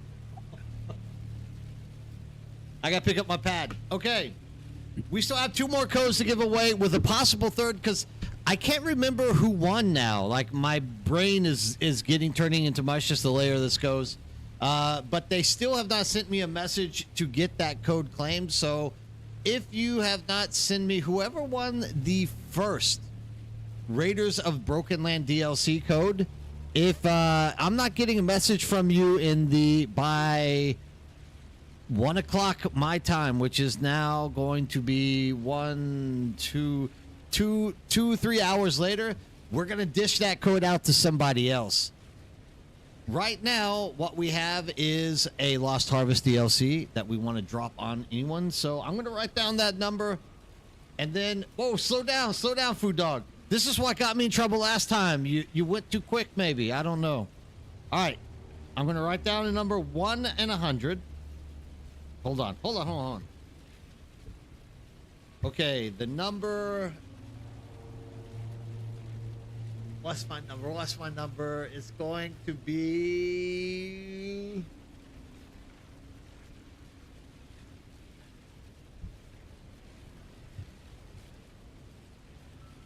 Start it up. Crank those engines. Find that number. Let's go! Remember, I don't care if you're a lurker. I don't care if you're subbed or you're following me. I don't care. If you're in this chat and you are looking to do this and you want this Lost Harvest DLC, just type a number in there. It does not matter whether or not you are part of this community yet.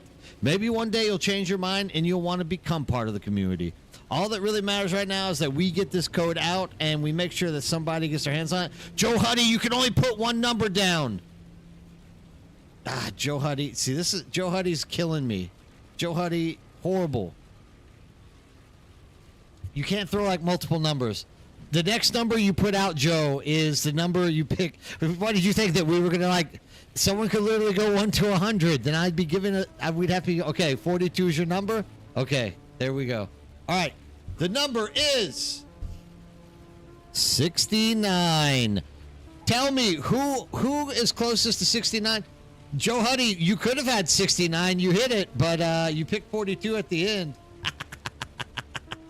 Yeah, Krezel. You know I got it. See this 65 gauge Dadgar or something? Astrum, you had GG. Wait, come on, give it to me. Who do we have? Who has 69? Who's closest to 69? We got 74. We got 45. What we got here? 65 is Gage. I think Gage might be the. Oh wait, Squelchy is 67. Squelchy is closest. I think 67 wins. I think Squelchy wins. The Squelchy Welchy. That's right, Squelchy Welchy. Wait, before I actually declare you the winner, Squelchy Welchy, please somebody double check so that I don't get yelled at, to make sure that I'm not like keeping this away from somebody. Somebody double check just really quick. Make sure that Squelchy Welchy is the closest to 69, and then we'll move forward. I'm not seeing anyone that's closer. No. Me, no, Narglada. What was your number, Narglada?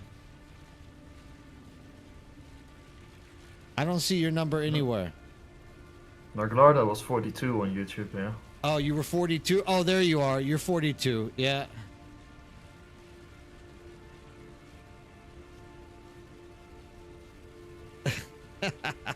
All right. It looks like, is it Squelchy Welchy? No. Look at Twitch.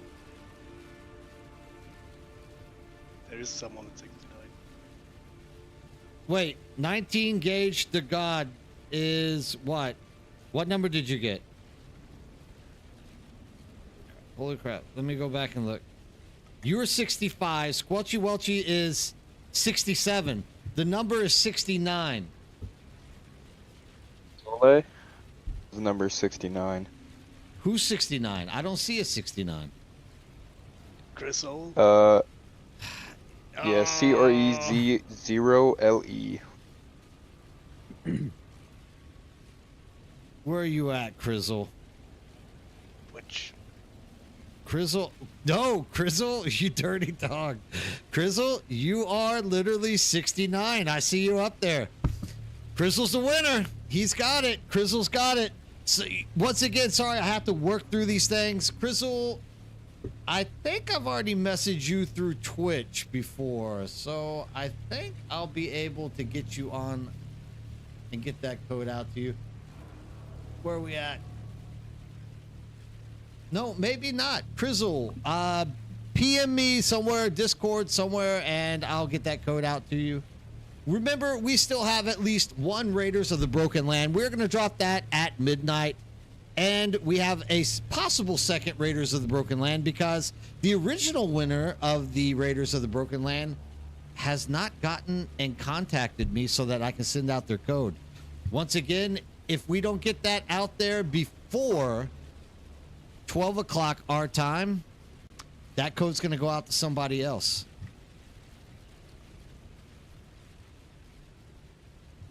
Control V. And there you go, Krezel. Congratulations. Welcome on winning. You got my number system down. You're learning the number systems. I'm shallow with these type of numbers. All right, moving this thing on. How are we doing with this conversation? Does anybody have anything else that they want to throw out on the floor? Remember, anybody's welcome to jump in here and express their opinions. All you have to do is join the Discord, jump into Fremen 3. I'll pull you up. You'll be more than welcome to come in and talk.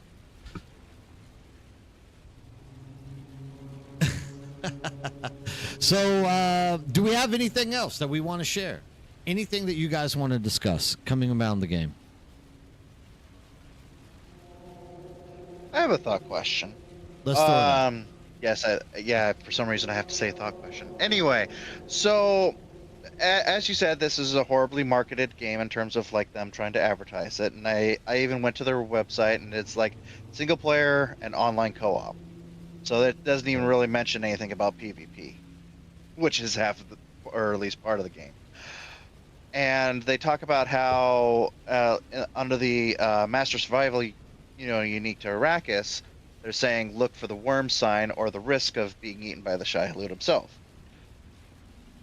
One of the biggest things of Dune, and in every single movie and the TV show, has always been, oh my gosh, we've taken over the Harkonnen area, and we are going to inspect the Dune spice fields, and you have the Shai-Hulud coming in and taking out the Dune harvester. What do you think would, because like everyone's wanting that rush, and since it's a single player slash co-op for multiplayer, do you think it would actually hinder them or help them more if they came and made it a lot more like the movies and TV show, where you actually need the harvester harvesting, the carry-alling, and the scouts actually scouting, versus how they currently have the system, which is, oh, worm pops up, you've been on the ground too long, and now you have that big, huge, wavelengths of, oh, there's something super close, you need to pick him up, versus them actually naturally coming in and them being able to find you from a really long time away, which would also include the idea of expanding the deep desert. I mean, like right now, if you do it properly, the worm will never show up. That's, yeah. Right. Yeah. Like, I have been harvesting spice a lot before the patch, and I never had a worm pop up because I know exactly how long I can be on the ground. So they never will show up, even if whether I'm going with a crawler or whether I'm compacting. If I'm with a compactor, I can do 10 shots, pick them up, fly up, reset, and repeat. No worm ever. So the whole like Shai-Hulud being a dangerous thing is just more like it's a time gate mechanic almost at this point. And when there's the only thing is like, and because it is like that, I think when we have these patrolling worms nearby that are actually increasing the danger, they're more of an annoyance because we're used to being able to not have to worry about it. I am going to say Funcom definitely did not originally plan for us to learn how to manipulate that sandworm the way that we do it, right? And they should have made a different system. I mean, I don't think Funcom ever planned on us being able to go out there by ourselves and literally just get spice rich nonstop, right? I think that's also the reason they made this new skill system that you have to pay spice melange for it, because they're like, shit, we need something in the game to take spice out of the economy. Yeah, but that's too easy. 2 spice, like I can afford the skills. Yeah, but it's like, overall in, I think it's gonna be like 4k spice to unlock everything. I think But it's also going to take you over a year. So like, yeah. But if you're just a solo who's not very like hardcore a lot of time into that can have an impact. If you're a farm bot like me who's fine just being like, oh, I got a couple days off, I'm just spending the late nights when it's quiet on the server and I'm just harvesting a shit ton of spice, it's not an issue. That's always the tricky balancing aspect in that. I do think it's a little bit silly that I can go out there with a carrier and a sandcrawler, literally drop the sandcrawler, park my carrier on the sand, and just drive around for 3.5 minutes at no risk at all, except for how much? I don't pay attention to the yield with the medium spice refinery. A medium. How much spice do you get from 1,400? 1,400 spice. About medium spice does 1.5 melange per 100 spice sand. It was at the top of my head. Okay. Because the large is 2 per 100, because it's 10,000 for 200. So then you can just go it this way. A small spice field that you can do in Haga Basin is 600. So that's about 3. That's about 6 spice. So you're saying that like each mission like you can get 6 spice just from doing one small spice field in Hagabase, which is 3 skills. And not even 3 skills, because not every skill level in a tree requires spice. Some They get require more 5 expensive as you go on. Yeah, but I don't think it's going to be a very limiting. I think the time sink, which I agree with, is because you don't want someone rushing to, because you know there would be people that would rush it. Oh yeah. In a week. Of course. We're MMO gamers. Like rushing this entire thing in the shortest time as possible. Like that's default basic gameplay. Like, oh, we need to put in 80 hours a week for the next 3 weeks to do this. That's what we do. So I think that's where a lot of game developers and a lot of game companies screw up the most, is they underestimate their player base and how resilient and how determined we are to get to the end and to get everything in the game. Because there are completionists out there. When I used to be a completionist in Warframe, I used to have every single frame, every single prime frame, weapons, you name it, I had it, and then I just got bored and gave up. that's always gonna happen. Like that's the general thing with certain gamers. Like we're just gonna go all in and get everything as quickly as we can. Yeah. And I think the reason. I think that's what I'm saying. Like a lot of game companies underestimate their player base. Yes. They think that they've got in and realise at the last minute they don't have enough content for people to stick around. I'm gonna tell you simply why they don't understand that. Because they don't play these games. That's the simple, sad reality, is that a lot of people that are making these games are not playing these sort of games. And because they're not playing these sort of games, they don't understand how their audience works. And if you understand how your audience works, you know what you can expect. Because, like one of the things I said earlier, like you can always expect, you can never make enough content fast enough to keep up with consumption of content. That's a reality. Because there's a lot of developers out there that put some real time and effort into their games, but like you said, because they don't play them, they don't realize how short they fall to keep a healthy player base. I mean, you can start off with a really bad game, make it improve it over the years, and then watch your player base grow, which has happened a lot in the past.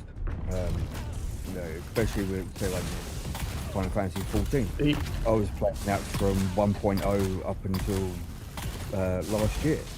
So a game can come back from complete devastation. It's just... But keep in mind, they literally remade that entire game. Yes, I know. Yeah, I was there. They went on stage. They went on stage apologizing for fucking up, and they remade the entire thing. The problem that you have with traditional, like with games like Dune, is if you lose your population, the odds of you getting them back are slim to none. That's the reality, because people move on, they find another game, they're gonna spend that game, they're gonna attach themselves to that new game. That's why an expansion, for example, in games, you can get back some of your old people, but they also don't really draw in new people. So, like, Dune had a very good population when it launched. It's never going to get close to those numbers again. No. I mean, we've got things like New World, the parent company. The reason they shut it down is because they haven't reached the same numbers that they didn't launch. And it's like, well, that's kind of a stupid way to look at it, because you'll never get there. Yeah, they also made a fucking shit game. Yeah. I mean, like if Yoshi P hadn't taken over the development of Final Fantasy, it would probably be, a distant memory by now. But like you said, they got on stage, they apologized for what happened, and they told their audience, they said, look, this is the time frame that it's going to take us to rebuild the game. And we're having the same issue at the moment with Bungie. when it comes to Destiny 2. They are so they're so engrossed into Marathon, which has had a really rough existence in the first place. And now you've got a lot of Destiny players that are completely frustrated as hell because Bungie's not talking to anybody. They are completely silent since November last year. I think apart from the latest, the most bland twid they could come up with, which recently came out, it's had no sort of significant information whatsoever. And they keep acting like that, and people are just going to disappear and never come back. But the problem is, there's a lot of companies all into that same trap. They're either not upfront, they're not clear enough, or they don't just, or they just make a bad game and expect people to deal with it. Initiate advanced sequence. And the point is, like, you're gonna get your launch audience because there is still a lot of hunger for people for a properly good new virtual world game, for new MMO. Yeah. But most of the people that are being put in charge of making these games just don't have the qualifications to make them, because it is really, really, and I mean really hard to make these kind of games. Like, the amount of people that are capable of world building on a level that you need to make a virtual world in this industry, you can count on a maximum of 2 hands. It's a tiny, tiny number of people. So, like, if you want to get those kind of people in, the problem is you're not going to get them in and work under you, most likely. They're people who either moved on because they realize this industry is just not going to appreciate them, or they start their own stuff, like Ralph Costner is now building Stars Reach. He is one of the great minds in this industry. Like, that's probably somebody who can pull it off. But you need people like that in order to work on it, and you need people that understand this kind of a game, that work on it on all levels. I made a joke about this with a friend I talk about it a lot. Like, if we would start a studio to make an MMO, part of the requirements would be that you had at least 1,000 hours of playtime in MMOs over the last 2 years, which is, for an MMO gamer, that's nothing. That's peanuts. Yeah. But if you don't have that minimum number of play hours in actual MMOs, how can I expect you to make something that is so incredibly complicated if you don't actually consume that very same product? It's like if I go to a welder and I'm telling him I want him to make me a beautiful walnut dresser, he's gonna look at you, why are you coming to me? I'm a welder, I'm a metal worker. Go to the woodworker to make that. But we're going to the metal worker to make wood furniture. Oh, it's kind of, it sucks in a way, because we've noticed over the decades that the decline in gamers making games. Now it's just you get the culture of people who say, like, I've got a bit of paper to say that I can do the job, and in reality they're completely out of crap at it. They're great at it on paper, but in reality they're useless. I mean, there's a lot of like, gamers need gamers to make games. You need people who understand the player base that they're trying to aim towards to make a good game. And we've seen a lot of AAA games at the moment just flop after the first week. Many of these old MMOs that were successful, like, a lot of the time, like, they hired from the community. They started small, they built, and they hired from the community, because guess what? If you've got a good idea as a base game line, there's going to be people out there, and there's going to be a lot of smart people out there, because if you're look at virtual worlds like MMOs as a games, overall they can be quite complex. So you're going to attract a certain audience. There's going to be some smart people in there. I mean, hell, even line alliances, so not even developer, the alliances are hiring cybersecurity experts to secure their alliance, like their forums and shit like that, because the meta game in that game is so damn serious that that's needed. And the one thing that turned me away from EVE was when they, because I was playing EVE back when it was a paid subscription each month, and then they decided to give free-to-play players battleships, and I'm just like, you're kidding me, right? Yeah, like, high sec is not high sec anymore. It's like you were safer in 0.0 than you were in 1.0. It's absolutely insane. That's almost kind of always been the thing, though. Yeah. That's player security. I was there in the day when we had things like Agony and AAA and who owned like the biggest null sectors out there. Oh yeah. And then they had their entire guild or organization or corporations they are in Eve. Hacked from within, and it was just like. Yep. I think even to this day, their territory is still being chased after. Yeah, that's always like the case. Like if you can lock down, you give people territory. You lock it down, people are gonna give a damn about it. They're gonna secure it properly. So yeah, they're gonna make sure that things are as safe as you can manage. And like safety comes from if you do it yourself. Like players will always do it better than any system that you can make because we're gamers. We will always work around systems. That's what we do. That's what we find fun to do. So you need to understand that the best security comes from players. Like when I started Eve, like this early days Eve as well, I was started out in an industrial organization, and we got war decked by one of those high deck warsec people that were just trying to get kills or extract money from you.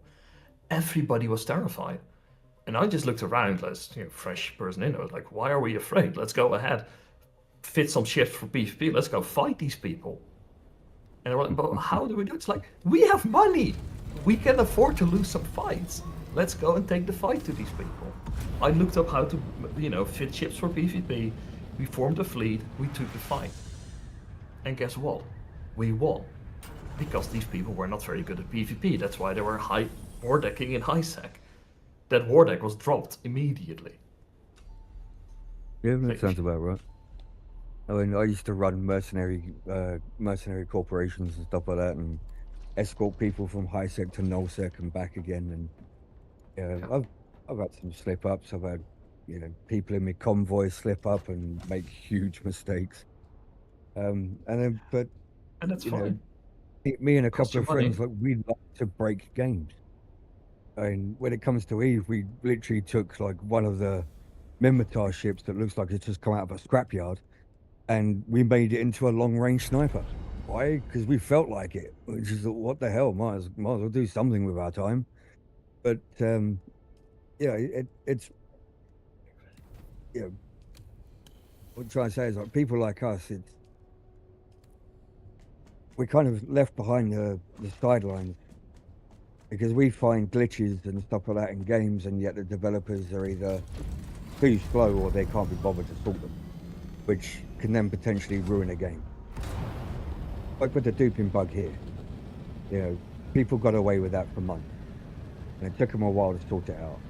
And yes, a lot of accounts got banned, but by the time they started banning those accounts, the economy had already suffered considerably, and the majority of the player base had already left. I mean, they launched with duplication exploits that they knew about. And like I said, like in a virtual world, like persistence is like the core behind the virtual world. Persistence is one of the pillars that makes it a virtual world. That effect is going to be there forever. That's why things like duplication exploits are so incredibly damaging in any form of an MMO. And why that's one of those things is like you should never launch with them. Like that's one of the reasons to definitely postpone a launch. And also when you find them, it needs to be addressed with and you need to be on top of it. And if you need to, that's one of those cases where you have to roll back. It is really annoying, and you have to give players like something as we're sorry that we have to do this. But if you want to make sure that your economy stays healthy, you don't really have much of a choice. Well, I mean, New World did it, right? Multiple times. Yeah, I mean, New World had like the worst start in history as far as I can remember anyway, and then took them a while to make a slightly half-decent game, and then by the time I finally decided to play it after many years of it being released, because a friend of mine got me into it, 2 weeks down the line, they decide to shut the servers down. It's like, great. Right. You know, I finally found a game that I want to sink my teeth into, and you go and shut it down. And it's like, gee, guys, come on. I think it's coming back though. Who was it? I think somebody's looking at purchasing it, right? Yeah, there was somebody who was also like trying to purchase, I think, Ashes, which, I mean, I'm gonna be honest, like New World, like mechanics wise and building, there's a game you can make a good game out of it. Oh God, yeah, dude. Well, New World is a great. What Amazon game, did with it was absolutely terrible. Like, the decision making in there is hilarious. I have some insider knowledge in there as well. It's one of those things where you literally just look at it. It's like, did you write a terrible comedy show, or were you actually trying to run a business here? Because I don't understand. I mean, obviously, as we all know, But at least there you latest know. upward- Like, yeah, shutting that game down was pretty much an inevitability. When you look at the demands that were being put on top of it, and their stupid decision making, yes, that led to the state that it was in. Because New World was going to be far more sandboxy, PvP focused, and then last minute they got scared and they tried to transition it into a theme park, PvE focused MMO, and yeah, that's never gonna work. Because the amount of time you need to develop theme park content is insane. Yeah, it gets a bit excessive after a while. Like, you know, obviously our latest flop at the moment is Ashes of Creation. I mean, my friends got into the early beta, and geez, it ran like a 1930s slideshow. It was that bad. And the only other flop that I could remember was Anthem. Anthem started off really promising. If you actually enjoyed it, and then day one patch completely ruined it. The lead developer behind Anthem that was there for the launch of the game and the time leading up to it has actually a very long, like I think it's like 4 or 5 hours long now combined video on the entire timeline of Anthem. If you want to have some good insight into that industry, I highly recommend to look that one up and watch it. It is really enlightening going to be for a lot of people that don't really understand how it works. Because, yeah, he's also full credit to him. He takes full responsibility for it sucking. But there's also a lot of things that happened behind that. Yeah, don't get me wrong. Like, you know, when it launched, it was fantastic. I absolutely loved it. I even played the beta. I was like, this is a game that I could play for years on end. And then literally day one patch, it just completely ruined it. My system that was able to run it, as soon as that patch came out, like my system couldn't even run it at all. I was running at like 5 FPS. Like, what the hell happened? Everything was perfect the day before. I have no idea, you know, what went wrong. It kind of everything went silent after that. And then it wasn't long ago that I realised or found out that there was actually a one of the Anthem servers was still running. There was practically nobody in it, but the game was still running. They still had a server up. I'll shut down. Unfortunately, I don't anymore. But yeah, that's a game that could be revived. I mean, it's one of those games like it had good combat mechanics. The flying felt really good. But it just was lacking a lot in content and other kind of stuff. It's like, and also as a BioWare title, it never made much sense. No, I mean, I like the concept of the javelins. They were good. But it's, you know, I just have a habit of, even if a game starts off a bit rough but it shows promise, I'll stick to it. Just like Dune here. I mean, the various content droughts it's had, ups and downs, you know, all the issues, and still addicted. There's always going to be a problem, dude, with every game. Yeah, there will be. And the level of seriousness is what's going to decide. Some people just with a lot of people over the last couple of decades, they see one problem with a game, and then they completely give up. They don't give the game a chance to maybe survive or sort itself out. They were just like, oh, I fell through the floor at a town and there was nobody in it. Right, that's it. I'm not playing it anymore. It's like, come on. You say that. I will. I literally had a person on one of my videos for the medium spice filled tell me, I used your medium spice filled video for 5 days and it worked perfectly, but the worm ate me today. I'm never going to take your advice again, and I'm quitting Dune. I was like, what the fuck are you? What just happened? It's like, dude, you used it for 5 days and nothing happened to you. You're going to quit? I'm like, you realize you can get all of your stuff back, right? The amount of times I've become worm food since playing this game since launch, and it's like, I'm still here. I am proud glutton to for say really. I've only been eaten once, and that was on purpose. Oh, Because dude, I I've wanted been to see eating what multiple happens. times. I've never been eaten. Out there spicing. And that was just to get his tooth. But it's Mostly, also because mostly I'm eating while I'm streaming, dude. Because I'll sit and talk to people, and they'll be like, "Hey, what's your skills?" And I'll be like, "Yeah, here, You're let's go look at them." munch, munch, munch. That was the first time, actually, like my first stream. They're like, "Damn, dude, you're brave, spicing alone." I'm like, "Dude, I ain't even worried about the worm." And somebody was like, "Hey, dude, which skill tree are you running?" I'm like, "Here, let's take a look at it." And when I hit K to like close it, you could just see the worm's mouth coming coming at me and eat me. Like, the exact time I closed the window. Oh, sheesh. Lessons learned. It happens. Yeah, look, I actually quit the game for a bit because of Funcom support being far more terrible than their game is, because they literally just laugh at you at this point. Well, yeah, I lost a whole bunch of stuff, so it's like, okay, your game is bugged, go fix this shit. And they were just like, yeah, we cannot do anything, like we don't track stuff. And it's like, well, you just said that you were tracking Solari in inventory, so you're lying to me at this point. I don't tend to like being lied to. And then at some point I actually got my Hacker Basin base raided when there people were using the NPC exploit in combination with being able to build nearby you and blocking your wind turbines from working. So apparently they managed to turn off my wind turbines in a way like that, but even then they blew through a side where it made no sense because there was a pentashield, so they could have gone straight through that. But they still blew through the side of the building, so something really funky was going on there. And at that point I was like, okay, support, you need to go and, refund me shit that was lost. If I hadn't logged in at the time I did, I would have lost everything.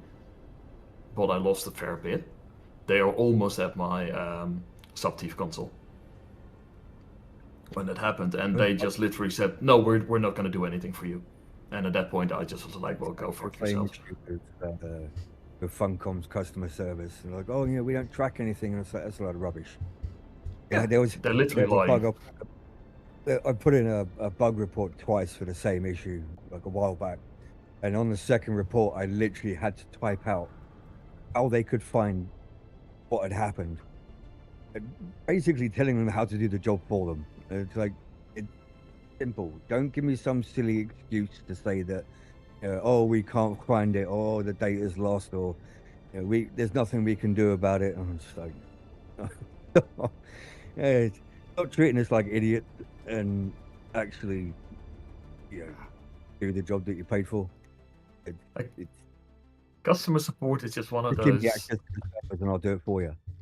Yeah. Customer support, I know can often be a thankless job as well, but if you do it properly, like if your customer support is on par and on top of things, and you give them like proper power and authority to just do things, like you can just get customers for life. Yes. Like for the longest time, like for example, when it's no longer the case, but like Corsair for computer parts used to be freaking amazing in that aspect. I had a power supply go kaput. And I know it went kaput because for like a year I drew like 100 watts more out of it than it was technically rated for.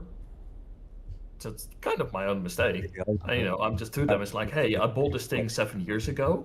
It went kaput. And they're like, oh, well, that's not very good. Please send it to this address. That was on a Monday. I sent it on a Tuesday. Wednesday morning, from China, a new power supply was at my door. That's the kind of customer support. If you keep that up, it's like, I'm always buying your stuff, even if it costs me $50 extra. Yeah. No, it's like you sort out the problem as quickly as possible, and you keep your customer happy. But yeah, I remember that time when power supplies were literally exploding because the the sensor that determines how much power is going through and what its limit is was set too high. So you were pulling 100, 200, 300 watts more than what the power supply could handle, and then if you're lucky, you'll just get a pop and that's it, or if you're very unlucky, you'll replace your entire system. Like, that's one of those things that some people abuse it. Like, in my past, I spent quite a long time working at IKEA. Well, I have seen plenty of people that, of course, abuse the system for good customer support. But all in all, it is just worth doing it. Because people will know that. People will know, okay, if something happens, I get proper support. Which also means if that was happening here in Funkelman, okay, I lost my resources when I moved my base out of the deep desert. It's a bug. I know the bug is in the game, but hey, instead of support laughing at me and telling me to go pound sand, they're just like, oh, sorry to hear that. They can check something. It's like, oh, we see you lost stuff.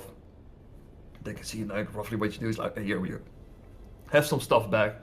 We're really sorry that it happened. We're working on trying to fix it. But here's your stuff back, please. We hope you have a good time. That's an experience where you're just like, okay, it's really annoying. There's a bug. I need to make a ticket. I need to wait a couple of days to get the stuff back. But at least I know the support is there. Yeah. That makes me willing to deal with issues in the game.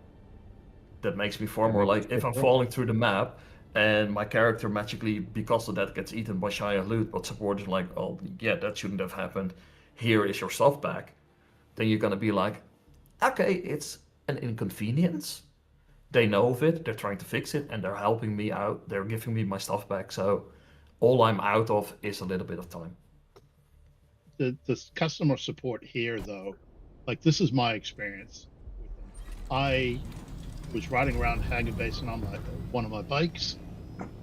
Hit a boulder just odd, went through the map, down through. Took me a half hour. Like I put in a bug report and I put in a support request because I couldn't get out from underneath the map. It took me a half hour and my suspensor belt broke. So I'm like down there trying to find a way out. It took me over a half hour to get out, but my bike is still down there. I don't care about my bike except for it doesn't decay because I think since it's under the map, it's not getting damaged by the storm. Told customer support, delete it. I don't want another one. I just can't get to it to delete it. No, can't do anything. Yep. So now there's a permanent bike on my sheesh underneath the map. And my bike's probably not the only one under there.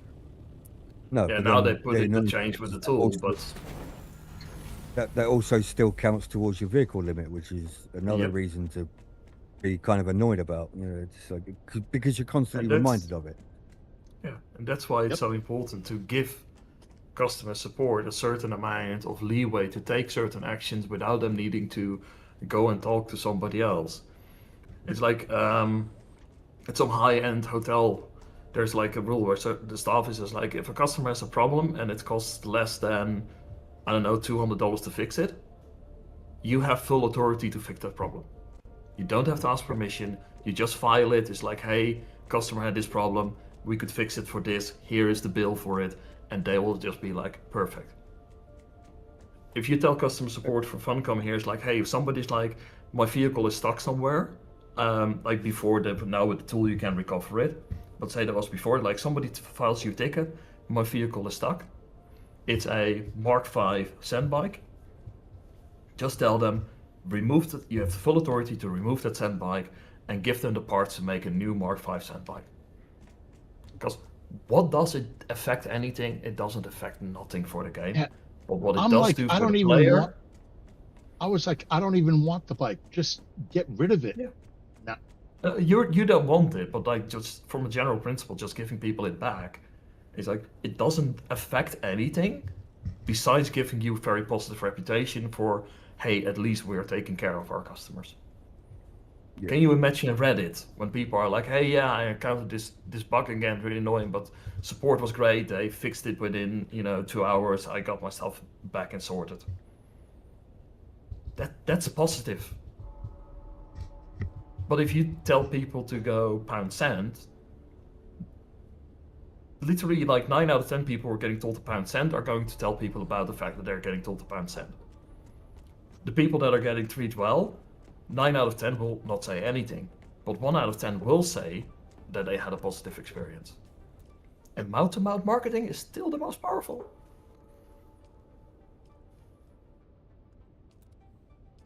And it goes both ways. Even worse. Yeah. You're more likely to complain. Yeah. I'm still like, they never dealt anything from me, and yeah, that cost me a lot of stuff. Like, compared to the resources I have now, it is negligible. It doesn't register. But when this happened, that was a massive, massive setback for me.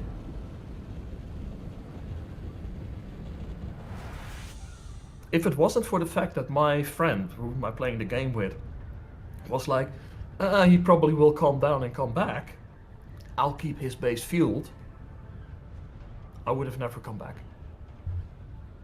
So the fact that she did that, she kept my base operational for all of the time that I was gone, so I didn't lose everything. That's the only reason I'm still here. And because I just couldn't find anything else to play. There's the real truth. Well, No. I The have real to do truth this- here, I'm telling you, it's the real truth. If she hadn't done that, I would have never come back to this game.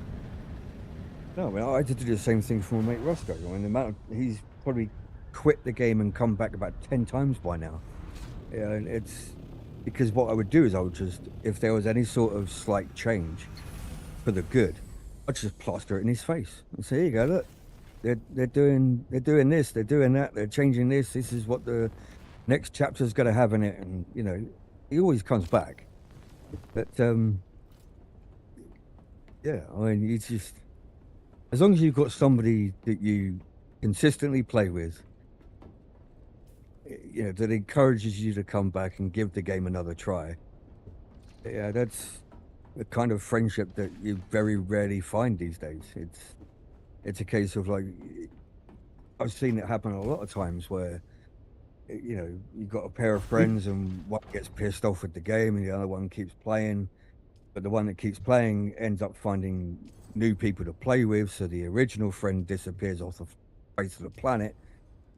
And it's, I don't know, I guess it's how friendships end, but it's just a shame because it's even the most littlest things. Yes, everybody's different. People are going to get really annoyed at one thing or another. The amount of times I've lost stuff, especially back in the early days where I was flying across the desert, the game would crash, my chopper was like kilometers away and I was stuck in the middle of the sand with nowhere to go. And I'm like, this is going to be fun. As soon as I take one step in any direction, I'm going to be worm food. And yeah, I want to rage fest and get pissed off every time the game would crash and I'd end up losing everything. But it will end up replacing it, even if it does take me several weeks.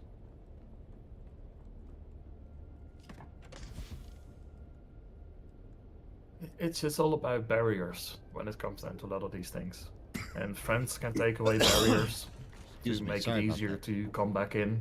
And of course the game itself can do that. Like, I still maintain, like, they probably could have gotten another 10, 15,000 players to come back if something like the base backup tool had been in there since launch. That would have been nice, yes. Yeah, because people would then have just been like, okay, I've done everything. It doesn't feel that this game is in a position yet where I want to continue. You know what? I'm just going to store my stuff. I'm going to hold it out. We're going to see what's going to happen with this game. And I can just come back whenever I want. Yeah. Now, it's the same reason I say is like, barriers are one of the core things they talk about a lot in retail environments as well. It's like, if you need to go somewhere by a car, if I need to pay to park there, you're putting up a massive barrier for me to go there. But if I can park for free, the barrier is gone. So I can just go over there. It doesn't cost me anything to go over there. That's a big difference. Yeah. Now, if I wanted to quit Dune, I still had to log in every 20 to 30 days. So I could not really quit the game unless I lost everything. But if I lost everything, do I want to come back? Well, no. I don't want to redo all of that work. Yeah, it's one thing that I absolutely hate when I get that thought in my mind. Oh yeah, I'll start another character in a game and then realize like the complete aggravation I went through the first time round. And then I decide I want to go and do it again. I would do it if I could just say, like, please unlock all of my skills. Yeah. Then I would be fine with it. But the fact that I need to go through those quest chains to unlock all of the skills again, and those quest chains, I'm sorry, they're not that great. They're kind of annoying. That's gonna be like, no, don't. It's like, it's fine if you want to put somebody through it first, but there's as well those mechanics. Like, okay, you have experienced this, you know what this is. Do you want to skip this? Just like with the tutorial. Like, oh, this is a new character you made. You've already been through this. Would you like to skip this? Yes, please. And I'm fine that I don't get the Solari and the experience rewards from doing those quests or the items or any of that. I'm completely fine giving all of that up. Because I don't really need it. I just need to be able to get my skills as I level and put my points in where I want to put them. Because by now I know how to play the game. I know where to get stuff. Yeah, it's a lot easier that way because you learn from your mistakes from the previous raid rounds and you know how to get there quicker the next time. Yeah. Like I tried making an alt on a friend server so that we could also play there together. And after a while I was just like, I'm not going to do this. It's going to take me so much time of not enjoyable experiences. I just don't want to go through that. I've tried doing alts on Dune and then I'm just like, I've finally conceded to the fact that I'm certifiable. You know, it's just like, why would I want to go through all this aggro again? I've already done it once. You know, but there's still a part of my brain that says, well, you know what you're doing this time, you can get through it faster. But it's still boring. It's boring, that's the whole problem. I can do it as fast as I want, but it's just not fun. Yeah, there's no incentive. You know, there's no incentive to do it all over again. If there was an incentive, like you know, say a 1.5 times experience boost, get back to where your original tune was, you know, then yeah, okay, maybe that might consider me making another tune because I level a little bit faster. But if you're leveling at the same pace that your first one did, it's just like, why bother? I don't even mind the speed of leveling, but just the fact that I have to go through these gates in order to unlock things, that is what gets in my way. It's like, I'm fine with the leveling speed, but I just don't want those gates to be in my way anymore. It's like, I don't need the training wheels, so to speak. I can make my decisions, I can put my points where I want to put them because I know what everything does. You don't need to teach me what using a Hunter-Seeker is like, because I know it's terrible, so I don't want to use it.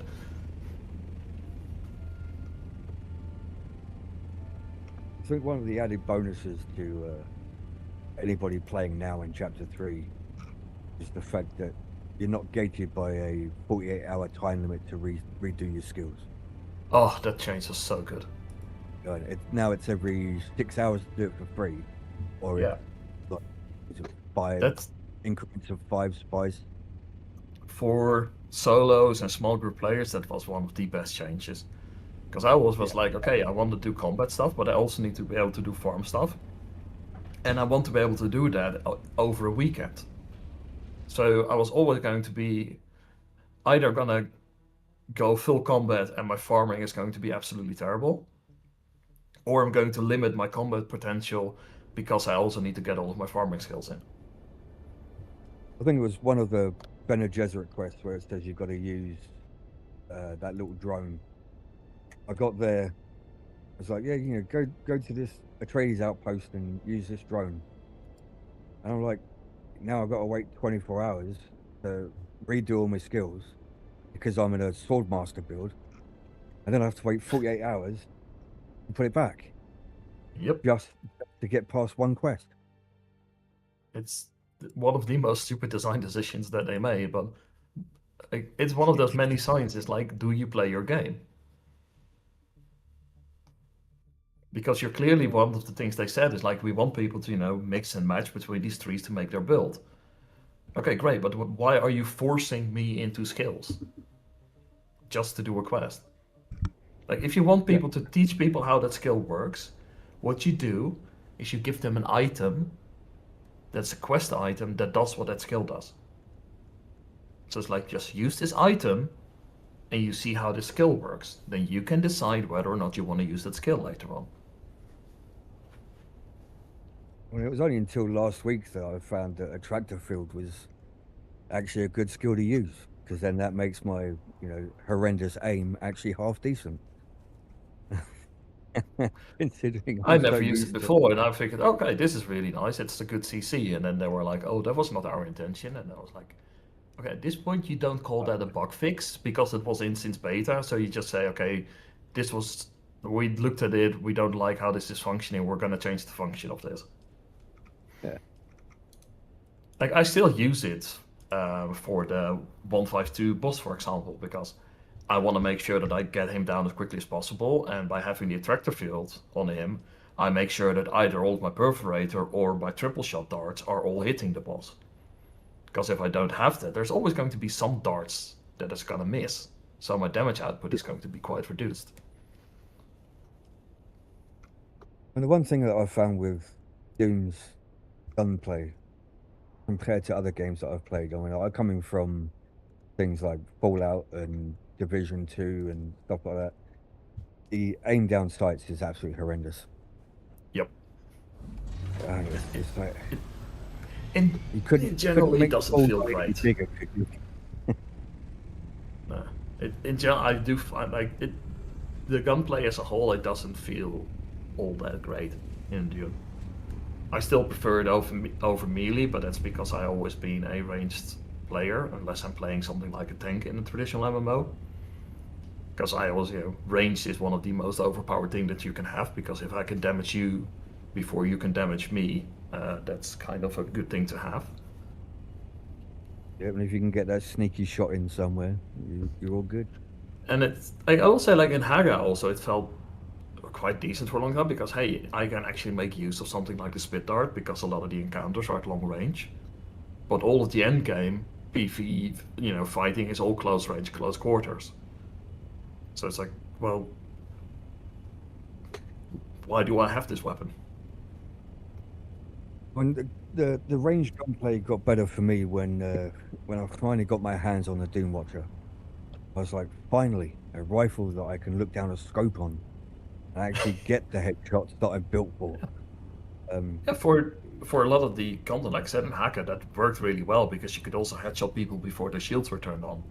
But if I'm in the testing stations now, the ranges are too close, that zoom is just going to be annoying, and if I'm trying to zoom in and give you a headshot, your melee friend is already stabbing me in the back. So I'm just like, well, at that point I better just run up to you and give you a couple of shotgun blasts to the face. Well, yeah. The one thing that I wish they would do though was give the Regis triple shot rifle with scope. I think that would benefit a lot. I don't think I know it it's needs just that. medium range, but Just give it. It's a scope. actually not. It's not even medium It's range. supposed to Because be when a you look at sniper how. rifle, dude. It's classified as a sniper. It should have a But scope. the problem with it is that the darts spread out so much that like outside of close range, you're gonna miss quite often already one of the darts at least. So you're losing 33% of your damage. It's a bit of a silly design. I'd rather aim for the head and hit the body than completely miss at all. Yeah, but it's a horizontal spread. So if you aim for the head, your odds are even that you're missing 2 darts. So you're gonna do even less damage with a single dart headshot than you would do with 2 darts to the body. Yeah. Well, and I suppose that's where I'm looking at the augments that we've recently gotten. You know, the accuracy one, it looks beneficial, but obviously you're not going to notice the difference until you hit, class 2, class 3 accuracy mods. And I don't think. Yeah, the lower range augments are not worth much. I started seeing them hit the market lately for like 3 to 500,000 Solari each. And I'm like, nobody's going to buy them. You know, nobody's going to buy the class 1 mods because they just drop everywhere. I think the only class say, 2 for 3 to 500,000, they would sell like hotcakes. You can sell them for more than that even. Like the only grade 1 stuff that actually sells is like the new weapons. So the pyrocket, the burning blades, the lightning gun, because that's the new toy.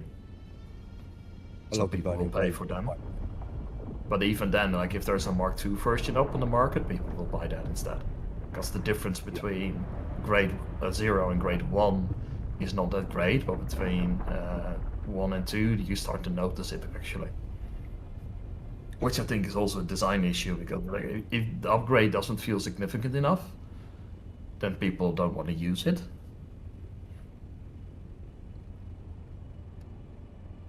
I had fun playing with the pyrocket. That was hilarious.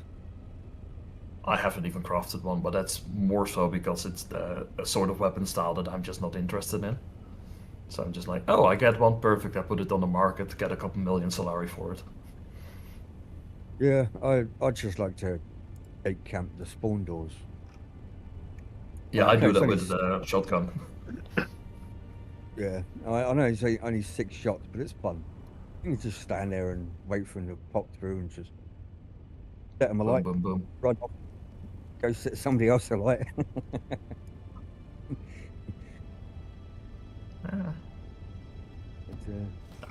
Overall, they need to look at, we talked about it a lot as well, just the general weapon balance in the game. It needs work. Yeah, some of the weapons are very lackluster. I mean, I've noticed that we get a lot of weapons that used to be like very sought after and hard to get. So it's like the ancient waves, the vaporizers, maybe the occasional, 3 runs and you'll get a triple shot rifle. But then we get so much of it that we end up flooding the market and the value for them drop. And then when you get the rarest, they either don't hit the market at all, or you're just so unlucky that you don't get them. I don't mind the market dropping them in price, but yeah, I mean, some the people advantage... on my server some people on my server are still selling Ancient Wave for 30 mil. I don't know who's going to buy that. It's not even a grade 1. I mean, sometimes an idiot will, but the odds are fairly small. Like, one of the advantages is, like, if you want to look at it well from the PvP perspective, if gear is easily obtainable, you also remove gear fear to a degree. And gear fear is something that really holds back a lot of people. It's also the reason why before I left EVE Online, so like, if we say I won EVE Online because I quit, I spent my last months in there with a couple of other people where we literally were taking new players to the game. Hey, nerd, we were giving them frigates. I had designed fits that anybody with like a maximum 1 hour of skill training could fly. Hop in the sandcrawler. And we're just going in low second roams and getting in fights. whether we won them or lost them didn't matter. But we just wanted to get people over that fear of losing things, to understand that hey, PvP is actually a lot of fun. But yeah, if your gear is really rare and you don't have like backups of it, losing it can feel kind of bad. And of course, looting your equipped items doesn't happen all that much because you need a specific Lanthroid phone. Yeah, But no we also problem. have seen a lot of people, you know, that they will shoot down your Ornithopter and then they will drop a Thumper on you so that the worm would get you. Just removing that fear to a degree it's nice, so I don't mind that the patterns are becoming more common for people to obtain. No, it's not too bad because it gives people a more broader perspective on what we get to play with, and they can try out find their own build rather early. And speaking of Eve, the only reason I rage quit and like properly rage quit Eve was the fact that when I went through a high sec gate, there was 50 free to play battleship, and I lost a 15.7 billion ISK ship that I saved like a year for, and I was just like, that's it. That's the straw that broke my back. Like that's not. I'm not dealing with that ever again. That's why I always said, like, if you move anything of value in Eve, it's like you're going to need a scout, whether that's you on an alt account or somebody else scouting for you. That's also one of the things we taught the players as well. It's like It wasn't a skill issue for me. It was like I was going through a high sec gate outside of Mar. Yes. And I hadn't even decloaked from coming out the gate yet, and they locked onto me and just all 50 of them just wiped out my ship. I didn't even have a chance to put my shields on. I was like, are you kidding me? I've been whacked in Jita with a. It happens. Yeah. You know that's an Eve that's a known risk, and hopefully you encounter it relatively early on. After spending a decade in high sec, you don't normally expect to be high sec ganked anytime soon unless you're being war decked with somebody. I expect, especially in high sec, you expect to get ganked because that's the place where most people gank. Like we said, ironically, like we said, the safety in Eve goes null sec, wormhole space, low sec, and high sec. Like high sec is the most dangerous place to be because so many people think that they're safe in high sec. Oh yeah, that's why I moved out to that. 0.0. I moved out to null sec, and I was just like, this is probably about the safest I've ever been. Yep. But I just wasn't particularly impressed by it. Like, really? At least give me a fighting chance. Yeah, I mean that's numbers. Like as we always say, there's nothing more overpowered than teamwork. The annoying thing is, I'd done exactly the same route 15 times that day, and there was just one time that they were all sitting there. But then that's all it takes. It's just once. Yeah, and quite often that also happened. Like when they did it against things like freighters and stuff. Okay, you can go after the loot. It sort of makes sense. But what happened later on in Eve's lifespan as well, and that's, I still think, one of the issues they had when they removed region-specific resources. They removed a lot of, interest for conflict. And there was just less and less conflict happening. People were getting bored. Because when we're flying around in Lowsec with those newbies, because we were coming from, we played with 4 many bigger alliances, so we had contacts everywhere. And those people were literally like, hey, if you find something fun, just send a message and we'll show up. So once when somebody was being really annoying, we knew we had a station in Lozak, like one of those new buildable stations. So we were just like, hey, this guy is annoying. He has a station over there. Like, oh yeah, sure, we'll go and blow it up. And it's just literally like okay, they're just calling the next day, like no joke, 500 capitals show up in Lozak to blow up a very simple station because people were just that fucking bored. And that's also the way you need to keep people engaged, give them reasons to fight each other outside of being bored, because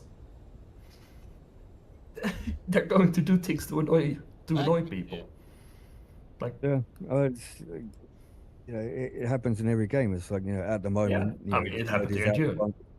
Nerds out, doing his thing, but like whoever's in the other vehicle could do, say, 3 or 4 rounds and have no worm aggro whatsoever, or the worm won't show up at all.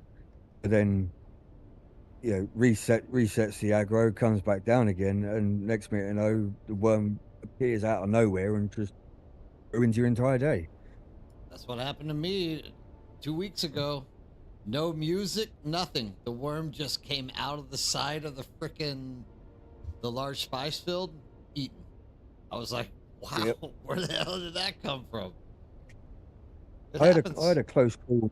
I had a close call last week where, my mate Roscoe was in the harvester, and I literally just caught out the corner of my eye that the worm piercing out the sand dune, and obviously I'm always hovering above him, so as soon as I saw it peeking out, I grabbed him and got up as high as I could, and he didn't even know what the hell was going on. He was just focusing on where he was hoovering up, hoovering the carpet, and he didn't even notice the worm. I've been where it just literally be thrown halfway in the air by a patrolling worm, but because they hadn't breached, it doesn't do any damage to you. But it's okay, when that happens, they're nearby, so you don't really want to be there anymore with a crawler. It's fine if you're compacting, because then you just play around them very quickly. Oh yeah, so when they made the change to the worm, was it a 50-50 chance that it'll either do a sharp turn or take the team? But that's why I play around that timer so much, where it's just I know I can spend this amount of time on the ground and not be in danger. And even then you keep an eye on that worm meter, because I know as soon as I see any movement in the worm meter, when I'm spice crawling, I know there's a patrolling worm nearby. Because the only time that meter goes up is when there's a patrolling worm. So then I know, okay, get back to the carrier, lift up, I need to see where that worm is. Is he going away? Is he going to come here? Is he going to circle my field? The number of times I've been doing medium spice field, and I'm all right with eventually I grow the worm, so collect up my last few bits of spice, jump in, hover up, and then I watch it go through the center, around, back through, and then circle twice. It's what? Just leave. I've had them literally where I've just been there for 5 minutes, hovering at 650 meters, and they're just making circles around it. They're just not leaving. And when they do that, it's just if I'm close to base, I fly back to base and I grab my scout. I land on a dune, turn on my Holtzman shield. 5 seconds, get in the scout, that will breach it, and I repeat that 4, 5, 6 times away from where I am, to just draw the worm away, and then I can go back and finish the field if it's worth finishing it. But that's also the reason why when I do the medium fields, I do it in lines, and I go full speed, and I do 2 passes. Yeah. So I do the first pass, I do one half of the field, but I do a dirty clean. So I'm just going full speed, next line, full speed back, next line, full speed forward, until the half is done, and repeat that. Within 5 minutes, I do a full dirty clean of the field, which generates me anywhere between 12 and 14,000 spice hand. So the majority of the spice in that medium field I already harvested. And as a bonus, so if a worm shows up, I don't lose that much. But also when compacting players show up with their static compactors, they look at the dirty field. Yeah, okay, yep. Yeah, they look at the dirty field and they're just for most players, they know there's no point for them to go and compact in there because their yields are going to be next to 0. But I know for me and my spice crawler, I can still land one more time and collect the final 3-4k spice that I still had left behind. Wait a second. So when I do a medium, I guess the crawler gets a higher yield, because when I do with my Mark 6 compactor, I can only carry just under 1,500 in the assault. Yeah. The field is There's a- almost completely gone by then. A medium spice field contains, with max You won't be skills, disappointed. I'm not sure if that actually matters in that, but I know they contain 18,000 spice for a medium field. So my 80,000? goal, No way. 18, 1-8. Oh, 18. Okay. Yeah. Yeah. All right. So my goal when I I'm can believe crawling, when I'm crawling, my goal is always to try and get between 17 and 18, somewhere in there. Then I know I've done a fill clean. But Because sometimes Every field the sand crawler. if I see the multiple edges- fields, I'm glad The I brought edges, field, while they're but I faint, don't have much. still have They a are- ton of. yeah, you cannot go by color. I'll get you some The field. color Wait till we likes get to to you the in big them spice anyways. field. But that's why I go in the line method. So I just go full lines, and I cut it literally halfway to the middle point, and then I go to the right. Then I pick up, reset where macro, land. Then I do the left hand side, pick up, reset, land, and then I just go in generally in circles, just so I have a different thing to drive, because it gets boring driving in the lines. And I do the final pickup for what is left over. So in 10, 12 minutes, you can do a full medium field with a full clean. But if I see multiple medium fields around, because I know they Just can do the- reset, Yep. I do a dirty clean on each of them. And then the crawler is full. I can bring it back, unload it, and I go back. And if they're still there, I'll clean up the remainder. I've not made a crawler yet. I've got my carrier, but I've not made a crawler yet. Going back an hour and a bit,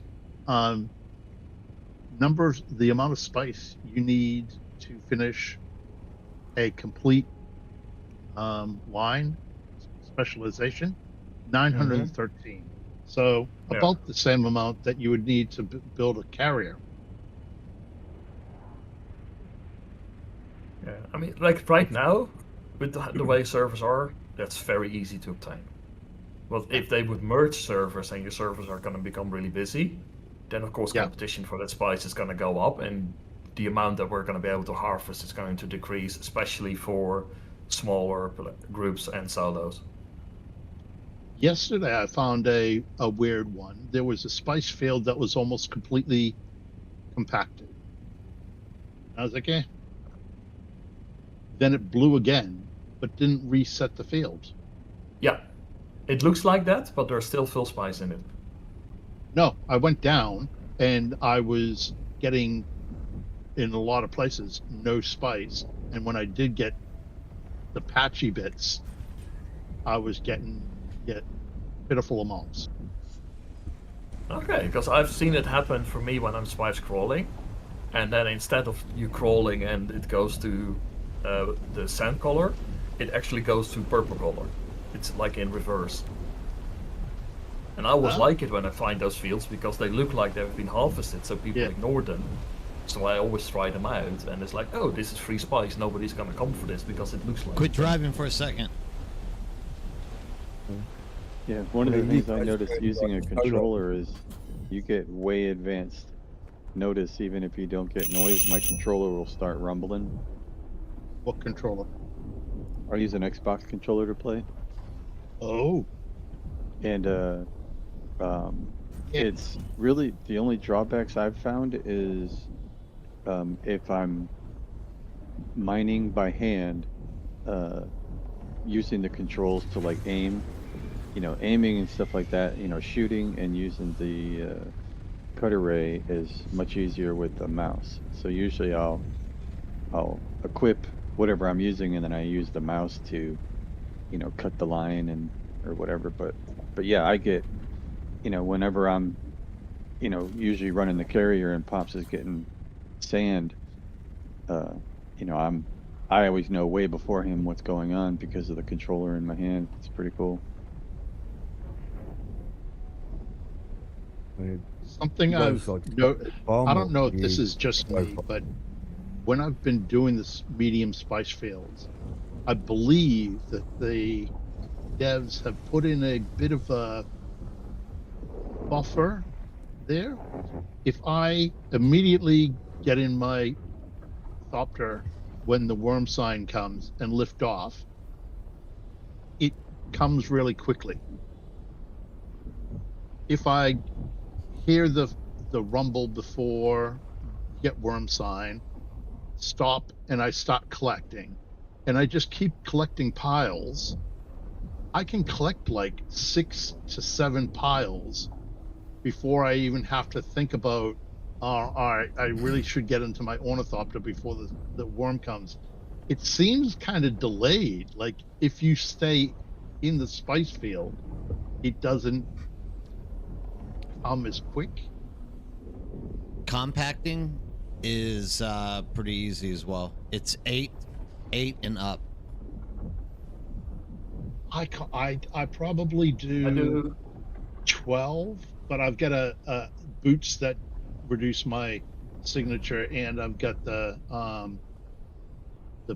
best compactor. So lately I've been able to like shoot a shit ton of piles. I generally do like 12, collect them up, put them in, collect the rest, put them in, and then do another compacting run to attract the worm, lift off, and even then I collect a few, lift off, and then set back down.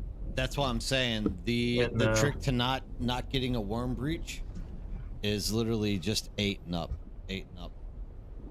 I did. What do you mean 10 by 8 and up? when I was playing? Compact 8, pick up 8, get in, go up until worm aggro goes away, sit down, pop 8, collect 8, get back in.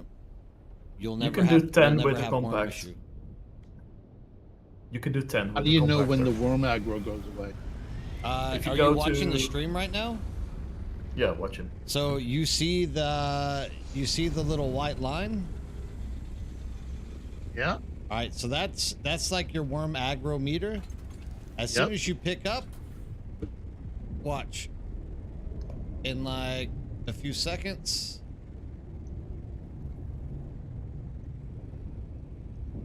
worm aggro goes away. Now you set down. No, this actually Like still keeps the aggro, right? So yeah, I thought it was like a heat map. Now it's gone, yeah. It's a really simple process. It's like you literally just have to know the timing. Then you have to pick up, you take off the worm aggro. See, so like right now I have worm aggro again. It's very little, it's minimal, but this is the worm aggro meter. So the reason why, sure, you can go 10 and out. Some people will say like 12 and out with compacting.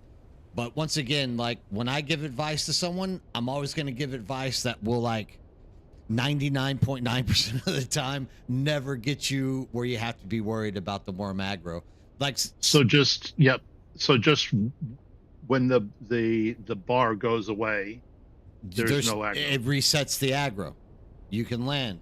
So like she's doing right now, Kalash is doing my method on mediums, which is 2 circles. You pick up and you let the worm aggro go away. The reason it's two circles is because we've like kind of timed it up in the past, and we know how much time it actually takes for the worm to come, which is around like 2:30. So same thing with the compacting. If you hit 8, pick up the 8. That's right around like a minute and say 45 seconds.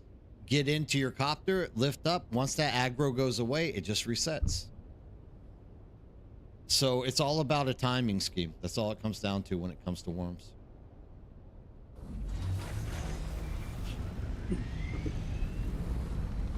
And if you run the dampened sandcrawler threads, worm aggro is about at 4 minutes. So you can go 3.5 minutes in between pickups. Well, like on now that I know larges- this, I'll use the same thing for my harvesting by hand. Like I really should just build a crawler and I do know for one loop, myself. pick it up, wait, drop it, do another loop.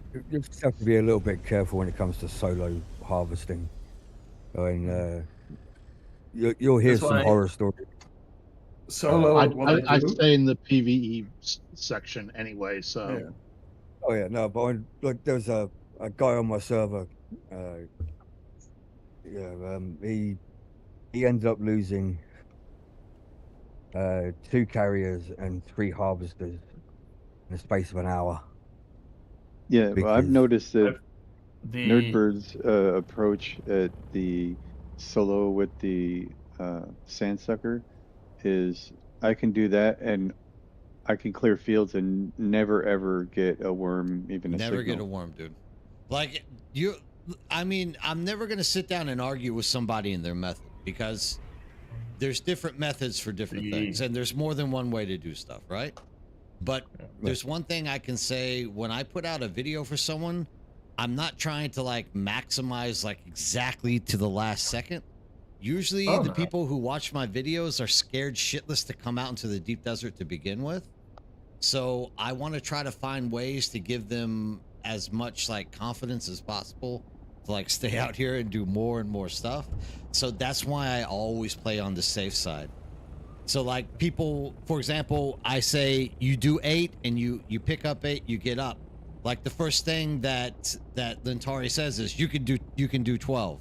And it's like, oh, you can. Yeah. But if you're new and you're a little bit nervous to be out here, I don't want you to be Pushing the envelope. Yeah. pushing the envelope. Yeah. Exactly. Yeah. That's why I'm saying with the crawling, that's why I like to do the lines, because lines are just very easy that you. Because I used to have literally my phone on the timer when I started doing this. Because I figured out what the time was, so I had my phone on the timer. But then I learned, okay, if I do this amount of lines, that's this amount of time, with a very healthy safety margin. Because I am very risk conscious in these kind of things. It's like, okay, I can take extra risk, but the overall reward to that doesn't really line up. So hence I figured out with the dampened threads and the Walker engine, if I do half a field with like the dirty clean lines, I am at about 2.5 to 3 minutes. I know I have 3.5 to 4 minutes before the worm comes. So I'm in a fairly safe margin in that aspect, because that time limit is when I'm standing right back next to my carrier again. So I just get out of the crawler, step in the carrier, pick it up, lift up, reset. And Mr. Squidart, you're not alone. Like, you don't know how many people who are in this stream right now never wanted to take a step into the deep desert until they started watching my YouTube videos and then finally said, holy shit, it's not as scary or as bad as I thought. Like, it ends up working. I'm not trying to make a plug here. I'm just saying, like, in general, like, I always want to make sure people are very safe and build the confidence. Because once you're out there, you can start deciding, like, shit, dude, the worm never comes. Maybe I can get 2 or 3 more, laps or something. And that's up to you to do, right? If you're afraid going out there, like, you're probably at tier 5 at that point. You know, you're in your Durlinium tier. And if you're scared, like, equip yourself with your aluminum tier stuff. Get your tier 4 ornithopter out there and just go out. If you lose it, you don't lose anything that you're gonna miss. I go out in my I'm in my still suit. It's a satin, but I've got tons of still suit patterns, so schematics. Yeah. But I'm saying you lower that risk for yourself as much as possisquid's. Like, So if I go out, I mean, responding to Squid's comment. Yeah. If he's in the Discord, what I'll do is now that we've got a section for advertising your guilds and all that lot, I'll put my Seachin server into that chat. If you ever want to go out in the deep, me and the guys go out at least twice a week spicing, and then the rest of the time we're just running around either the overland map testing stations or getting leftover skill points from the testing stations in the deep. And don't worry about gear, we can always get you fitted up with a decent set of clobber.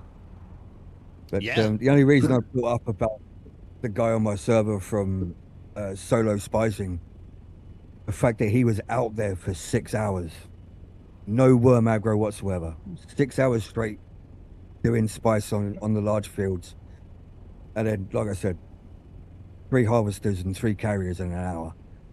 It's like he had such bad luck for that hour. He didn't go out. He didn't go back like a week.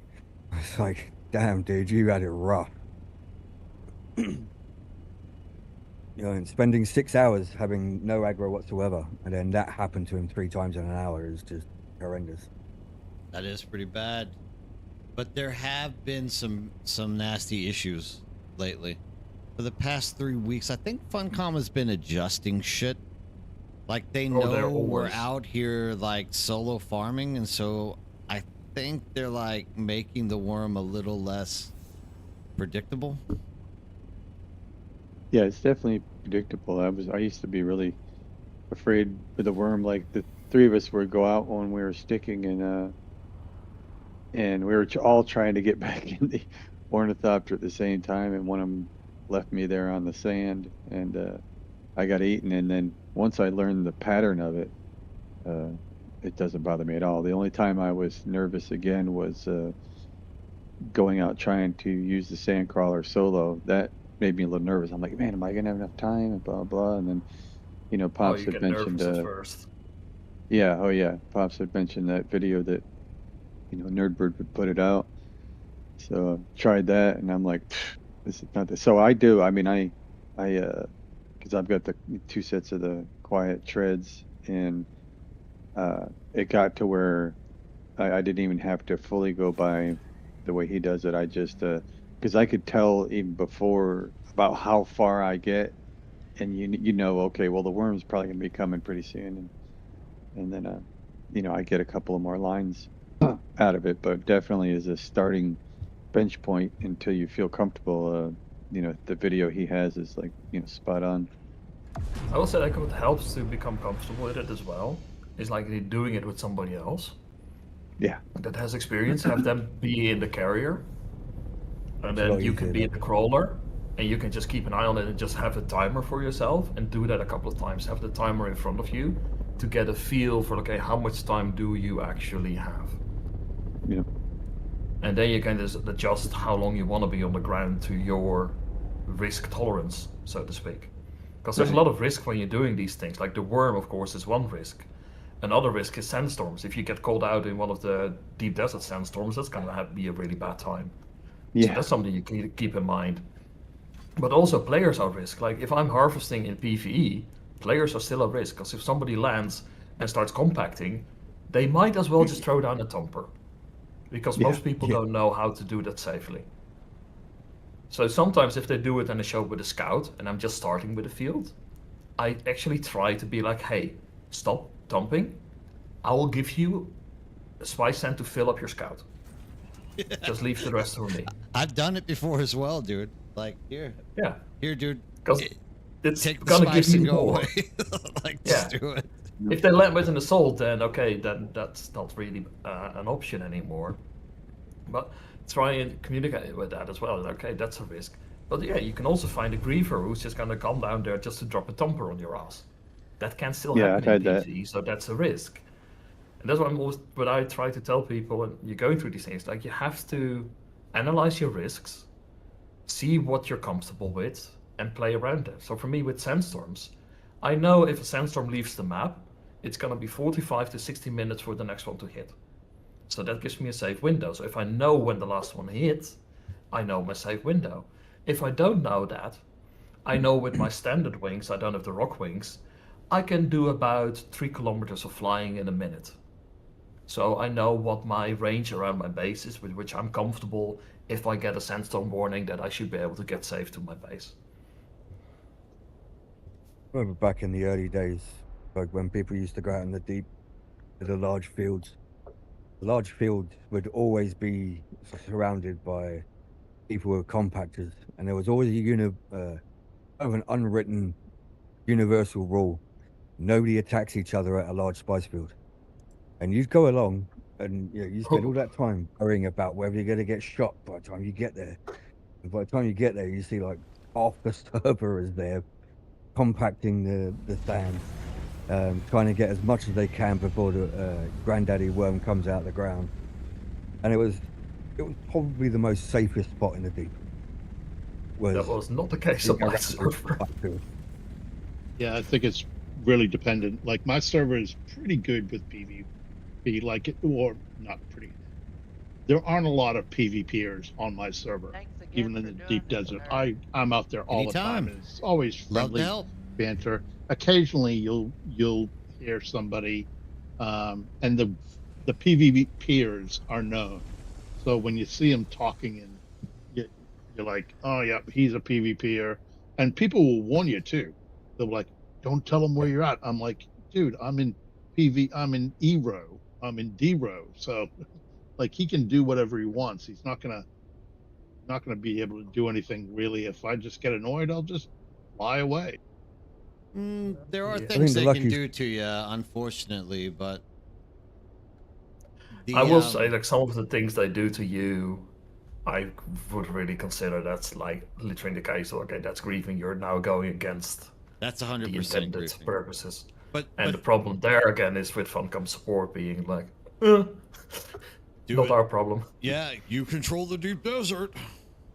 The Well, but, I I'm mean, this is happy- why getting that community is so important. Like, for example, what's going on here? Like, Kalash is like, dude, can you help me get spice? I'm like, drop what I'm doing, I'll come help you get spice. Like, once you get a good community of people that will help you and want to play together, like, dude, you're never gonna get busted by a PvPer. Like, they can come out here, but they're not gonna blow us out of the sky.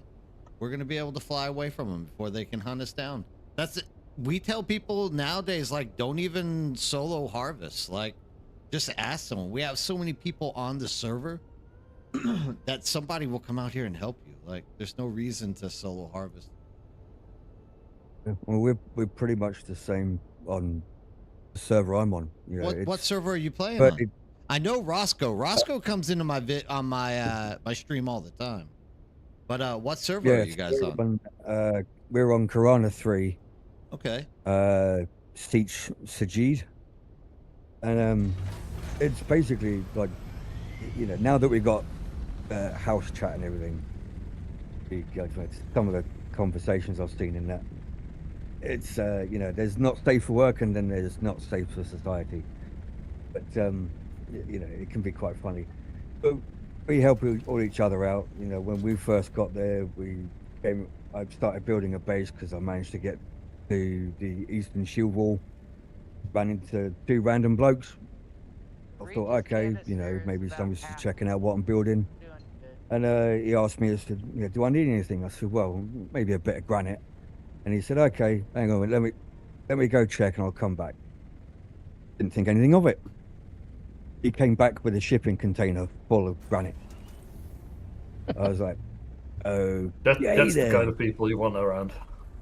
Yeah, and then now you know, we're all in a Discord. We all chat to each other. We all help each other out. You know, even other people, now that we've got a house chat, other people will help out. And the entire, even the deep desert is basically just an entire PvE playground.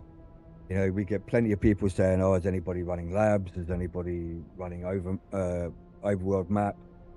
You know, and we just get out there and help each other out. And I think it's, I think I've written it in one of your videos before, or one of your live streams before, saying that it's kind of one of those pay it forward servers. You know, it's like you help out one person, and that person helps out somebody else. Because all the PvPers have just gone off to Harmony. It's I remember one of the guys saying what killed PvP on the server we're on is I think it was the on the lands rad, I think it was right to salvage or something like that. It's like a bonus to PvP. And then you can do full loot. Yeah, and then everybody refused to go out in the deep when that won, and PvP died pretty much from there on. So all the PvPers left, and now it's just us, you know, us lot. When we haven't got to roleplay yet, so I suppose that's a good thing because that could be kind of hilarious. But yeah, no, we're just all PvEers at the moment. The problem with me is the classic EU server issues. There's always like communication can sometimes be a bit tricky, and the server I We picked it before launch. It turned out that a lot of the Frenchies decided that was going to be their main home, and they're quite a feisty bunch. It's always enjoyable with them around, but you know that things are going to be spicy. Yeah, we had But that. nowadays it's completely dead for the most part. So yeah, there's not a whole lot going on, and most of the time it's just like. Unfortunately, okay, when I'm I was not on gonna. the unfortunately when I was on the EU, I just watched our market die over a period of days. It was just absolutely empty. It was empty indeed It for a wasn't bit. closed Now down, it was more. I was still selling my plant fiber at least. Oh yeah, there's there's always a market for selling duraluminum or aluminium or, you know, some of the rarer stuff. Like, I used to go to the market. If I couldn't be bothered to go to Shoal, I'll go to the market and pick up my radiated cores for, Miss Spice Jenny's. And there was just nothing there. And I'm like, okay. But obviously we now have a new place to get irradiated cores, which is the radiation testing station, which has a lovely amount of irradiated core there. Or Okay, I irradiated need to go flags. there. The I've only ship been also has a lot of them. some of it, man. I've been only doing so far. I've been farming 152 and 136. I have not done any of the other testing stations. Just did Broodworks with 3 of them, 3 missions. I still hate that one. It just takes so long to get around. It's way too large. That's why I like Blushing Cavern, but then Nerd is gonna be like, I hate that place. Actually, I did it pretty easy earlier, so I can't complain too much more. Yeah. I just still don't like it, but to me, it's like such a smooth one because I know every single one of the quests there, and I just know, okay, I got these quests, so I just go there, do that, go there, done. I had one with Brood Station, the Broodworks, and I just don't. I went to the different locations. The first place I went, I had to interact with something, and I don't think I had to interact with the others. I just was running around in the general area, and then all of a sudden, oh, I got to go to a different area. I was confused. Just a quick reminder, guys, if you're in here, just wait. In 15 minutes, we're giving out that last DLC code. So just hang out. 15 more minutes. Almost bedtime. Oh, is that for people who didn't get the DLC automatically? That's pretty cool. Oh, no, I'm just giving out a DLC code. Oh, is it something? Not everybody is on season passes. I got one more. I got one more code. Tell me, why would I want it? Besides the tread wheel, is there anything for it? This is the Chapter 3 code. We've given out all of our Lost Harvest codes. This is actually the second Raiders of Broken Lands. I mean, the reason I wanted is for building set pieces. That's why I got the season pass. Oh, you mean in general, why would you want it? Yeah, different things. It's like the DLC stuff. It's all the cosmetics. So the only reason to pay money to Funcom at all after you bought their game? Yeah. Dude, I'm a sucker for cosmetics. So you have good cosmetics, you always have my money. I couldn't care less. There are some developers that I've bought cosmetic DLCs to do that, just to support them, but I couldn't give a crap. Yeah. About See, I like building. That ship is going to draw a the worm. game for me. Just I keep going. can lose 16 hours just building, but oh yeah. like I was working at the Hot Mess Express base, and then Sergeant Dinger, he goes by Pops. His son, who's a grown ass man, is playing, and they built like a racetrack and put lettering everywhere, and I'm like, you know what, guys, I'm out. I said, because to me now that the HME looks, instead of being intimidating, looks like an amusement park. So I made my own building. I mean, I keep building new bases, and my friends are just like, "How many is this now by now?" I'm just like, I don't know. I don't keep count. And I wish it was easier to move between bases, because that's kind of getting annoying moving all of your stuff around. Yeah, and believe me, I feel you on that. But the one thing that I should have just lost my train of thought.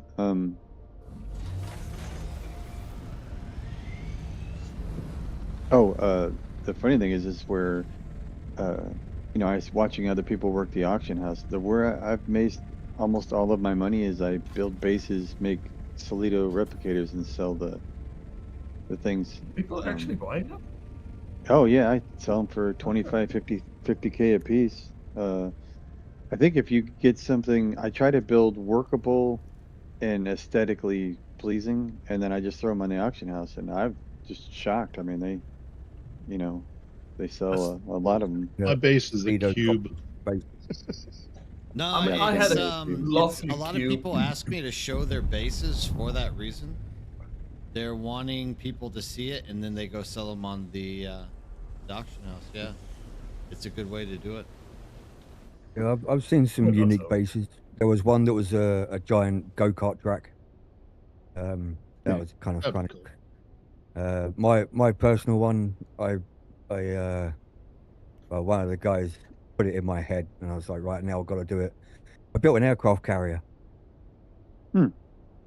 Because I Yeah, I've seen some really cool ones, especially that pirate ship they put up. But I don't know. There's some that I've tried, some bases, and some of them are even beyond stuff. It's not explanatory enough. Like especially when they're trying to manipulate walls, so you can actually put them like literally against each other, and then you can enclose a pentashield and some really. But it's just it's way too much work. I'm like, you know what? This That's is using getting a lot beyond of the fun part. classic I've seen that mechanics where one you with use the- triangles and Yeah. I squares like the because pirate they ship, match dude. up The slightly pirate ship differently. rocks. Yeah, to me it's Yeah, I like do. that's one of those things. It's like, okay, that's fun to do, and like if you're building like base against like PvP raids, there's definitely reasons why those mechanics can be really beneficial in games. But when it comes to just building PvE bases, I just want to build them without having to worry about all those kind of silly things. I mainly focus on like just also decorating the interiors. It's like I make a little workstation for where somebody may be working on like a bike, and then I put some like a coffee decanter, coffee cup, one of the plates with the stuff, like so that the whole place feels like it's lived in. That's one of the things I like to do, and that's why I still really missed my tech shelter base, but we just ran out of storage space, and that was the main reason we had to leave it. Because that place was, like, yes, it's just a cube on the outside, but when you were in, every little nook and cranny, I had hidden something in there. So there was just Depends on always the something base. there, and it Depends on just how felt much like you this spend on feels it. like a place where people actually are living in, and that's what I really enjoy. Yeah, I need to find an interior decorator. Mine's looking a bit barren. It's full of vehicles. In my current Hey, base, like, Cerebral, how's it I going? have a large underground garage path, but I built up like a small ramp that goes into what is a bike workshop. There's no point to do that. You don't really work on bikes in there, but it looks cool and it feels more alive. Yeah, it's all about aesthetics, isn't it? It's, if it looks good and it makes you feel good, you might as well make it. Oh yeah, I'll catch myself just sitting looking at views and stuff, in a chair, just looking out at the horizon, especially because I had just built a new computer specifically for this game, because I was 15 plus years of playing World of Warcraft, and the graphics in here were just crazy, and my computer was just because it was getting old, and it was just kind of doing everything. And now that I've built this new computer, I play everything on ultra, and oh my god, it's just I really enjoy the graphics of the game and the lighting and what they've done. That's just really amazing. just wish that people would actually make Unreal Engine games run properly. Yeah, I definitely get glitches through here, and I'm like, I know it's not my computer. You know what I mean? I know this has got to be. Beast, it's just been random you know, like talk tonight. There granted, it hasn't been happened to many lots of people, topics. but when I downloaded or installed the You got to jump in here and get the spur the going DLC, again. I logged in and I was completely naked. Like all of my crew chief still suit gear just gone, and you know, I'd opened up a ticket thing, and they've acknowledged me twice about the stuff, but I still haven't seen any of my gear back. Welcome to Funcom support. I'm feeling the I mean, heat too. I'm the getting fact they didn't tired. just close your ticket immediately is already an improvement over what most people get. Yeah, and Pops, Sergeant Dinger, he like his sandsucker was missing. There was a whole bunch of stuff like scattered everywhere. He had to use his backup tool to Any get siege things is fine, back. Bruce Johnson. Find one and then that for a doesn't while have a there, I lot was of pop having a in glitch it. where as That's soon my as I'd advice leave to the you. map, when I entered, I was on a different siege. And the first time that happened, that really threw me for a loop. Yeah, I lately have that I log in and that I'm under the map. But because I know where my base is, I now know where I can get back out from under the map. Yeah. It's like, thankfully I can find that out on my own, because if I had to wait for support, I would be, screwed. Oh yeah, and like I said, the first, you know, one of the reasons why, there's a sweeping storm across the sector, is I'd like to do some testing stations with some of y'all. Like I said, the only thing I've only been able to do is I soloed the fire one, which at first I thought was kind of I was like, oh man, this is too easy. And then I got to that boss and I was like, I was on fire like almost the entire time. I'm like, oh my God. But I did make it through it. But the thing is I need to. Sorry, finish. Go ahead. No, I was gonna say I wanted to get in there with some people because lately, Sergeant, you know, the people that I play with have not been on, so it's just been me, you know, by myself. We're at about 80% full. And I said the fire station boss I is. just wanted to check on it. Between like I haven't done those two, I find it the easiest one, because you literally just run around it and it doesn't hit you ever. Like, use the planar suspensor belt is amazing with that boss. Yeah, I also got to get better at it. I've been doing so much building and gathering lately. I've fallen a little bit out of sync as far as mechanics, but I figured if anybody's doing some lower ones, I mean, obviously I don't think I'm ready to be jumping in any 13s with anybody, because like I said, I lost a bunch of my gear. And like the level 1s and 2s are doable in tier 5 gear. The highest I've gotten so far is 8. Dude, don't be in a rush. Like, there's plenty of time for this content to get completed. Oh yeah, that's why I figured if people are, you know, if people want to go in and do, you know, some lower ones. I mean, I don't want to be a complete carry, but I'd like to get in there with some people who know what's going on, and you know what I mean? Take that, you know, little bit of fear of doing everything by myself out of it, you know? Yep. The problem that this game is having right now, I don't know if we actually discussed this tonight, and we should have, is the... Oh, we did. It's the growth of the NPCs inside of the stations, according to how many players you have running it. Oh yeah, that's it's a really bad design absolutely decision. just off the frickin' charts ridiculous. It's like, the only change they should do is, like, if you want to add more NPCs, if you do 4 players, maybe you can add a couple more, but just make them harder to kill, because that's what I'm saying. The main issue that we have is the NPCs just doing so much damage to us. And our armor, I'm sorry, is not making enough of a difference in that aspect. Because I think that the way the game calculates mitigation is completely broken. Well, it's ridiculous because the boss fights have actually been well tuned, in my opinion. Like, Yeah, the boss fights are good. I think that even when you get 4 people in there, the boss fights feel tuned. They're balanced properly. But I can't remember a game where you literally have to freaking fight harder to get to the boss in order to even get the fight going. It's just absolutely ridiculous, dude. There has been the occasional raid where that has been a problem in MMOs, but Raid most is of the one time they thing, fixed dungeon that is another, fairly my quickly. man. Yeah. But even then, So what they would you mostly say got is, like- adjust very quickly to make like, okay, let's tune that down, because the challenge of these places should be the boss fight. The mob should just be like a little warm up.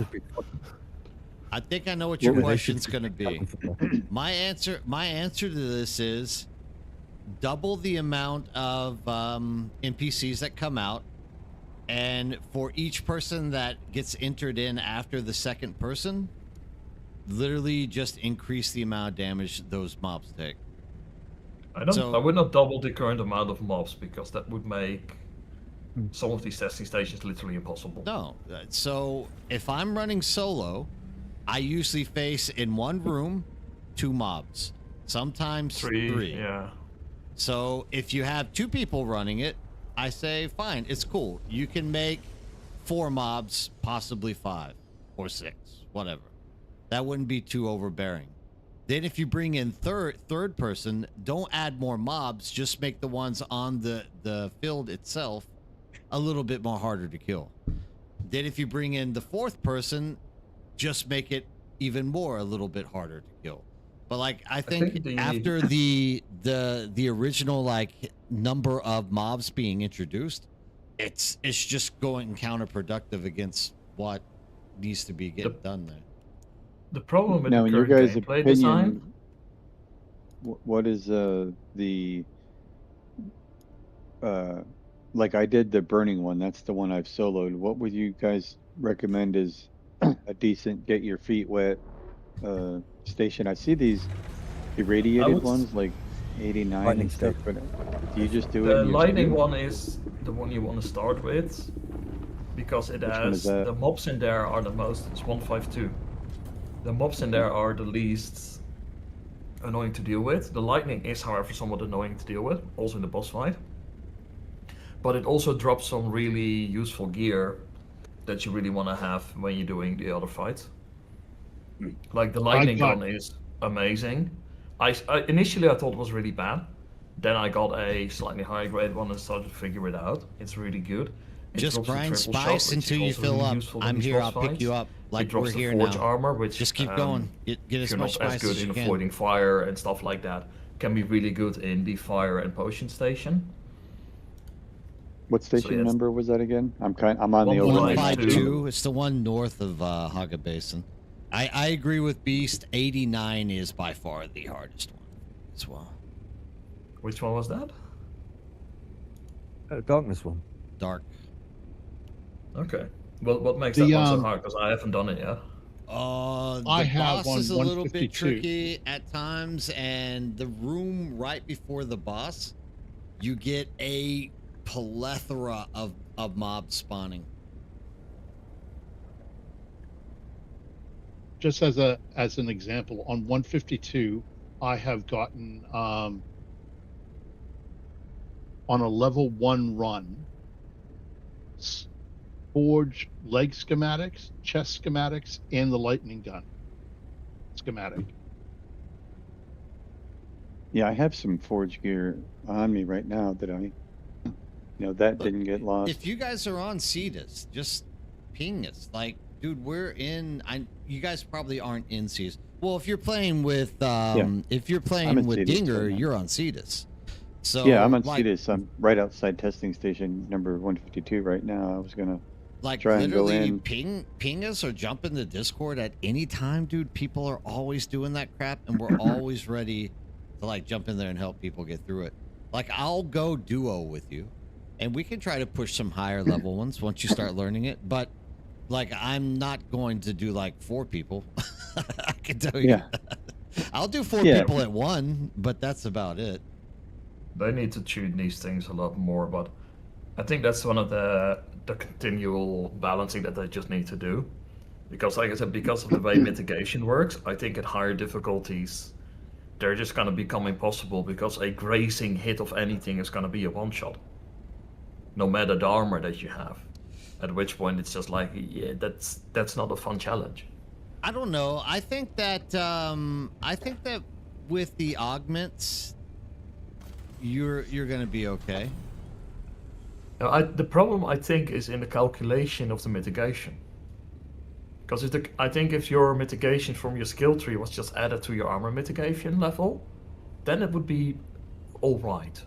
Because then you can get above that 90-95% mitigation, which is where you need to be, considering the insane amount of damage output that you're having to deal with.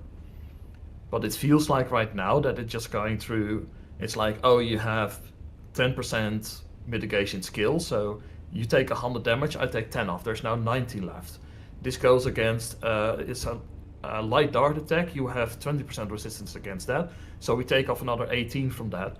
Then we look at your armor mitigation, Still absolute we take that off and garbage then we with apply the it container. as damage to you.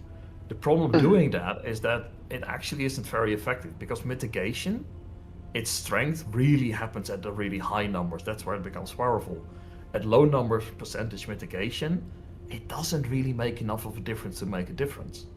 Like, if you're going to tell me I can get 20% light dart mitigation, I don't care about that because it's not going to make a difference.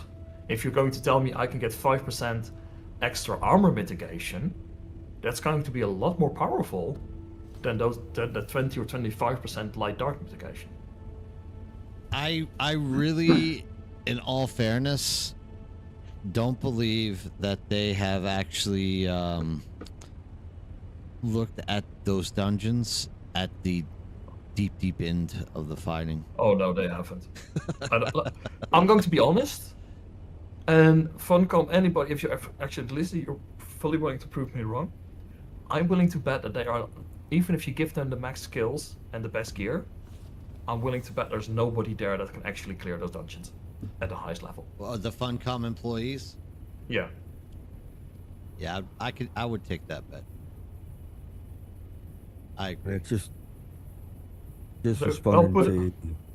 I'll put €100 on that bet. If any Funcom employee with the current state of the game, as it is right now, you can clear the dungeon at the highest level on a standard account like no bullshit, I'll give you $100 for it.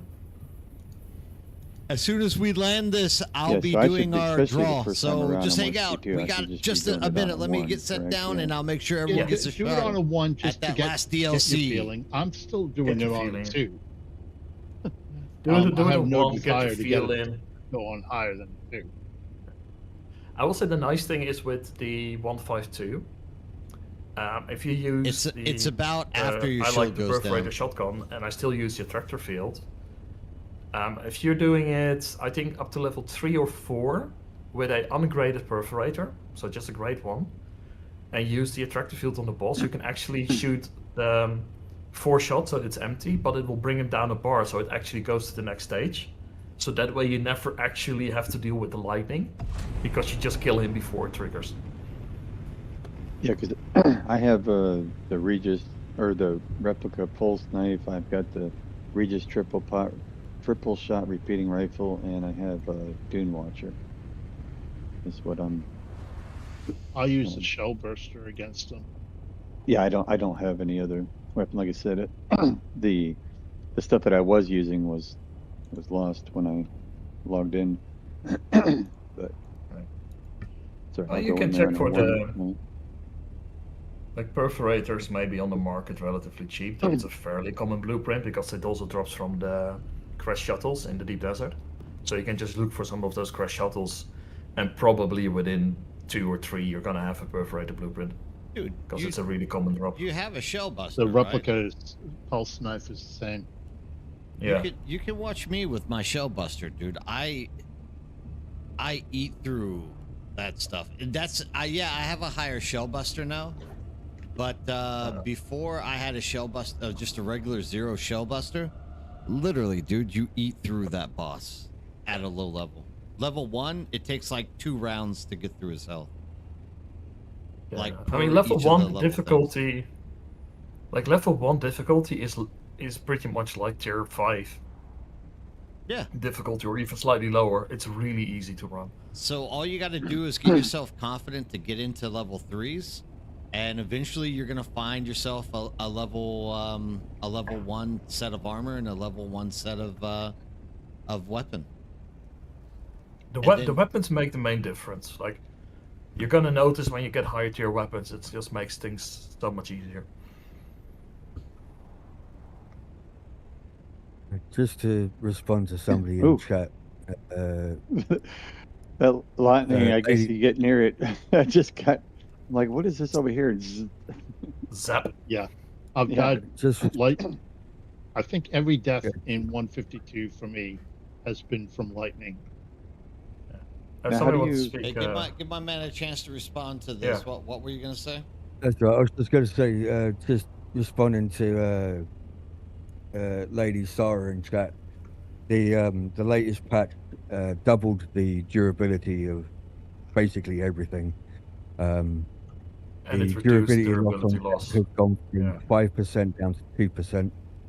And then there's what was the other one? It was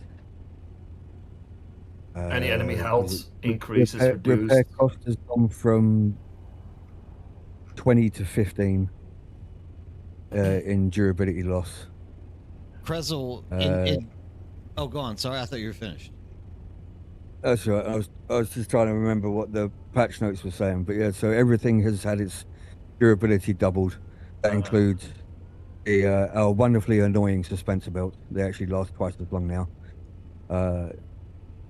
Yeah, basically everything. And the repair costs have been reduced. The durability loss on death has been reduced.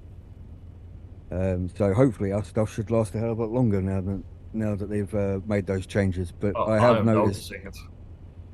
Yeah, I've definitely noticed a huge change when I was running testing stations last night, in the fact that our durability was. I don't need to bring 5 suspensor belts anymore. Yeah, it's a definite change for sure, and I'm loving that change at the current time. Yeah, I enjoy it. Because the best part is I don't have to replace my suspensor belt after repairing it 3 times and then having to make a new one. I probably still do because out of habit. Yeah. I'm so used to consider them as a consumable. Like, if I repair them once or twice and it's like, oh, they're almost broken, I just throw it on the ground. Yeah, the painful part was, you get through a testing station, whether it be in the deep or whether it be in Haga. Sometimes if you're getting your backside handed to you, your suspensor belt will only last like 1 run, and then you have to go back and repair it. And do that 3 times. And it comes up saying, oh, it can't be repaired any further, so you have to go make another one. That's the reason I've literally brought a bunch of spares always with me. And even then I had a fight in 136 because I used a planar belt where in the middle of stage 4 my belt broke. So I was like, shit, inventory, switch belt. So, Sarah, I did have the. This is the new Guild Deep Actually, Desert no, I still base, have the new and suspension belt. if I you need want to to get join the it each new week, just let us know. power pack that You has can a do all 900 of your spice capacity. refining out here. Yeah, So that's the reason I will need to go into the radiation one to get that power pack. Yeah, that one still Really want refuses to that. drop. Almost as bad as the dual blade. The dual blades, I got a couple. I also got a grade 3 ones. That was a lucky drop for me. I was put very lucky. My first time in the fire testing station. First time I went in there, I came out with a grade 0 burning blades and pyro rocket, all in the same chest. Yeah, the That first was run I like- got the burning blades as well, yeah. Yeah. Yeah, I but, got the same thing. Can't use it though until I do the questing. So I think I'm coming to the boss. There's a big. I just opened up a door that has like lightning shields and a big lightning thing. Is it? Do I No, Is it kind it's of the just same thing? You turn We stuff timed off? that Or? just right. Yeah, you turn I stuff was out. That's a out of puzzle room gas still. The and boss room, when you Regis get there, you just have blew to. on me right There's at like a the shield, end. and you see the boss standing there, and you have to hold down E for a while. Yeah, it to was like right end on the it. start of the boss fight. Yeah. You're gonna need your ornithopter up top. What was that, nerd? Oh, sorry, I'm handing Sarah her or Clash Cat her spice. So the boss fight is very, very noticeable, and you cannot accidentally run into it.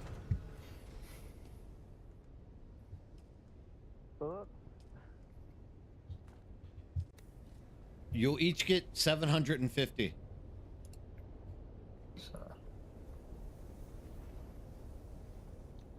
And the nice thing, the boss fights have their own checkpoint as well. So if you do die, you can just go immediately back there. Do remember to heal up and turn your shield back on before you start the fight again. Yeah. Every little bit of health helps. Come down here, Joe. Yep. Oh, sorry guys, I keep pushing the wrong button. Joe, come down here and get this spice. We'll give the last I was 500 like, back to I'm Kalash. almost constantly like every single time I'm done with a room, I just make sure I heal myself up to max health. Because there's so many health kits that drop in those stations. Like I'm at the point where I'm just throwing away the Mark II health kits as well because my container is overflowing. I have 132 Mark II health kits that I'm just Joe like. took what the- 500. You I get can't even 1,000. recycle them. I can't even do anything with them. They're useless. Got hundreds of them by now, and I have the resources to make thousands upon thousands of them.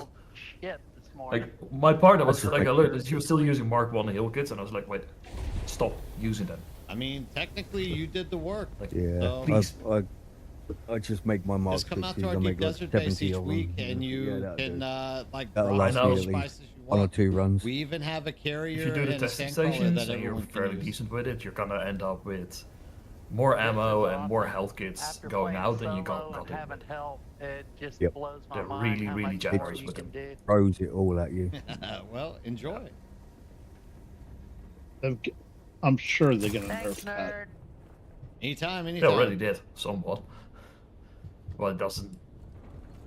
Eventually, we'll start seeing little post-it notes on the boxes saying, "Free, please take me, please." Hey man, I'm here for you guys. I was thinking about it, building a small base, if the game actually was active, like building a small base and hack a base and then just be like, here, have free health kits and stuff like that. Okay, so I'm gonna fly this thing back. As I'm flying it back, I'm gonna write a number down on this paper. We have one last DLC to hand out today.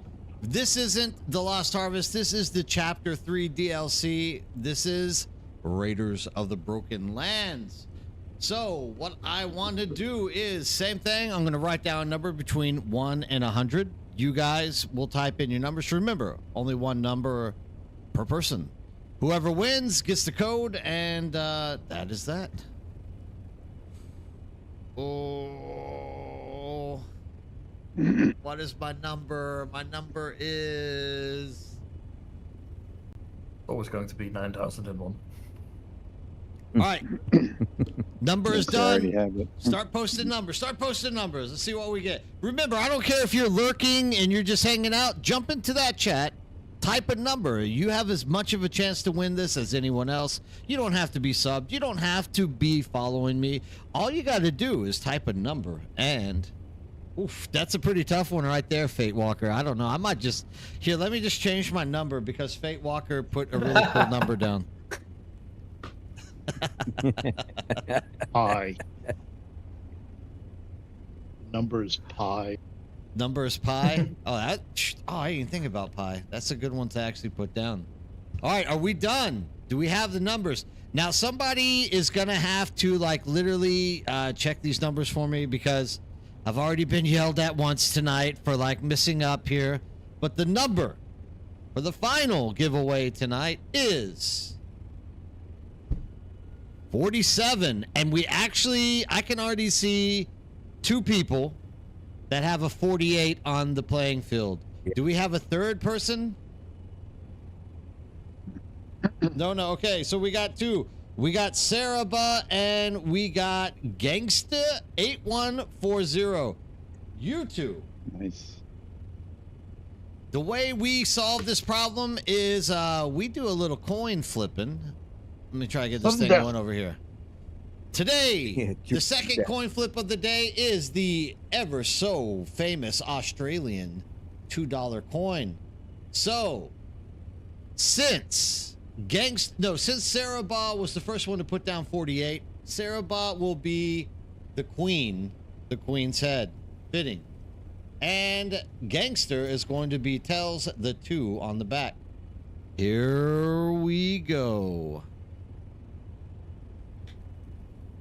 Just so everyone knows I'm not cheating.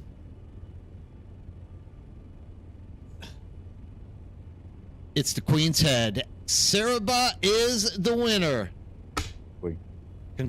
Congratulations, Saraba, on that win. It was heads. Nice.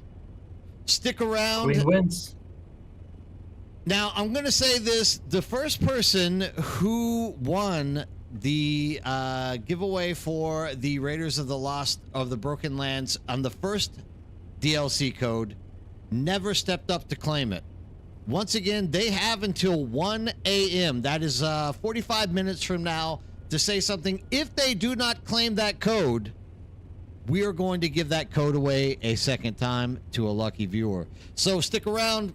When 1 o'clock rolls around, you might have a chance to get that code. As for you, Saraba, I need you to send me a message in Discord so that I can give you your code.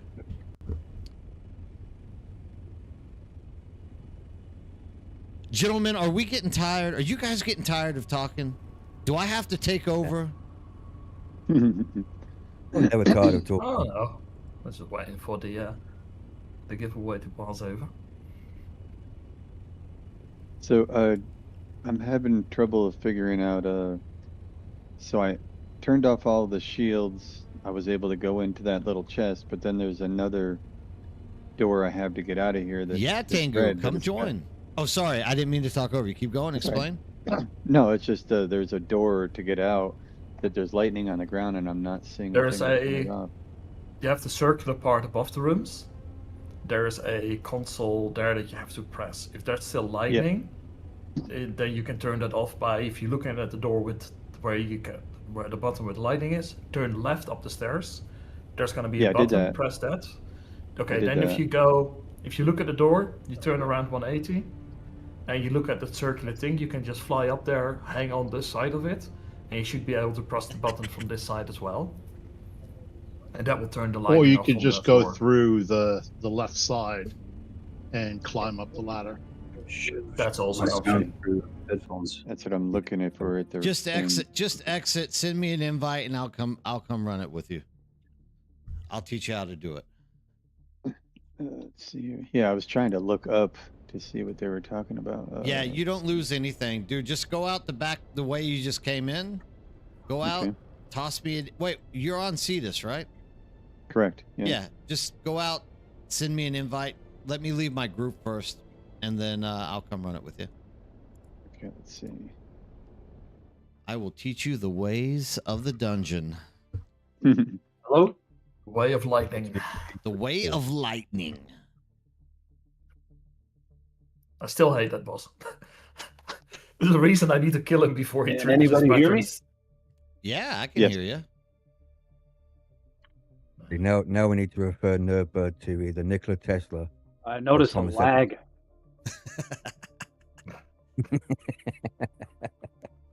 The Tesla The way of Tower. lightning.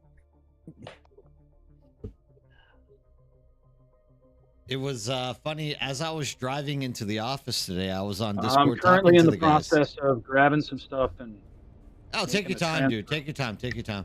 Like I have to still leave my group, and let's see here. Oh, you can suspensor belt over the lightning. Okay. What's your character's name? I mean, I'm gonna try to make the transfer to Cetus tonight. Anita. Anita. Oh, dude, please come. Like, dude, the more people, the better. We were like the number 11 server And I guess more people have joined the game and just joined their old servers. So we've slipped down to like number 16 or something like that. So keep bringing numbers, dude. I mean, we still have plenty of space on this server for more people to come, especially if you're a Harkonnen. Yes, I am Harkonnen. Oh, perfect, dude. I'll even give you an invite to the guild I if you want to join us. am sorry to admit. Name is Anita, Anita, right? I'm Atreides. Correct. Let's see. I gotta re-enter the station here. You got an invite. Okay, I'll look. I'm gonna toss you a friend invite too. That way you can ping me if you're ever online and need someone to chat with or do stuff with. Yeah, no, I definitely. Yeah. Thank you, Sarah.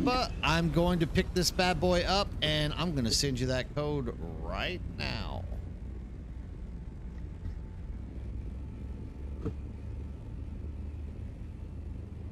Almost 2 a.m. here. I am going to head off. Everyone have a great night.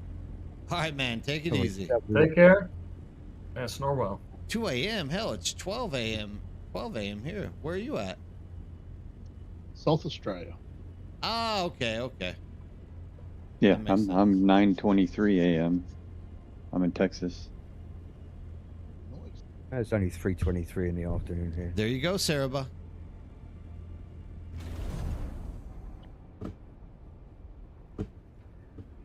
Whoa. It's What did I officially do? in just over half an hour. It's officially weekend here.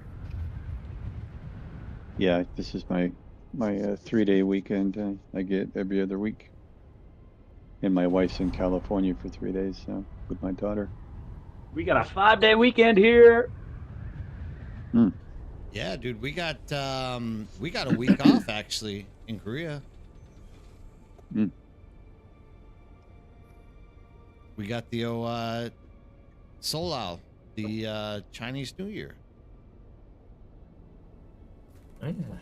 Solal, Lunar New Year. Yeah.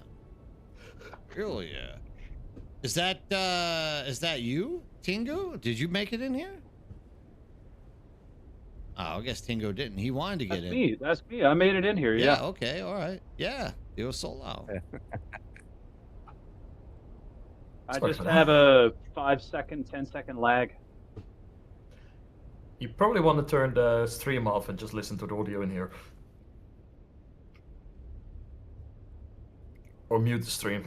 Unless you just love my voice and want to hear it that's twice. probably what it is. That's also possible. Yeah, that's actually it. Yeah. But then you would hear all of the voices twice. Okay, let's try that again. Try. Hello? All right, I'm heading to you, and we are going to, my man, have a Texas showdown up in the electric lab. Software almost dropped out of the air. Be careful. Hello, can anybody hear me? Yes. Gunny Nick, we are on Cetus. Looks like I'm dead in the water. We are on Cetus, Gunny Inc. If you guys want to come join us on Cetus, please feel free to jump over here and come play with the friendly folks of Cetus.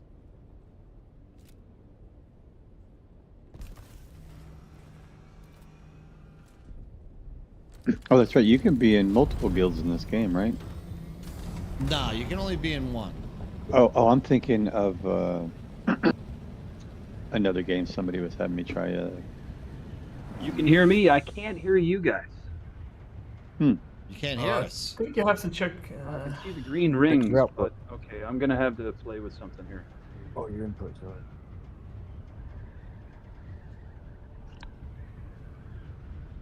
Hello? Hello. Is it me you're looking for? Yeah. That was quick. There we go. That's a person Props. of proper You deserve culture. a high five for that one. Okay, Mike. Props to that one. Good. Okay. Is it me you're Go my looking egg. for? Let me delete that code just so I don't give it to someone again. I can't Should be believe coming out of my TV. I'm not hearing you guys though. That's weird. I can't remember who it is on Earth who won the first freaking Right. DLC. I feel bad, but I'll quit and come back in again. okay, we'll let Huddy figure it out. But yeah, I'll take that guild invite. If it's The joys of offered. audio wizardry. Are you in Hello? Cetus currently? Yes, yes. Yeah. Yeah, you're coming to see Why me. am I not? Oh. See, I'm new to Any day. Discord. Is it who is it? Check your audio Is it stuff, Anita Discord and who's audio getting the etiquette. guild invite? Thank you, Carde Correct. Lintari. Ah, okay. It says you are already in a party. Okay. I'm in party hold with on, you. hold on. Let's do. Hello, there we go. You got it? Can you hear There's a people? Yeah, I can hear your frustration, and I'm so sorry, dude. I am. Huh? It's Okay. good, dude. I Don't had worry I about had the TV turned down Here we because go, I guild thought it was invites tonight. creating. I thought it was creating feedback, right? My TV, because my TV's running, but I'm using my mic on my headset. It's my Ah, fault. dude, you're I'm an good. idiot. You're good. No I'm an idiot. frustration at all. We're I all just good. grabbed some mats from the guild base that nobody else occupies. It's just me. So now I'm going to begin the process of stripping vehicles down, putting them in storage, and grabbing these bases. And Gunny, I'm gonna come take to the dive. Cetus and be You hard. can only grab one base, right? Isn't it dependent upon how many tools you have? I think you can I hold think up it works like the please. vehicle tool, so it's only one that can be stored. Well, I've got unless I'm two base mistaken. backup. I've got two base backup tools because I got two of Yeah. these bases side by side, and Well, I mean that you can have two vehicle backup tools, but they will contain the same vehicle. I thought it was the same with the bases, but I'm not sure. well, I guess Oop. this is going to be an experiment. Oh, isn't it? That was a wake up Well, call. I would check it if I was you, because there's a weak cooldown on it, so you don't want to find out that you can only take half your stuff with you. I guess I better put everything important in the base that I copied first. Although, okay, all right. Well, that's giving me something to think about. Have I All right, created? so you want to start here at this door every time, right? Oh, okay. So this is the south door. Someone's going to spawn, and then we're going to run to the east door. So get up here with me. Oh, wait, we still got one to go. Not bad. That's right, we're running two people. All right, here we go. Just stand here on this door. When I tell you to attack, we're going to heavy attack together. Heavy attack right now. Look at that. Easy.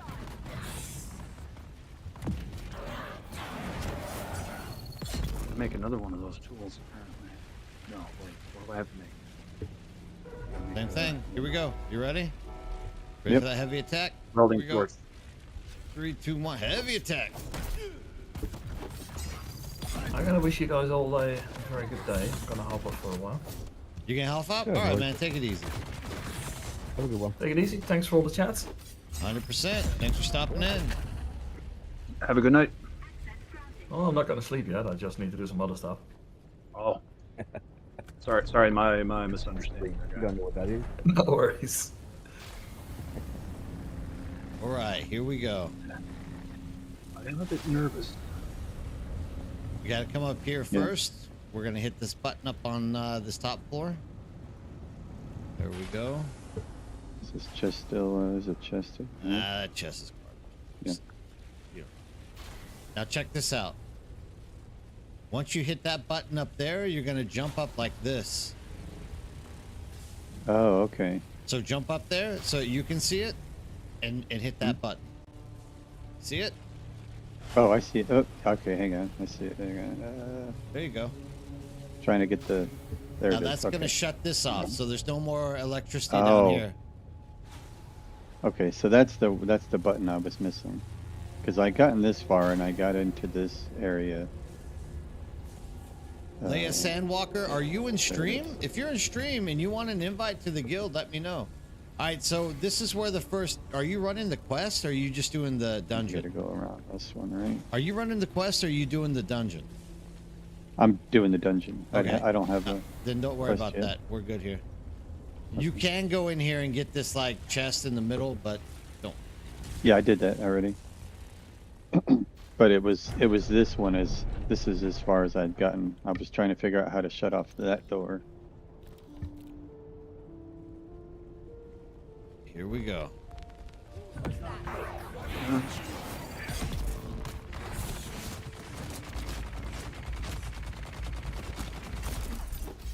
Could you please stop shooting your gun at us, sir? All right, come up here with me. We got heavy attack these guys. Here we go. Here we go. Could you please stop shooting so that I may kill you? Yep. Woo. Watch out. I'm gonna pull these guys off you.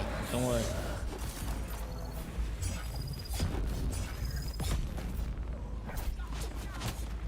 Easy does it. I headbutt the wall. All right, here we go. Getting back to it. Heavy attack right here. Oh, it's too late. Nice. See, when things work out, it's nice. Hey. Because when you kill an enemy, you have to be posh and polite, and you have to say, "Please, sir, can I Please, stick sir. this piece of metal between your ribcage?" Please, sir. Please, Mum, do you mind if I stab you with my sword? Would you mind? Would you mind not shooting me, sir, while I try to shoot you in the head? Yeah. It would be ever so convenient if you just stopped shooting at me, so that I might here we shoot go. you instead. This is the boss guy. Allow me to readjust Now, my is there- moustache and choose you. Both of my weapons are pretty much ranged, but I have the stabby. Oh no, you so want just to? more stabby. All right, here's the truth about these dungeons, or at least my truth. NPCs equal melee, boss equals ranged. Yes, Oh. yes, yeah. Shell burster, Try the man.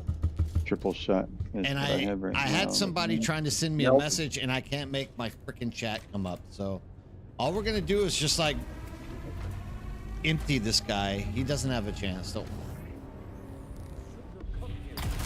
You never realize how Look much at that. stuff you have to pack up until you start stripping down. This is the power of the shell buster, dude. You're wasting bullets right now. Oh, am I? There you go, shell buster, easy enough. I said that the other day in chat, man. The shell buster, when you get a couple of buffs for it, man, that thing, it melts enemy. That's how easy No it is shield. right there. Yeah, dude. Crazy. Oh, they're like ice cream. You need a shell buster, bro? Do you need one? Yeah.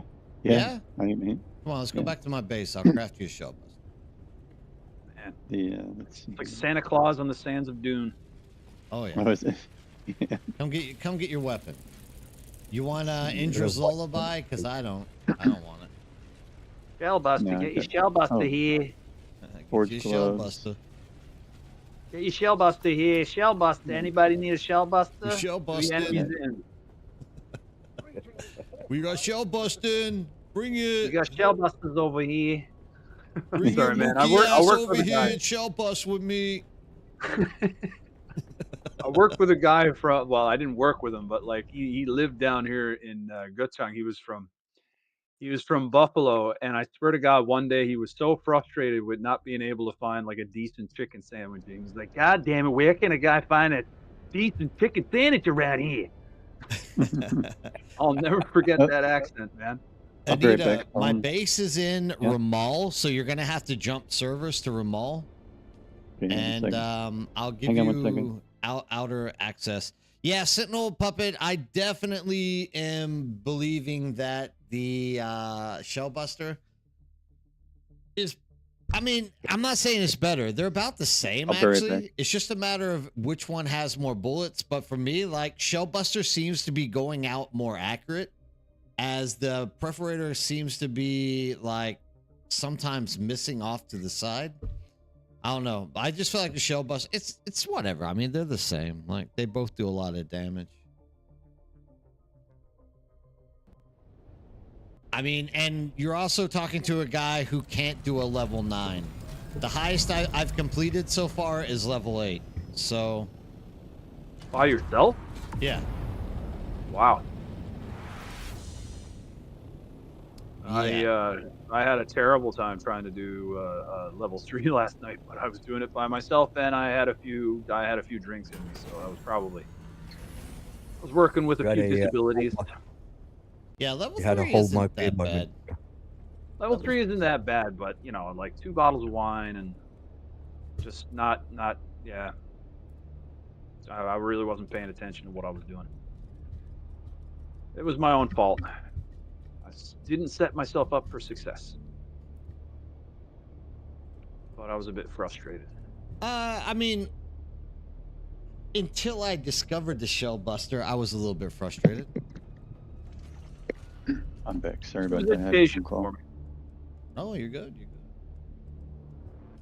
good. It was educational. I got too comfortable running level 2s, and I ran in by myself to level 3, and I was like, it's no big deal. I did the lightning stage on level 3, and it was fine.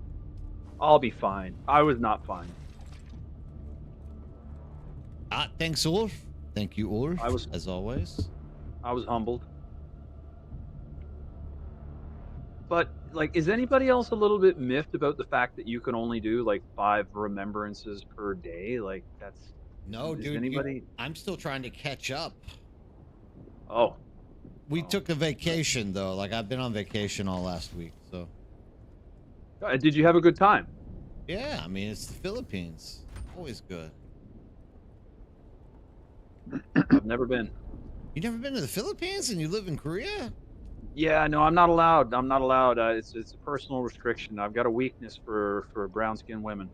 Sorry, I don't know if that's... It's just I was just gonna say, what you got to for 18-year-old Asian girls? No, oh no, not 18. No, it's just if they're brown, I'm down, man. And Damn, Epstein. Damn, we're getting the Epstein files up in the... No. I always ask for ID first. Always ask for ID. In the Philippines? No, wherever. Nah, we went to Boracay. It was fun, dude. We had fun. I'm not familiar with Boracay. Is that the island or is that the city? Like it's in the Philippines, but Oh, it's an island. Yeah, it's kind of dead smack in the middle of the Philippines. Smack in the middle. Yeah, you got to stay away from the south. What is it? The southwest. Southwest is pirate territory. They got a lot of rough folks. I knew a few people from the Philippines, like back in Canada, where I worked with some people in a lab, and yeah, they were great, hardest workers I've ever met in my life. But Jesus, don't cross them. Just as a quick reminder to everybody out there, I still have not received a message on the first person who won that DLC. So in approximately 20 minutes, we might be handing out a final DLC version for the Raiders of the Broken Lands. So definitely hang about. You don't know, it might work. We might be able to hand it out. That was a great reminder that I need to put a filter on my face. Yes. Sorry. Apologies. Face filter. Krezel, I'm not going to 69 again, dude. I'm not giving 69 out again. I knew Krezel like called me out the other day. It was like, I knew 69 would win, and I hit 69 tonight, and he was like, I knew it. I won. Can I tell you something? Please do.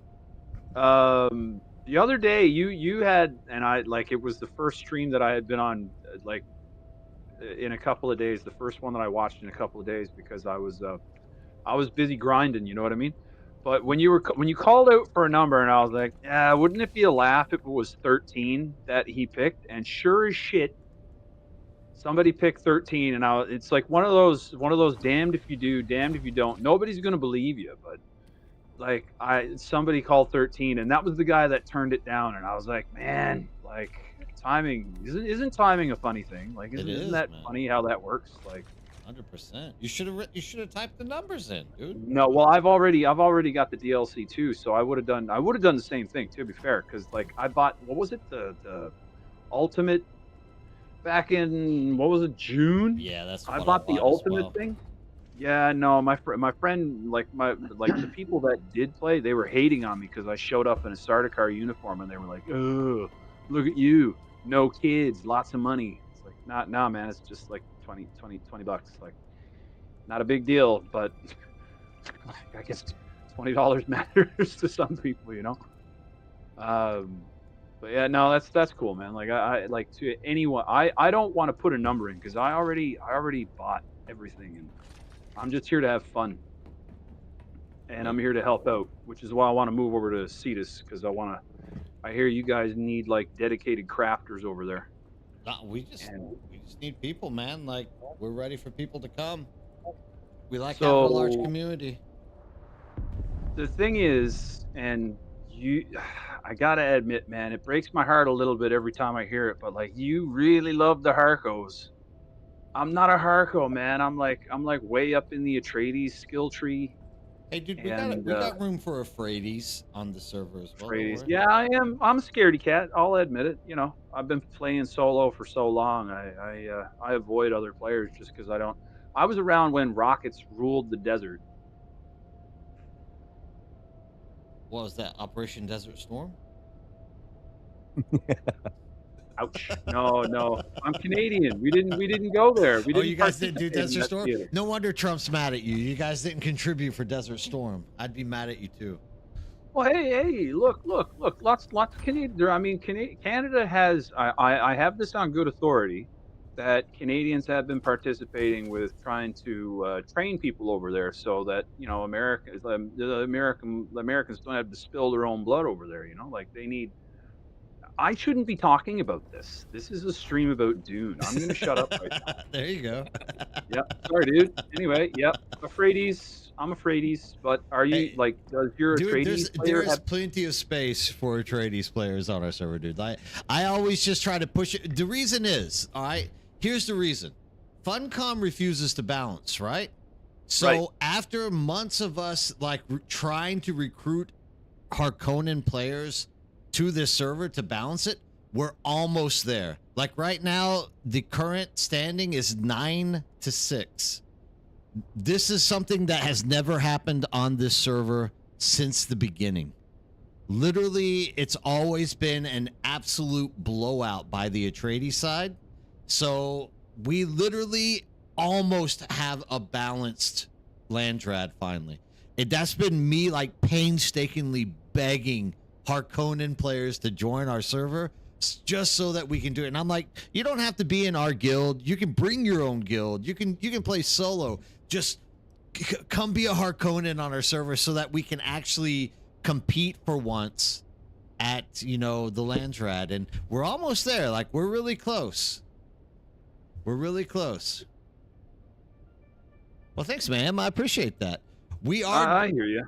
We're doing good, dude. We're doing great, Clash. We're doing great. Like we're very close to winning. Actually, if we can just win Canola, we win. But this is the problem. They have this one.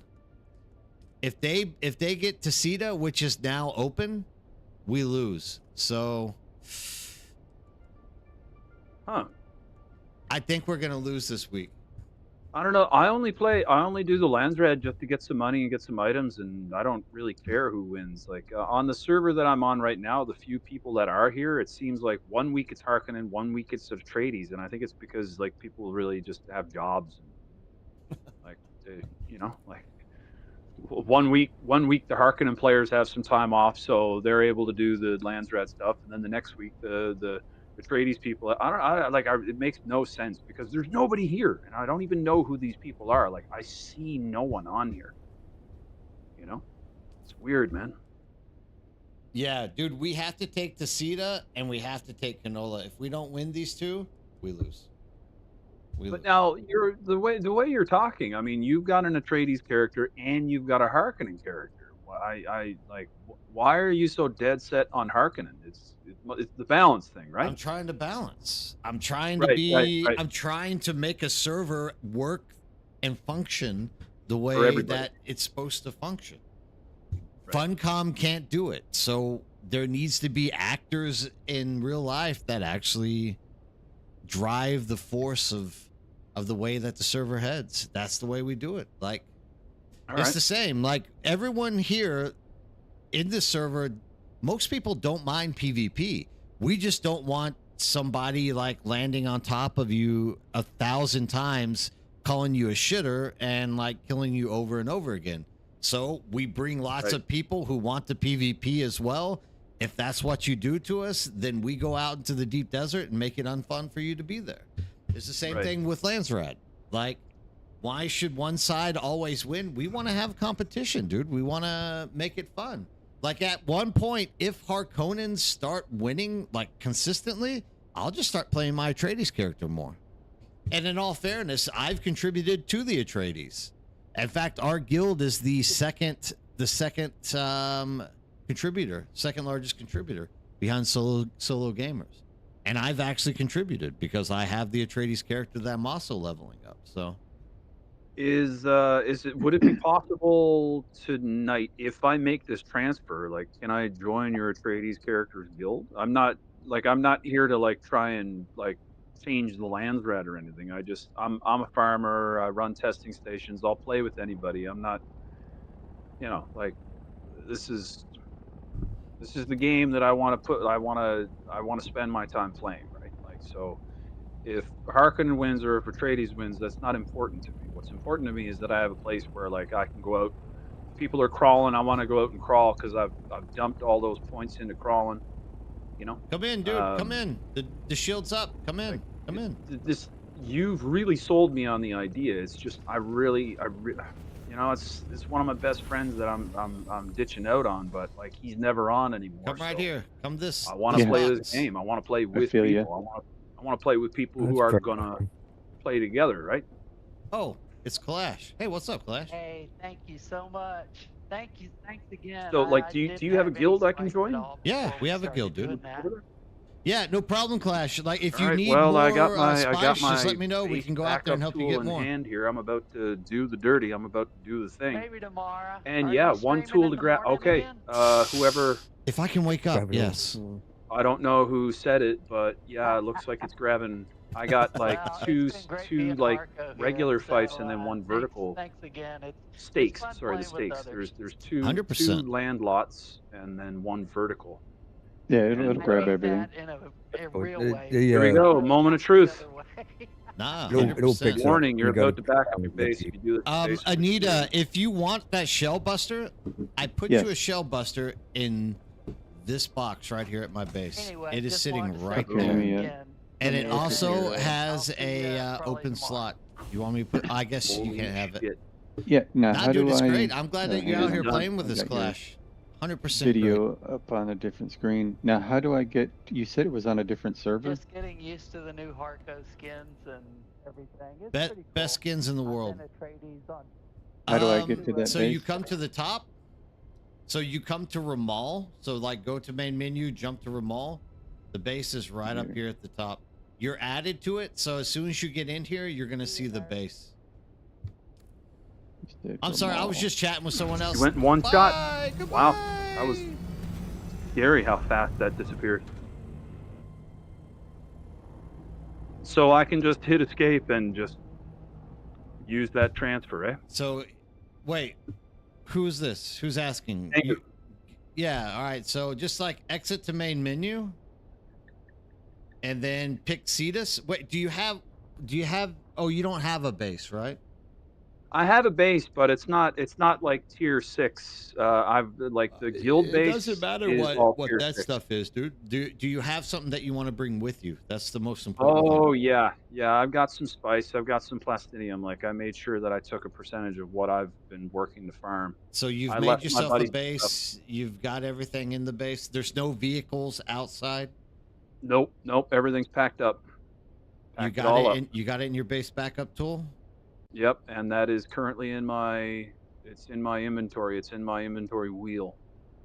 Perfect. Then exit. Click Cetus. Say you want to join. Come jump in. Cetus? Is anybody in the stream right now on our Atreides guild, or do I need to log over there? If you're in the Atreides guild, could you just like type a Y in the chat? If not, it's cool. I can just log over there and give you an invite. Okay, VMAC, do you mind tossing a invite to Tengu whenever he gets into Cetus? Wait, how do I deeply appreciate it. There's a transfer option, isn't there? Yeah, so Yeah, when are you- if you're when you watching the transfer stream, tags. I'll show you how you do it. I better. Okay, I'm just gonna slip out to watch the stream, but I gotta mute it, right? Okay, it's on mute. Okay, here we go. So what you're gonna do is currently watching. You're gonna be in your character screen like we are now. Yep. Servers. You're just gonna hit server and you're gonna choose Cetus. So we're gonna act like I'm gonna choose Harmony, and it gives you a chance to join. When you click on that, it's gonna say, "Are you sure you want to transfer over?" Yada yada yada. Right. And it will let you in. You just want to pick Cetus. You want to pick anything right now. Gara Kulan, join that one. That one looks good. That'll give you a Gara nice Kulan? empty place to go. Yeah. I was gonna join Ramal. Oh, join Ramal, dude. That's cool as well. I don't mind. My base is a pancake. It can set up anywhere. Hell yeah, Fishua. I'm still going. It's Friday. I always go till 2 a.m. on Fridays. This is like my late night. It's my one chance to get all of Europe and all of the United States. It's so many people are like tagging me every morning saying, "Oh man, I woke up too late to see you." So Fridays I always stay up till 2 a.m. so I can get everybody in there. Oh, and I pay the I price. accidentally went to the other. It's not going to ask me to start a new game, is it? Forgot my ornithopter, so I'm having to run Hold on, back. dude. Here's the best thing for you to do. Ah, in Discord that- right now, if you would please stream. Why is it asking me to start a new character? Just stream. If you stream your game, I'll be able to help you. Otherwise, I jumped back out. Okay, yeah, stream. I'll tell you what's going on, what's not going on, what's right, what's wrong. Okay, give me a moment here, and I can stream Dune Awakening. Okay, stream. All right, I'm in my game. Okay. Oh, thank you, Athos. That's what I forgot. So, like on the picture of your character, you know that is standing there. Actually, click on your character.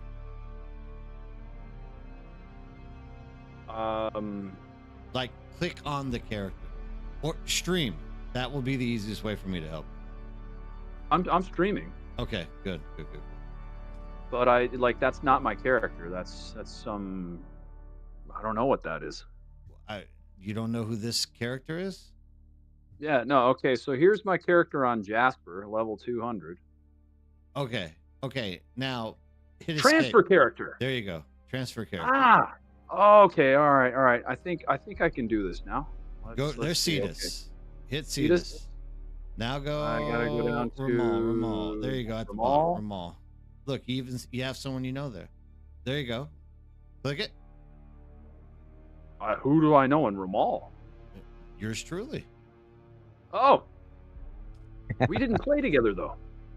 I think the game just notices it. So you have Reminder, to actually. Okay. You're gonna have to actually type this out. You have to type the word transfer. Oh, okay. They don't want to listen to someone complain. I didn't want to transfer. yeah, fair enough. Yeah, like I didn't really want to transfer, man. I got tools. So retain the contents of my backpack. So items stored in my bank. What about like stuff on my person? Like I still get that. It's right? all there. It's all there. Backpack it. There's access to all vehicles and sub-fifes on the previous world. Yeah, I'm sorry to ditch my friend, but like he's never online anymore. Here we go. You're about to find happiness. Don't worry. Moment of truth. Let's go. Yeah, click it. Tango's not on here. You're good. And your character's deleted. F24 error. Wait, the character by that name already exists? Did you get on to Cetus by any chance and start a character? Nope. Wow. But Tengu is you guys keep talking about how like it's in Eve, but Tengu is also a Tengu comes from Japanese mythology, and it's like it's kind of a it's a name that exists in the world, right? Like it's in pop culture. It's Hit confirm. There are no Eddie Tengus. I know that for a fact. And you guys don't have to call me Tengu. You can call me Eddie. That's my actual name. Okay. My nickname. It's not my name, but like I've got a real Irish Catholic name. Like it's ugh. John Smith. It's bad. Nope. Ed O'Neill. Very. So I did. Ed You made O'Neill, like the guy from Married with Children. Oh yeah. Ed O'Neill. Dude, I know all, but I know about Al Bundy. Character transfer has been successfully completed. You can now join the siege from the. You're Oh my there. God! There we go. Yeah, I should turn off the stream so it's not taking up your time anymore. Now just join Cetus. Hop in Cetus. Hop in Ramal. Join. And in faction, once you get in faction chat, just type "Hello, I am Tengu," and my boy VMAC will give you an invite to the guild. With any hope, that will run smoothly. And as for everyone else, because our original winner has not and did not contact me. Hold on, let me just double check through here, make sure that he didn't send me a message. I mean, I'll get a few more codes, so I guess it wouldn't be like I'd be able to find something for him down the road, but I'm not seeing any messages. All right, so we're going to give away one more code. Sorry for whoever won earlier. I can't remember who it was now. I'm just so tired. That was so long ago. We have one more code for Raiders of the Broken Lands DLC content. Remember, even if you are just sitting there, even if you're just sitting there and you are just like watching trolling, don't worry. Toss a number in there. You have as much of a chance to win this as anyone else. And here we go. My number is going to be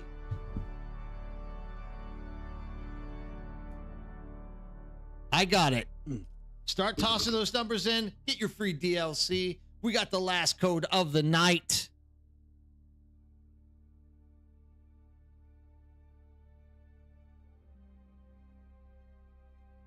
We got some close ones going. We got a few close ones. Don't hold back. Type those numbers in. Even if you're sitting there just trolling and hanging out, type those numbers in. Do not be afraid. This is for the latest DLC. This is for the current Chapter 3 DLC, Raiders of the Broken Lands. You'll get all of those great like cosmetics and colors and everything that comes with it. Just type those numbers in there and you might have a chance to win. We got a few people that are close. Aries, you can only type one number. I had changed servers and I didn't have an ornithopter with me, so I had to run all the way back to Make sure, Aries, you choose only one number. The next number you type is the number that you stick with. Named Anita. That was me. Oh, dude. Cool. Small world, apparently. Yeah, no, he had made a gun for me, and like I said, I logged over to that server and I didn't have an ornithopter on me. I was like, crap. So well, you got to start that at start. I'm in survival mode here now. I've got no base. I got nothing. All right, take it easy. Bob does the job, Find a my little man. home. I mean, Aries, you got to pick one number. Only one Somewhere in number. the Which rift, number is it so going I to can be? get You got to closer to tell all me. That glorious cobalt paste. You can only have one number. Really? This thing's giving me XP for discovering... What? One's your number? Okay. It's giving me XP for discovering things I've already winning discovered. number. That's wild. Yep. I just dropped a note in chat saying like, "Hey, I'm Tengu. I'm with Atreides." 12. Nerdbird sent a good word. Yeah, VMAC will get you an invite. 12 is the winning number. Who is our closest to this? Aries, you were close, but you typed way too many numbers. Let's see what we got here. We have 17, Squelchy Welchy. We have 15 is Dr. Webb. Let's see here. No. Who's closer than Dr. Webb? 15. I think 15 is the winner. I believe 15 is the winner.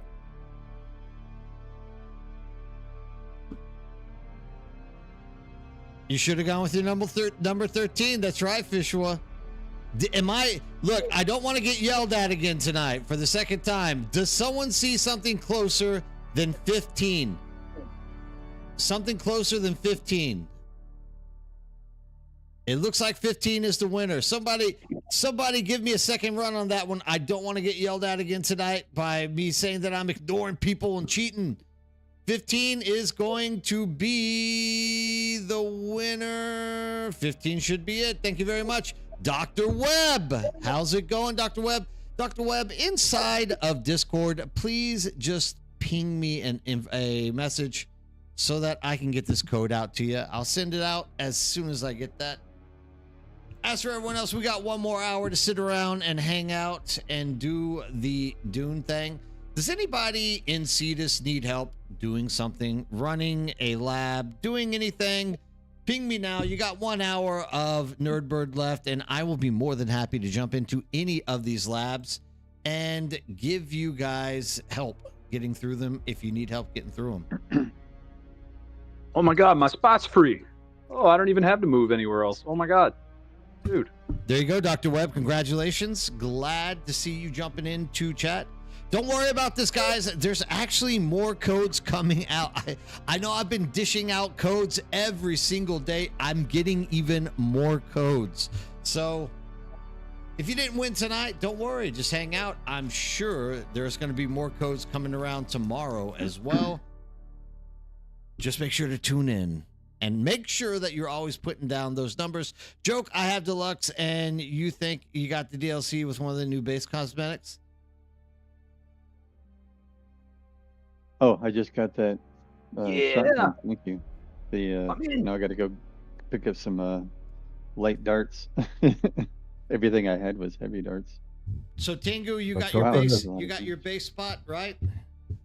The base spot is here. I just got the invite, and I am looking to place this thing so I don't get smashed by a friggin' worm. Perfect. I've got a Shell Burster Mark 1.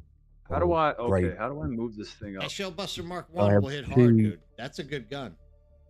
How? Yeah, so I have I just grabbed that. 2 range mods for it. I either have the precision barrel adjuster or the recoil adjuster.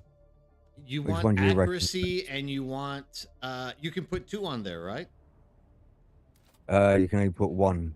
Oh, for okay. So grade. in that case you want damage, dude. Don't worry about accuracy. Because I've only got precision and recoil at the moment, but I might have some of my other base. Here, Anita, did you get the Shellbuster? Yes, I did grab it. Thank you. Like I said, I just got to grab some. Oh my God. You need light darts? Yeah, I mean, I can. Korean internet for the win. It's the best. We can Oh my God. You want to do another dungeon? Yeah, Dude. I mean, I Yeah, would come on, definitely dude, let's go do try it. another but- I would love to join you guys in a dungeon. I'm here now, and I'm ready to melt some stuff. We can do level 1 with 3. I won't mind. I don't want to do anything higher than level 1 with more than 2. It gets really hairy really quick. There's a lot of people. Let me get you in there. Add player Eddie Tangu. Why are you not found? Oh, Just maybe I plain spoke- Nico sent me a friend request. Oh yeah, the guy who is the person who has Tango right now. His name is the guy whose Tango is his actual name. Oh, my name is. Oh yes, I do. There you go. All right, let's Rendezvous where? Where go shall we Go rendezvous? to the overland map, and we'll start off with. We already did the electric, so let's go to the fire. Why not? Fire. Oh man, that's spicy. We can do them all Yeah. tonight. If you guys haven't done them all, let's just run them all now. I haven't done the radiation one. Let me grab a radiation suit. Do I have my rad suit? I don't have my rad suit either. We're not going there. Oh yeah, no. I was gonna say I'd have to go back. We're and not get gonna mine. do. We're not gonna do rad. No. We'll do Okay, everything cool. but rad Well, tonight. all right, Roger that. Oh, I'm so stoked. This is. Christmas came again. Yeah, that's the Christmas is thing is here I've again. been doing so much gathering and stuff because my Yeah, other Krezel, you can come. friends We can haven't been do. on. I'll do level ones with 4 people. I don't mind. Here, actually, we'll do poison since it's right here. Number 195. Yeah. I'll get an invite sent out to you right now. 195. Krezel. All right, I just need a moment. I need a moment. I'm overcome with joy. I need to go to the bathroom and cry a little bit. Okay, and, you go do that. maybe pee. Okay, Dry it just up. hang Dry on it a up. second. Dry it up. Dry it up. You're good to go. Rays, the reason why you're not finding mediums in the safe zone is because Funcom has been tampering with the spawn frequency as well as the despawn frequency. So they're making it where you have to go out into the deep desert in order to get your hands on those things. But yeah, I mean, it's Friday, Alaska. Everyone's always surprised when I'm streaming this late on Friday, but like every Friday I stay up until 2 a.m. I think so. Krezel, what is your character's name in game?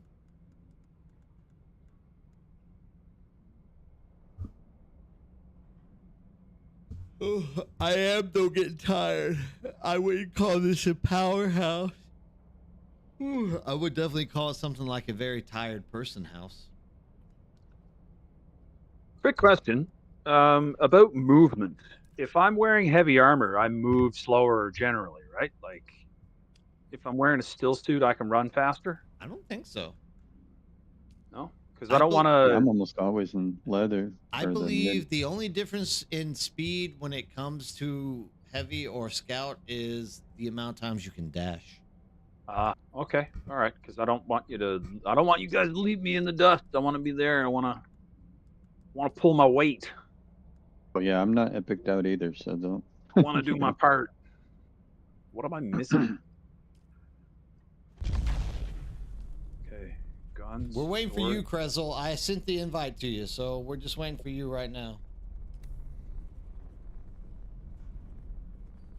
I guess I'll do melee for the most of it, except until we get to the boss.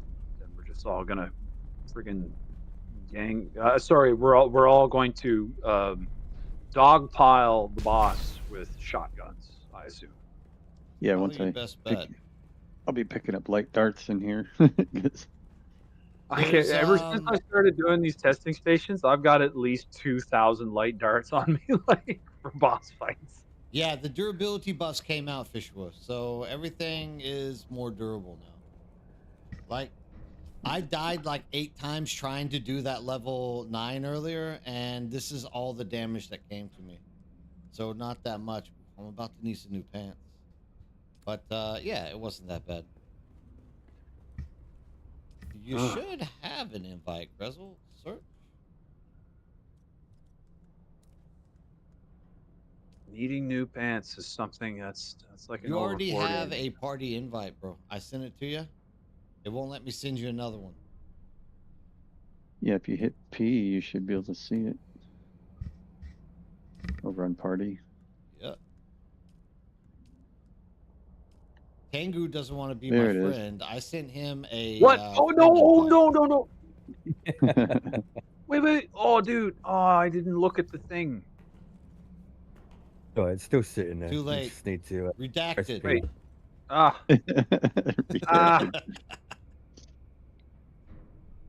You're Hey, on does a everybody 2-day hover in- cooldown, buddy. That's the way it goes. Unless you donate 100 spice.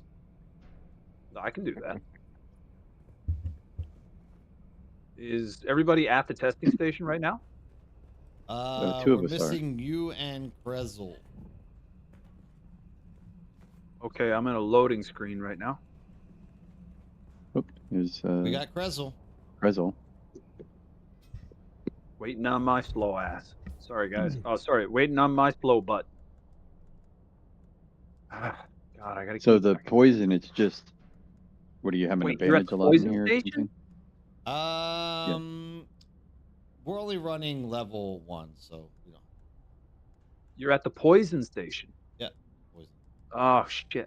Sorry guys, I'm an idiot. I went over to the Flame. the fire station.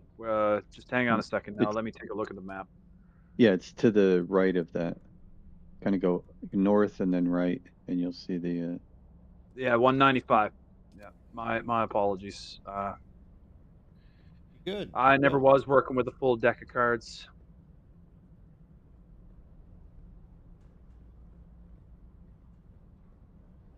I was dropped when I was born. That's not true. I have a good mom. My mom took good care of me. I was dropped.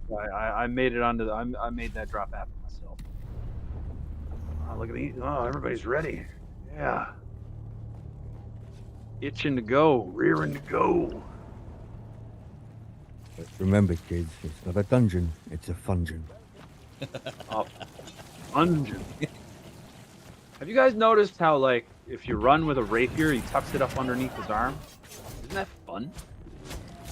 Yeah, it's one of the You guys recent don't stand a changes. chance.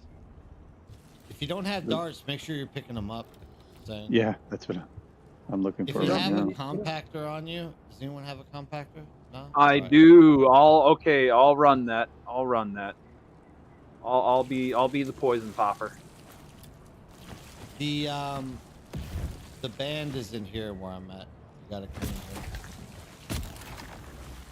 here. Don't worry about that. Yeah, just come in here. Right there in front. Oh, I'm useful again. Yay. Yeah, look at that. You're always useful. Okay. I feel great. I'll wait at the door for you guys. I don't know if you've ran this before, so I don't want no one getting lost. No, I have not. Yeah. I've run this one. I did it once, just for a mission. Oh, hang on, guys. Hang on. I'm waiting. Last time I was told I was useful. I Tengu was wants a used purpose, bait. so we're gonna give it to him. Right here. There we go. Easy does it. Look at that. All right, we're gonna cut through this door. Who wants to have another purpose? Tengu, do you have your whatchamacallit? The cutter? Yeah, You're cut through damn that. straight. Damn straight. Oh, well, somebody's already on it. Two That's purpose, good. dude. I'm giving you a dual purpose today. Here we go. Skip them healing patches.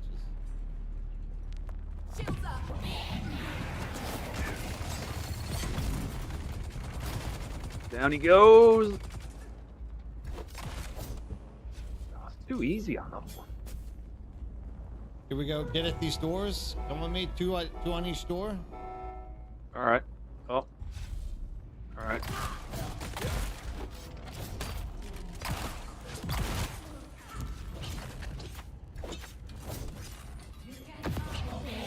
Down he goes.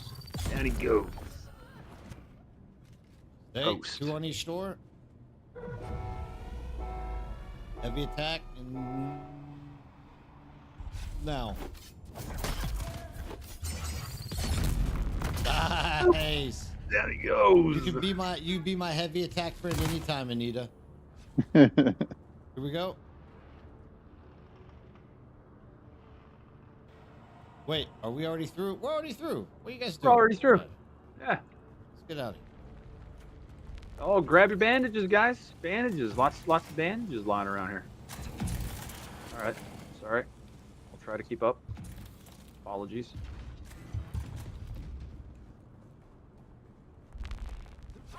We're the only ones in this room. Who am I with here? Who's that? Oop, I'm in. Whoop, trying to switch weapons here. What happened? I think I'm behind you guys. Yep, You're hang fine. on, I Get through got- the door.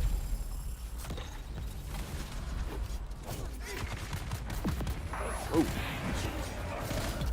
This is why it's not fun to run this thing with more than 2 people. Oh, why? You can see all those Confusion? mobs. Whoa! The mobs double with each person in the group.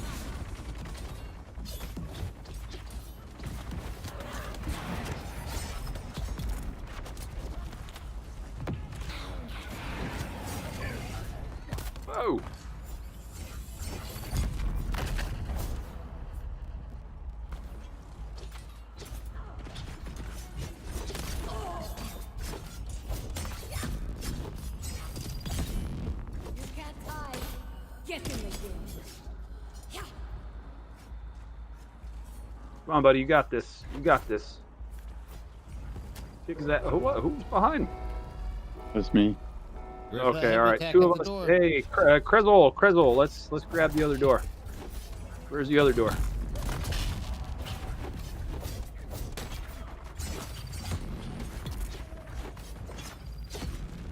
Oh. Hey. Good hit. Good kill. I believe that does, of course.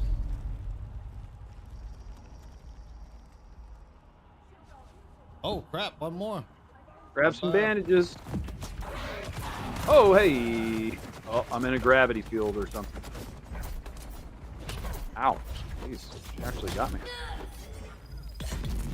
I'm hovering. Okay, there we go.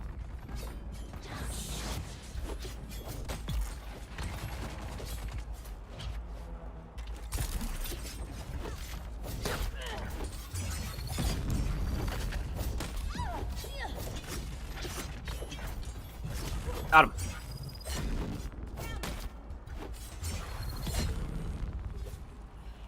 That should do it. The next room we have, there's 2 doors upstairs, and we just split 2 per each door, and you just have the attack stick. Cool. Kalash, you can join us right after we're done with this run. You can have 5 people in a party? Nope. That means one of us is gonna have to join and help Kalash Cat. Unless there's somebody else that's on that wants to join up and run around with Kalash. We're done. We're done. Dude, here we go. I was thinking about the other one. All right. Get those shotguns ready. Actually, this is a good one. If you got a sniper rifle, we can usually knock him out before he even gets here. So here we go. Triple shot? Yeah. Hang on. I got one of those. No, not welcome. What's that? Hold back. Don't waste. Don't waste. Don't waste. He's going to return to his original spot. Just stand back here and just knack him again. I'll tear you apart. I need another hit. Yeah.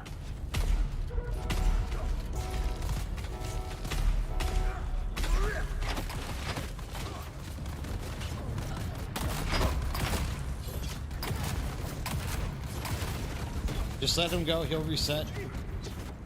We want to get this, these mobs, the ads. Yep. Come on, take a shot, little guy. One down.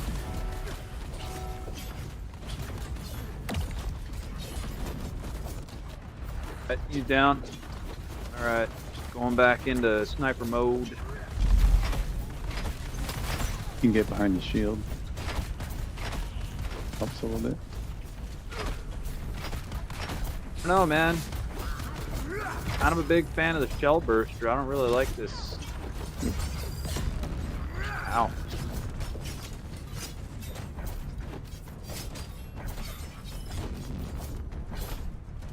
Pop him like a zit. Need another hit. Breathe deep. Yes. All right, I'm doing the. Let's roast this guy. Oh shoot! Oh, you melted him. I didn't even get a chance to get a shot in. Oh my god, shotguns for the win. Shellbuster hits hard. Yeah. Oh, hits like a Mack truck, buddy. Beautiful. Thing of beauty.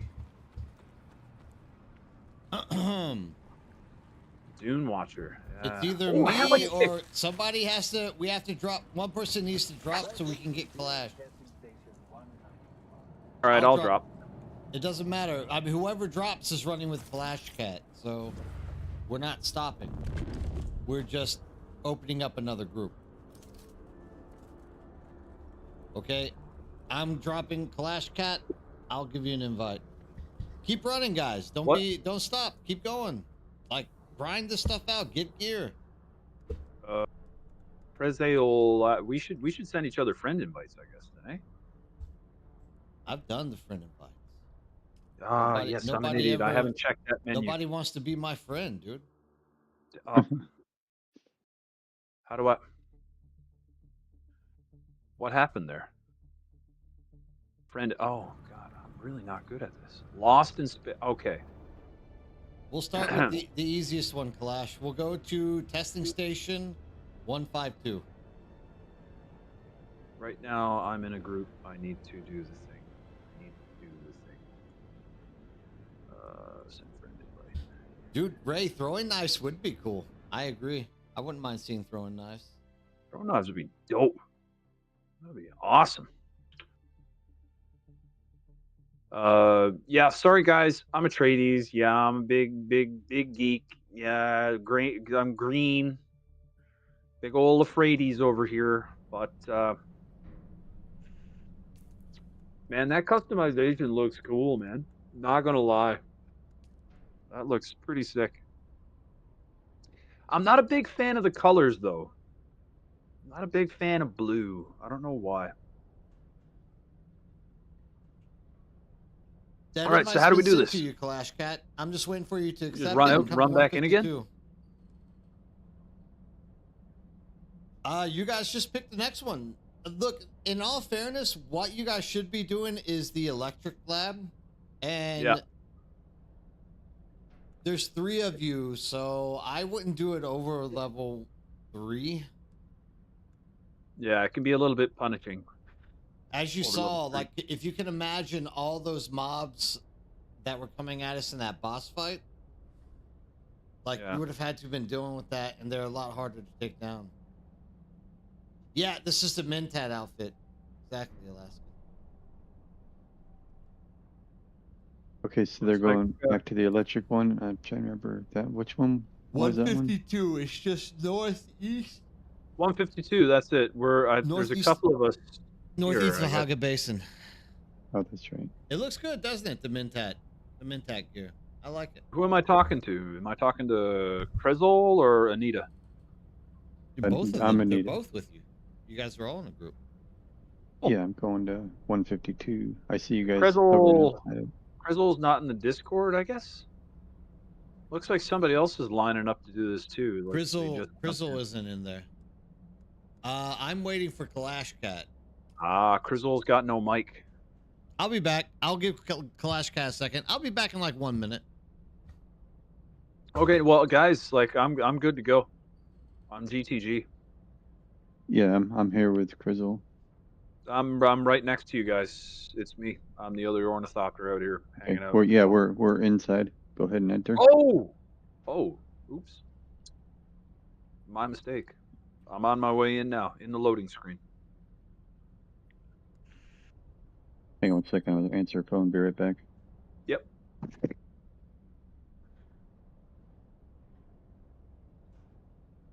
Let's see. Just gonna run through my inventory here for a second. Yeah. Okay, I don't need a compactor for this one. Wrong number. Right. Wrong number.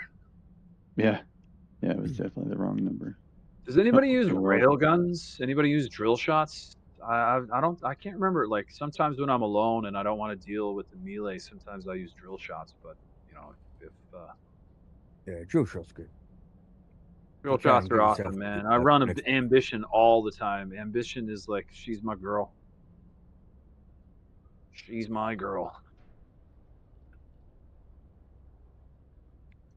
People are showing a lot of love to that Regis triple shot or whatever, but I don't know, man. Dune Watcher. Well, Regis triple shot is the rifle, but if you want the drill shot version, you want to get your hands on the penetrator. Ooh, yeah, that sounds rough. That sounds tough. So you got the penetrator, which is the drill shot version, then you got the perforator, which is the normal shotgun version. I've never seen those.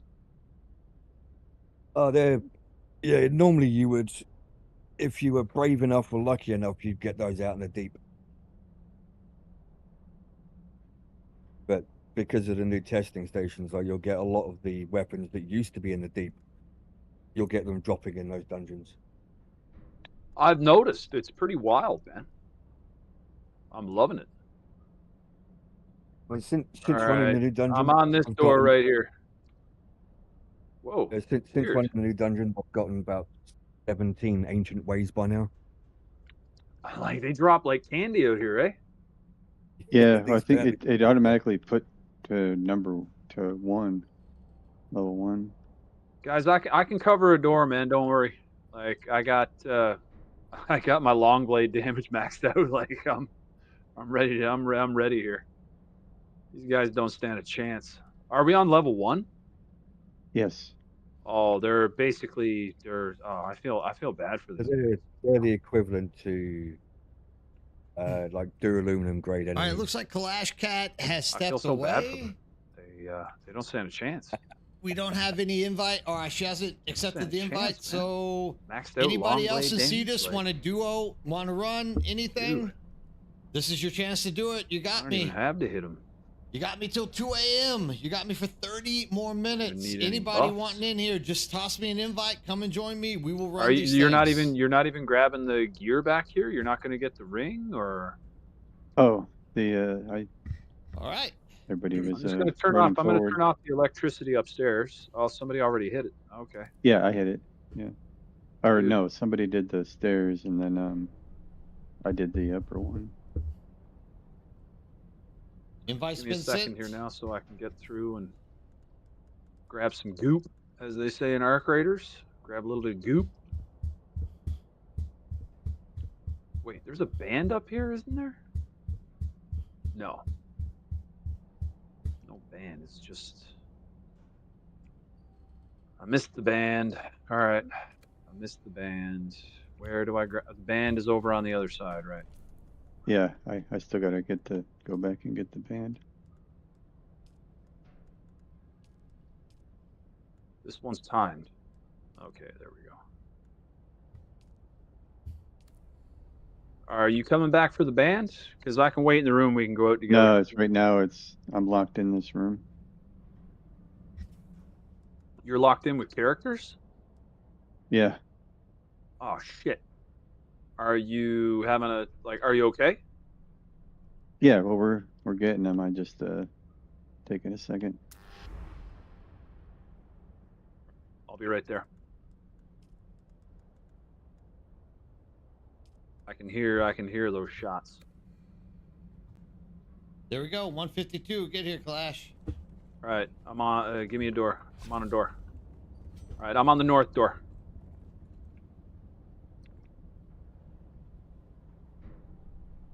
Come on, let me practice that parry. Ah, jeez, you really gotta work on that. I gotta work on that. Hey, Getchos, how's it going?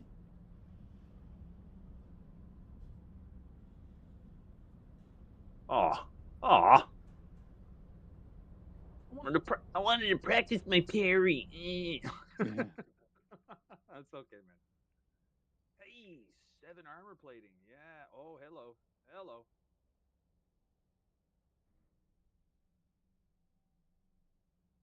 You had to go back to work.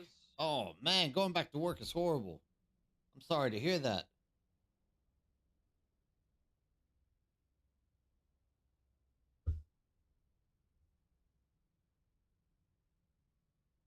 Uh, 152 is to the northeast of Haga Basin, Clash Cat. Yeah. Doesn't want to go down.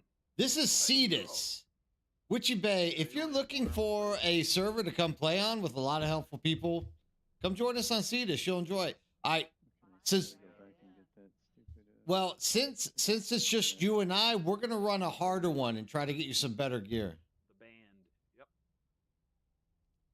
We'll start off with threes. I'll carry you. Just be careful. Stay back. Hit the button. I did the thing. Timing. Let's go. Yeah. All right. You tell me when you're ready. I'll hit the button. Yeah, dude, come join us. Hamel. Okay. All right, we're good to go. BTG. Oh man, everyone's always welcome to come and join us and have a run. Ooh, I better pick up some ammo.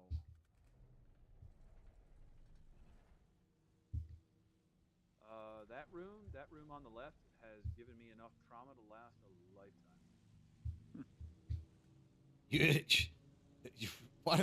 What did you do to make someone mad, dude? What happened? We are here.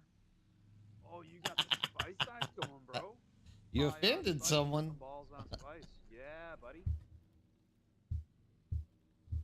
Look. Look at him go. Look at him go. He doesn't stand a fucking chance. Oh my god.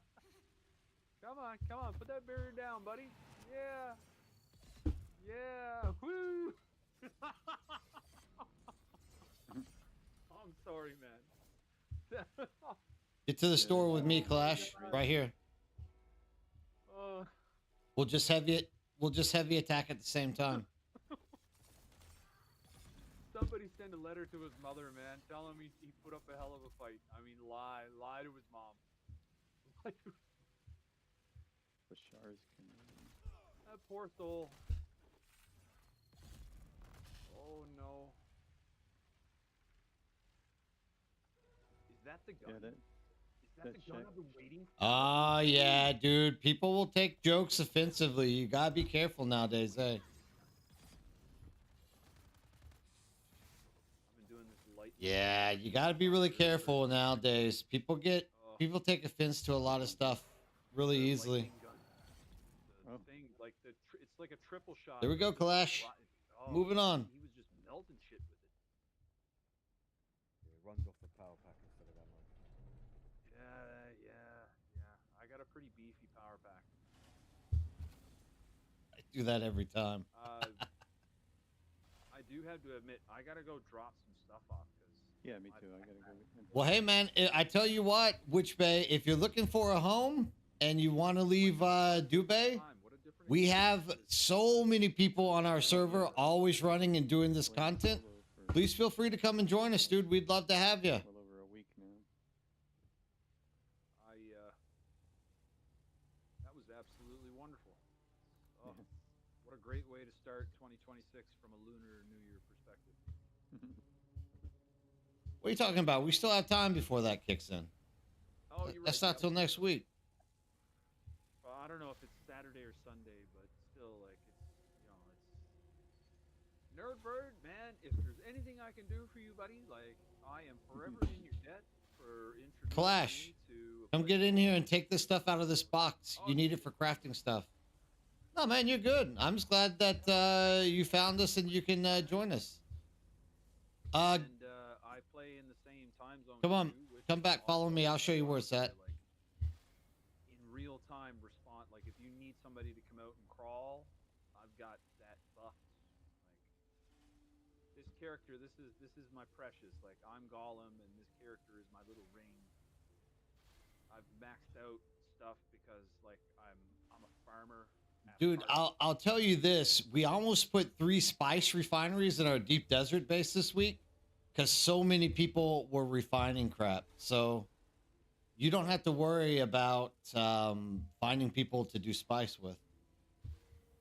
I am sort of on my own at the moment. I don't know, I just popped in here. I'm, still wet behind the ears in terms of what Jamal is like.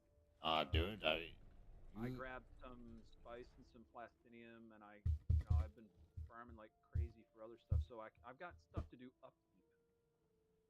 But from I don't know, how can I put it? My base, from a certain perspective, my base is only like tier 5. I don't have any advanced fabricators. I was relying on the guild base for that. So I guess I'm gonna have to spend the next couple of days. Come with me up here. Dude, there's zero judgment on this server. Trust me. Yeah.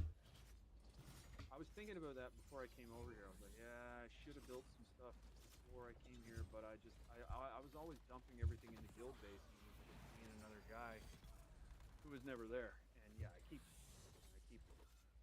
I'm like a broken record. But I'm sure some people understand what that's like. It's Right. hard. It's difficult to give up the ghost. Yeah, I was running solo for a while before the guys that I ran with either quit or took a break. Yeah, I mean, we don't care what base you're in or whatnot, and if we can help you get leveled up, like we're more than happy to do that stuff too. I mean, that's the reason why I left you guys. Was I know Clash needs help getting leveled up as well. So No, that's cool, man. And you're doing Shai Hulud's work. You're doing the work of Shai Hulud, bless the maker in his water, for helping people out the way you do. And that's why I came over here, because I wanna get ready. This is a tough one. any way I can. If there's any way, like if you need me to like go somewhere and do something and help somebody, like I am totally down to help out other players. This is what I like to do. Oh, you're burning through this well Ever tonight. since I was young, like the first experience I had gaming, like playing co-op, was playing a game called Secret of Mana on Super Nintendo, and that was my first co-op game. And that has always sort of informed my gaming experience. Doing like co-op, not PVE, but like playing with people rather than against people. So that's kind of where I am as a game player. I'm not interested in killing other people. I'm interested in playing with them. So that's why like this appealed to me. See, this appealed to me so much because the Nerdbird, like you made it seem like this is a place where people are working together. That is where I'm at. And that's why I gave up playing Arc Raiders, because it's just no matter how much I tried to play the algorithm, it always seemed like I was in a lobby with people who are just out to steal your shit. Grats, Clash, grats. You know, but in Dune, you really can. That's a level 3 difficulty. That was level 3. And I talk a lot, and sorry about that. No, dude, ain't nothing to apologize for. All right, check it out. Clash Cat, I got... Oh, yeah, you're getting lucky here. All right. Here on the ground. Nah. Here, pick this thing up off the ground. I'm running out of spaces to store stuff. I think I'm gonna have to spend a day like renovating the bases that I have. It's gonna be a different game from. I'll be about 5. These are for... I'll be back. Yeah, you want all three of these blueprints. These are all level 1, meaning they're better than the regular tier 6. Depending on which creator you watch, Shai Hulud always has a different name. It's either Greg, Shai Hulud, Bob, or we just call him Shia LaBeouf.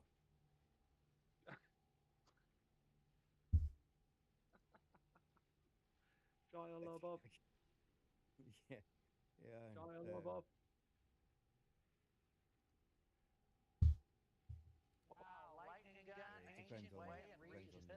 That lightning gun hits hard. Not only that, but they're level 1. So you start off with level 0. So this is even like one step higher. Let's run it again. Greg, there was man. I've got bad memories of playing with people named Greg. The last server that I was on for a while, I suppose, before I left, I think it was during December. It was during December. There was one guy in the deep desert he just wouldn't stop turfing, right? Like he would basically gatekeep one of the islands. He was out there all by himself with a rocket copter, just gatekeeping. Like he would I don't know, he would flip a coin. Like one week it was Stravinium, the next week it was titanium, right? And he would just literally, that was his sole mission in life, was to just sit there and hover over an island, and anyone who came close he would rocket the living you know what out of them. And that's what he would do. And it was Desert Greg was his name, was his handle. Desert Greg's Greg. Just back in. The server Interesting I came character. from, Huh? the server I came from, if you were out in the deep, like out on the PVE side, where they'd only just implemented the spawns for titanium and iridium, loads of people would build bases around them. Oh, that sucks. They build little boxes around the nodes. So we thought, So come here, put your hand on this, and choose level 3. We'll do it as well. But we had our pentashields as public access, but we had one guy who decided not to check whether the shields were public access or not. Just decided to one day pick on me and my friend for building around a node, and we were like, "So has the 30 other bases on this road." Like, come on, dude. But no, every time we tried to get spice, he'd find some excuse and come shoot at us. Yeah, well, unfortunately, the PvP nature of this game has attracted a certain player type. And there are certain players like the server that I was on, like back when this game started, when it was first released, like there were guilds that were just throwing Thopters out to anybody. Like people who didn't even make it that far in the game, get to the aluminum tier to build Thopters. They were just like, no, come join our guild. We'll give you a Thopter. Come out and just throw rockets at whatever we tell you to. And it like that aspect to the game attracts a certain kind of player type. It just it was a difficult start. Like I had to. I learned to fly real fast, real quick, and stay low and stay fast and get in and get out and don't leave a footprint. Right? Like that's the way it started on that server over on Jasper. But it was one thing that nobody was building bases around nodes. No, it was just if you at that time like it was the spice that everybody was hungry for over on that server. People didn't.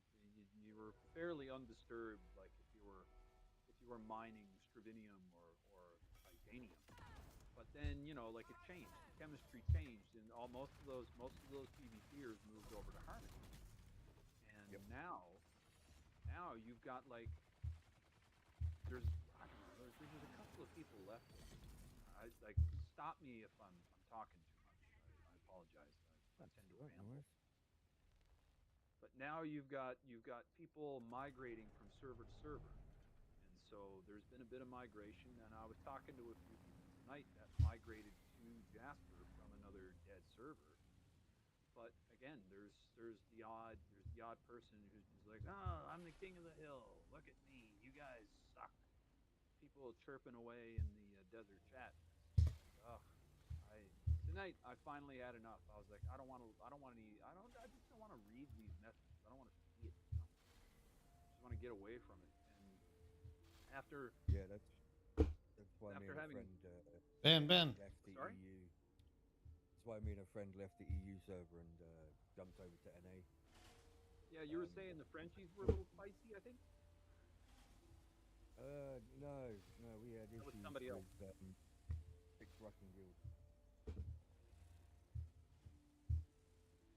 We had 3 Russians on Atreides, 3 Russians on Harkonnen, and all of them were known for aimbotting and stuff like that. So we couldn't get any spice because I didn't want to go out there.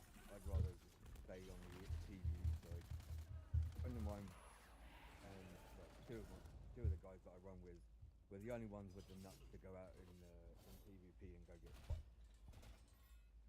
But when the whole reason we moved over to NA was under the initial fact that when we're playing, the majority of Americans were asleep. So that is the one advantage. Like I was also playing on a North American server for that reason. Well, I'm sorry. So we thought we'd be able to get some decent amount of spice. And I ran into a couple of guys on this server who had a pay it forward policy, and ever since I think we've been on this server since server transfers were a thing. And stay there since, and it's basically a PvE server, including the Deep Desert. PvP here disappeared when the PvPers decided that they wanted to go for right of salvage. And as soon as right of salvage, was decreed, nobody went to the deep. Not a single person apart from the PvPers. So then they naturally immigrated to Harmony, and it's been PvE ever since. Wow. Great stuff. Now we can just go anywhere in the deep and farm as much spice as we like. I think I've done 3 spice runs with a harvester in a week, and we ended up. That was level 1. Easier, huh?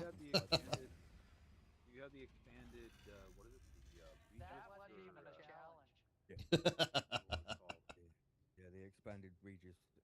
You get like 75k instead of 50k. Yeah. Right. We ended up. That's the only way to do it, man. That's the easier. How did it feel on Spice Man? Yeah, dude. I mean, you can run these things at aluminum. At the end of the week. Well, duraluminum. But I mean, you're playing really well, so you could probably even run these things solo. You should try. We could go out and get more. I ran one solo. I've been so busy building my base and leveling up the character. But it's so much easier when you can go out and get the stuff that you need and actually pick this off the ground. You should craft this forge helmet. Oh, sorry. I'm sorry, guys. I pushed the wrong button. Pick this off the ground. You can craft the forge helmet, and there's another lightning gun for you. We burnt through all that spice. Now we've got to go against some more. But like I was saying, it's nice that we get to. Grey Wolf. Are you on Cetus, Grey Wolf? If you're on Cetus, come run it with me. Planning on making our harvester. And then when we met the guys over here. What is my current opinion of the? We got a spare one. Here you go. Oh, drop something and pick up the blueprints. You can always get the mats later. We'll take that. And yeah. At this point, I have to start getting ready to go home. Anyways, it's getting to that time. Giggling like a toddler as he's going around and round in circles on a large spice field. My opinion on Deep Desert currently, Goofy Evil Prince, is that it is only there for grinding out mats. Like, they've taken everything else out of the game, so it's more or less at a point where we're gonna have to wait to see what their chapter 4 content is gonna be. And I don't know exactly how they're going to turn that into something, but yeah, pretty much the Deep Desert is at a very bad place currently. I'm about ready to go home. It's like 1:50, so I'm about to be shutting down the stream and getting there. Are you good? You need anything else? If you want, Kalash, you can probably jump into a group with the other guys. If you just post and say that you're looking for someone to run with, I guarantee there's somebody who will want to jump in there and let you run with them. Roger that. I probably need to do a few chores around the house and stuff, but I'll get back in. I'll probably see you again in the morning. Hey, dude, I'll be here in the morning. So yeah, if you see me come on, just poke me. I'll be more than happy to run the stuff with you. So cool. Hey, thanks again, nerd. You've been a big help this morning. I really appreciate it. Oh man, yeah, you're the champion. You're the one that comes out and do the work. Thanks. Blano, awesome, dude. I hope to see you back in. We had so many people who joined and then went back to their old servers. So yeah, Joe, when you see me jump in the morning, if you see me in game, just poke me. I'm more than happy to run stuff with you guys. Especially if you want to get in there and like team up to do the quest for the Landsrad to get your skills, like definitely poke me and we'll get stuff put together properly. Okay, sorry. You guys have 9 minutes of the Nerd Bird left. That's right. Only 9 minutes left in here with me. And then I am going home to get a solid night's sleep.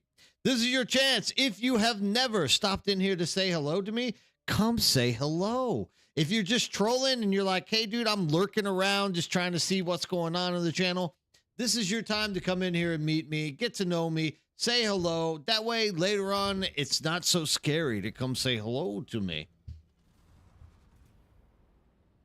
Is the guild Atreides or Harco? We have a good question. We have both an Atreides and Harco guilds. So if you need an invite to either one of them, you can be on both. We have them both. It's not for controlling. What we're trying to do is balance out Landsrad and actually make Landsrad work the way that it's supposed to. So if you are Atreides or Harkonnen, it doesn't matter. We can get you in. We'll find you a spot somewhere.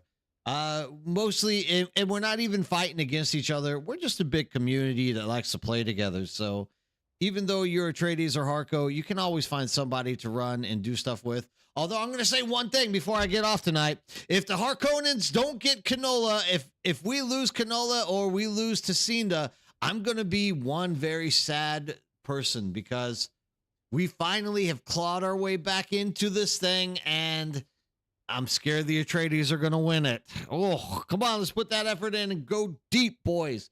Get in here and try hard. We can't be losing tonight. Make sure that you take Tacinda and make sure you get Canola whenever it pops up. Whew. Nobody's going to step in and say hi. Let's see. Is there any names in here that I never know? Well, thank you, Clash. I hope so. Let's see. Is there anybody that I don't know that I haven't ever talked to tonight? Coin Fury TV. Coin Fury TV, jump in here and say hello to me. I want to get to know you. That's a great name. Coin Fury TV. Dr. Owie, Droey, jump in here. Say hello. Would love to sit down and talk to you some more. Gold, I haven't seen you in here for a while. Headley Lamar SC. Jump in here. I love South Carolina. That's a great place to be. Kulawik. Oh, man, I said that completely wrong. Jump in here and say it. Mr. Slay Obey. I know you've said hello to me before. Jump in here and say hello again. Oh, MHP. Jump in here. Talk to me. I want to meet you. 30. Come on. Jump in here. Talk to me. And Sunday Feeler. Sunday Feeler. Yeah, dude, that's a great name, Sunday Feeler. Jump in here and talk to me. Come say hi. I want to meet you guys, and I want to, get into chats with you guys more often so you can step in here, spread the news, see what you're liking about the game. Tell me about all the stuff that you like, dislike, things along those lines. Where am I from? Originally from Texas. That's right, the great city of Houston. Show yourselves, lurkers. Show yourselves. Jump in here and talk to me. Come on. There's only one thing that the Nerd Bird ever asks, and that is for a chance to meet and talk to everybody as much as I possibly can. As you can see, we are a very happy community. Once again, I'm about to shut this thing down in 5 minutes. If you're looking for a family, a community, a place where you can find people that love playing Dune Awakening, we've been doing this since launch. We literally just play this thing to the end. Oh, Clash Cat, I didn't know you're from Houston. Hell yeah. H-Town is the best town. Well, are you still in Texas? No, Goofy Evil Prince. I live in Korea. I've been living in Korea for 23 long years, 24 years now, actually. Oh, thanks. I will. Just playing it. I will do my best, Nick, and I'll get home as safe as I possibly can. I always drive home safe anyways. I just want Nerd to carry me through some dungeons. Heck yeah, Fishwa. Dude, I will be back in game in the morning, probably a little bit late. I'll probably be sleeping in a little bit.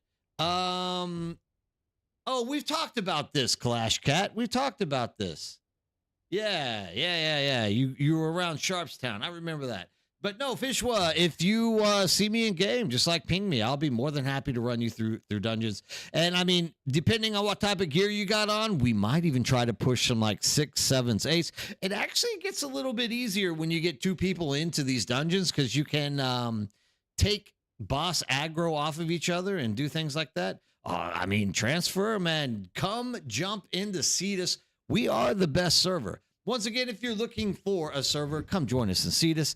If you're looking for a community that you would like to be jumping in here and finding people that love to play the game and are always on, there's always people to run around and do stuff with. You can always jump in here. You'll find us inside of the chat rooms. People are on almost 24 hours a day, considering that we are literally from all around the world. Here is the link to that Discord. Feel free to jump in at any time and join us. Make sure that you're taking up all of the rules. That way you can get access to everything that is getting popped up, and you can see all of us in voice channel so that you know who to jump in and talk to. If you ever see me in there alone, jump in and say hi as well. If there's a lot of ifs tonight, there's so many ifs tonight. If you are, I'm out of ifs. I'm out of ifs. That was it. That was the end of my if. I have no more ifs.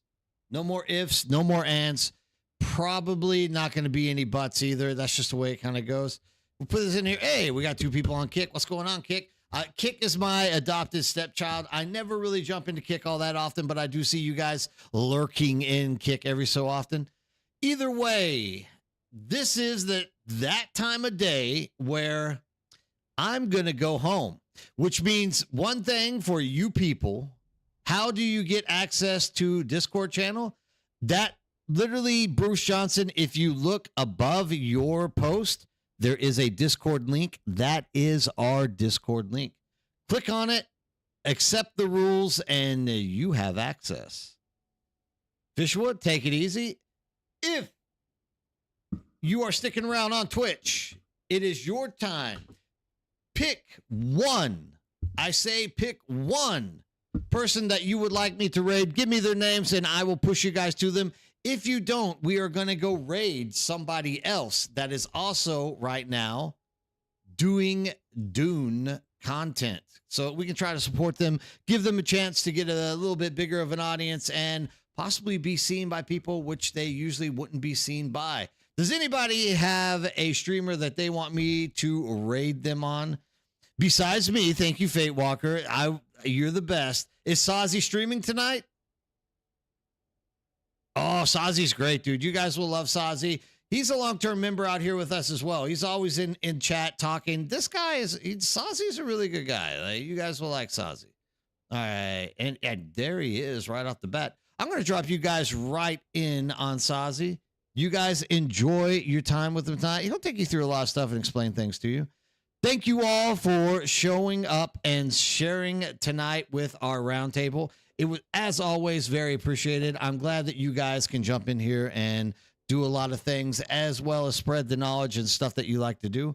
I hope to see you guys again later on. Remember to follow me if you want to see some more exciting, entertaining, and great information.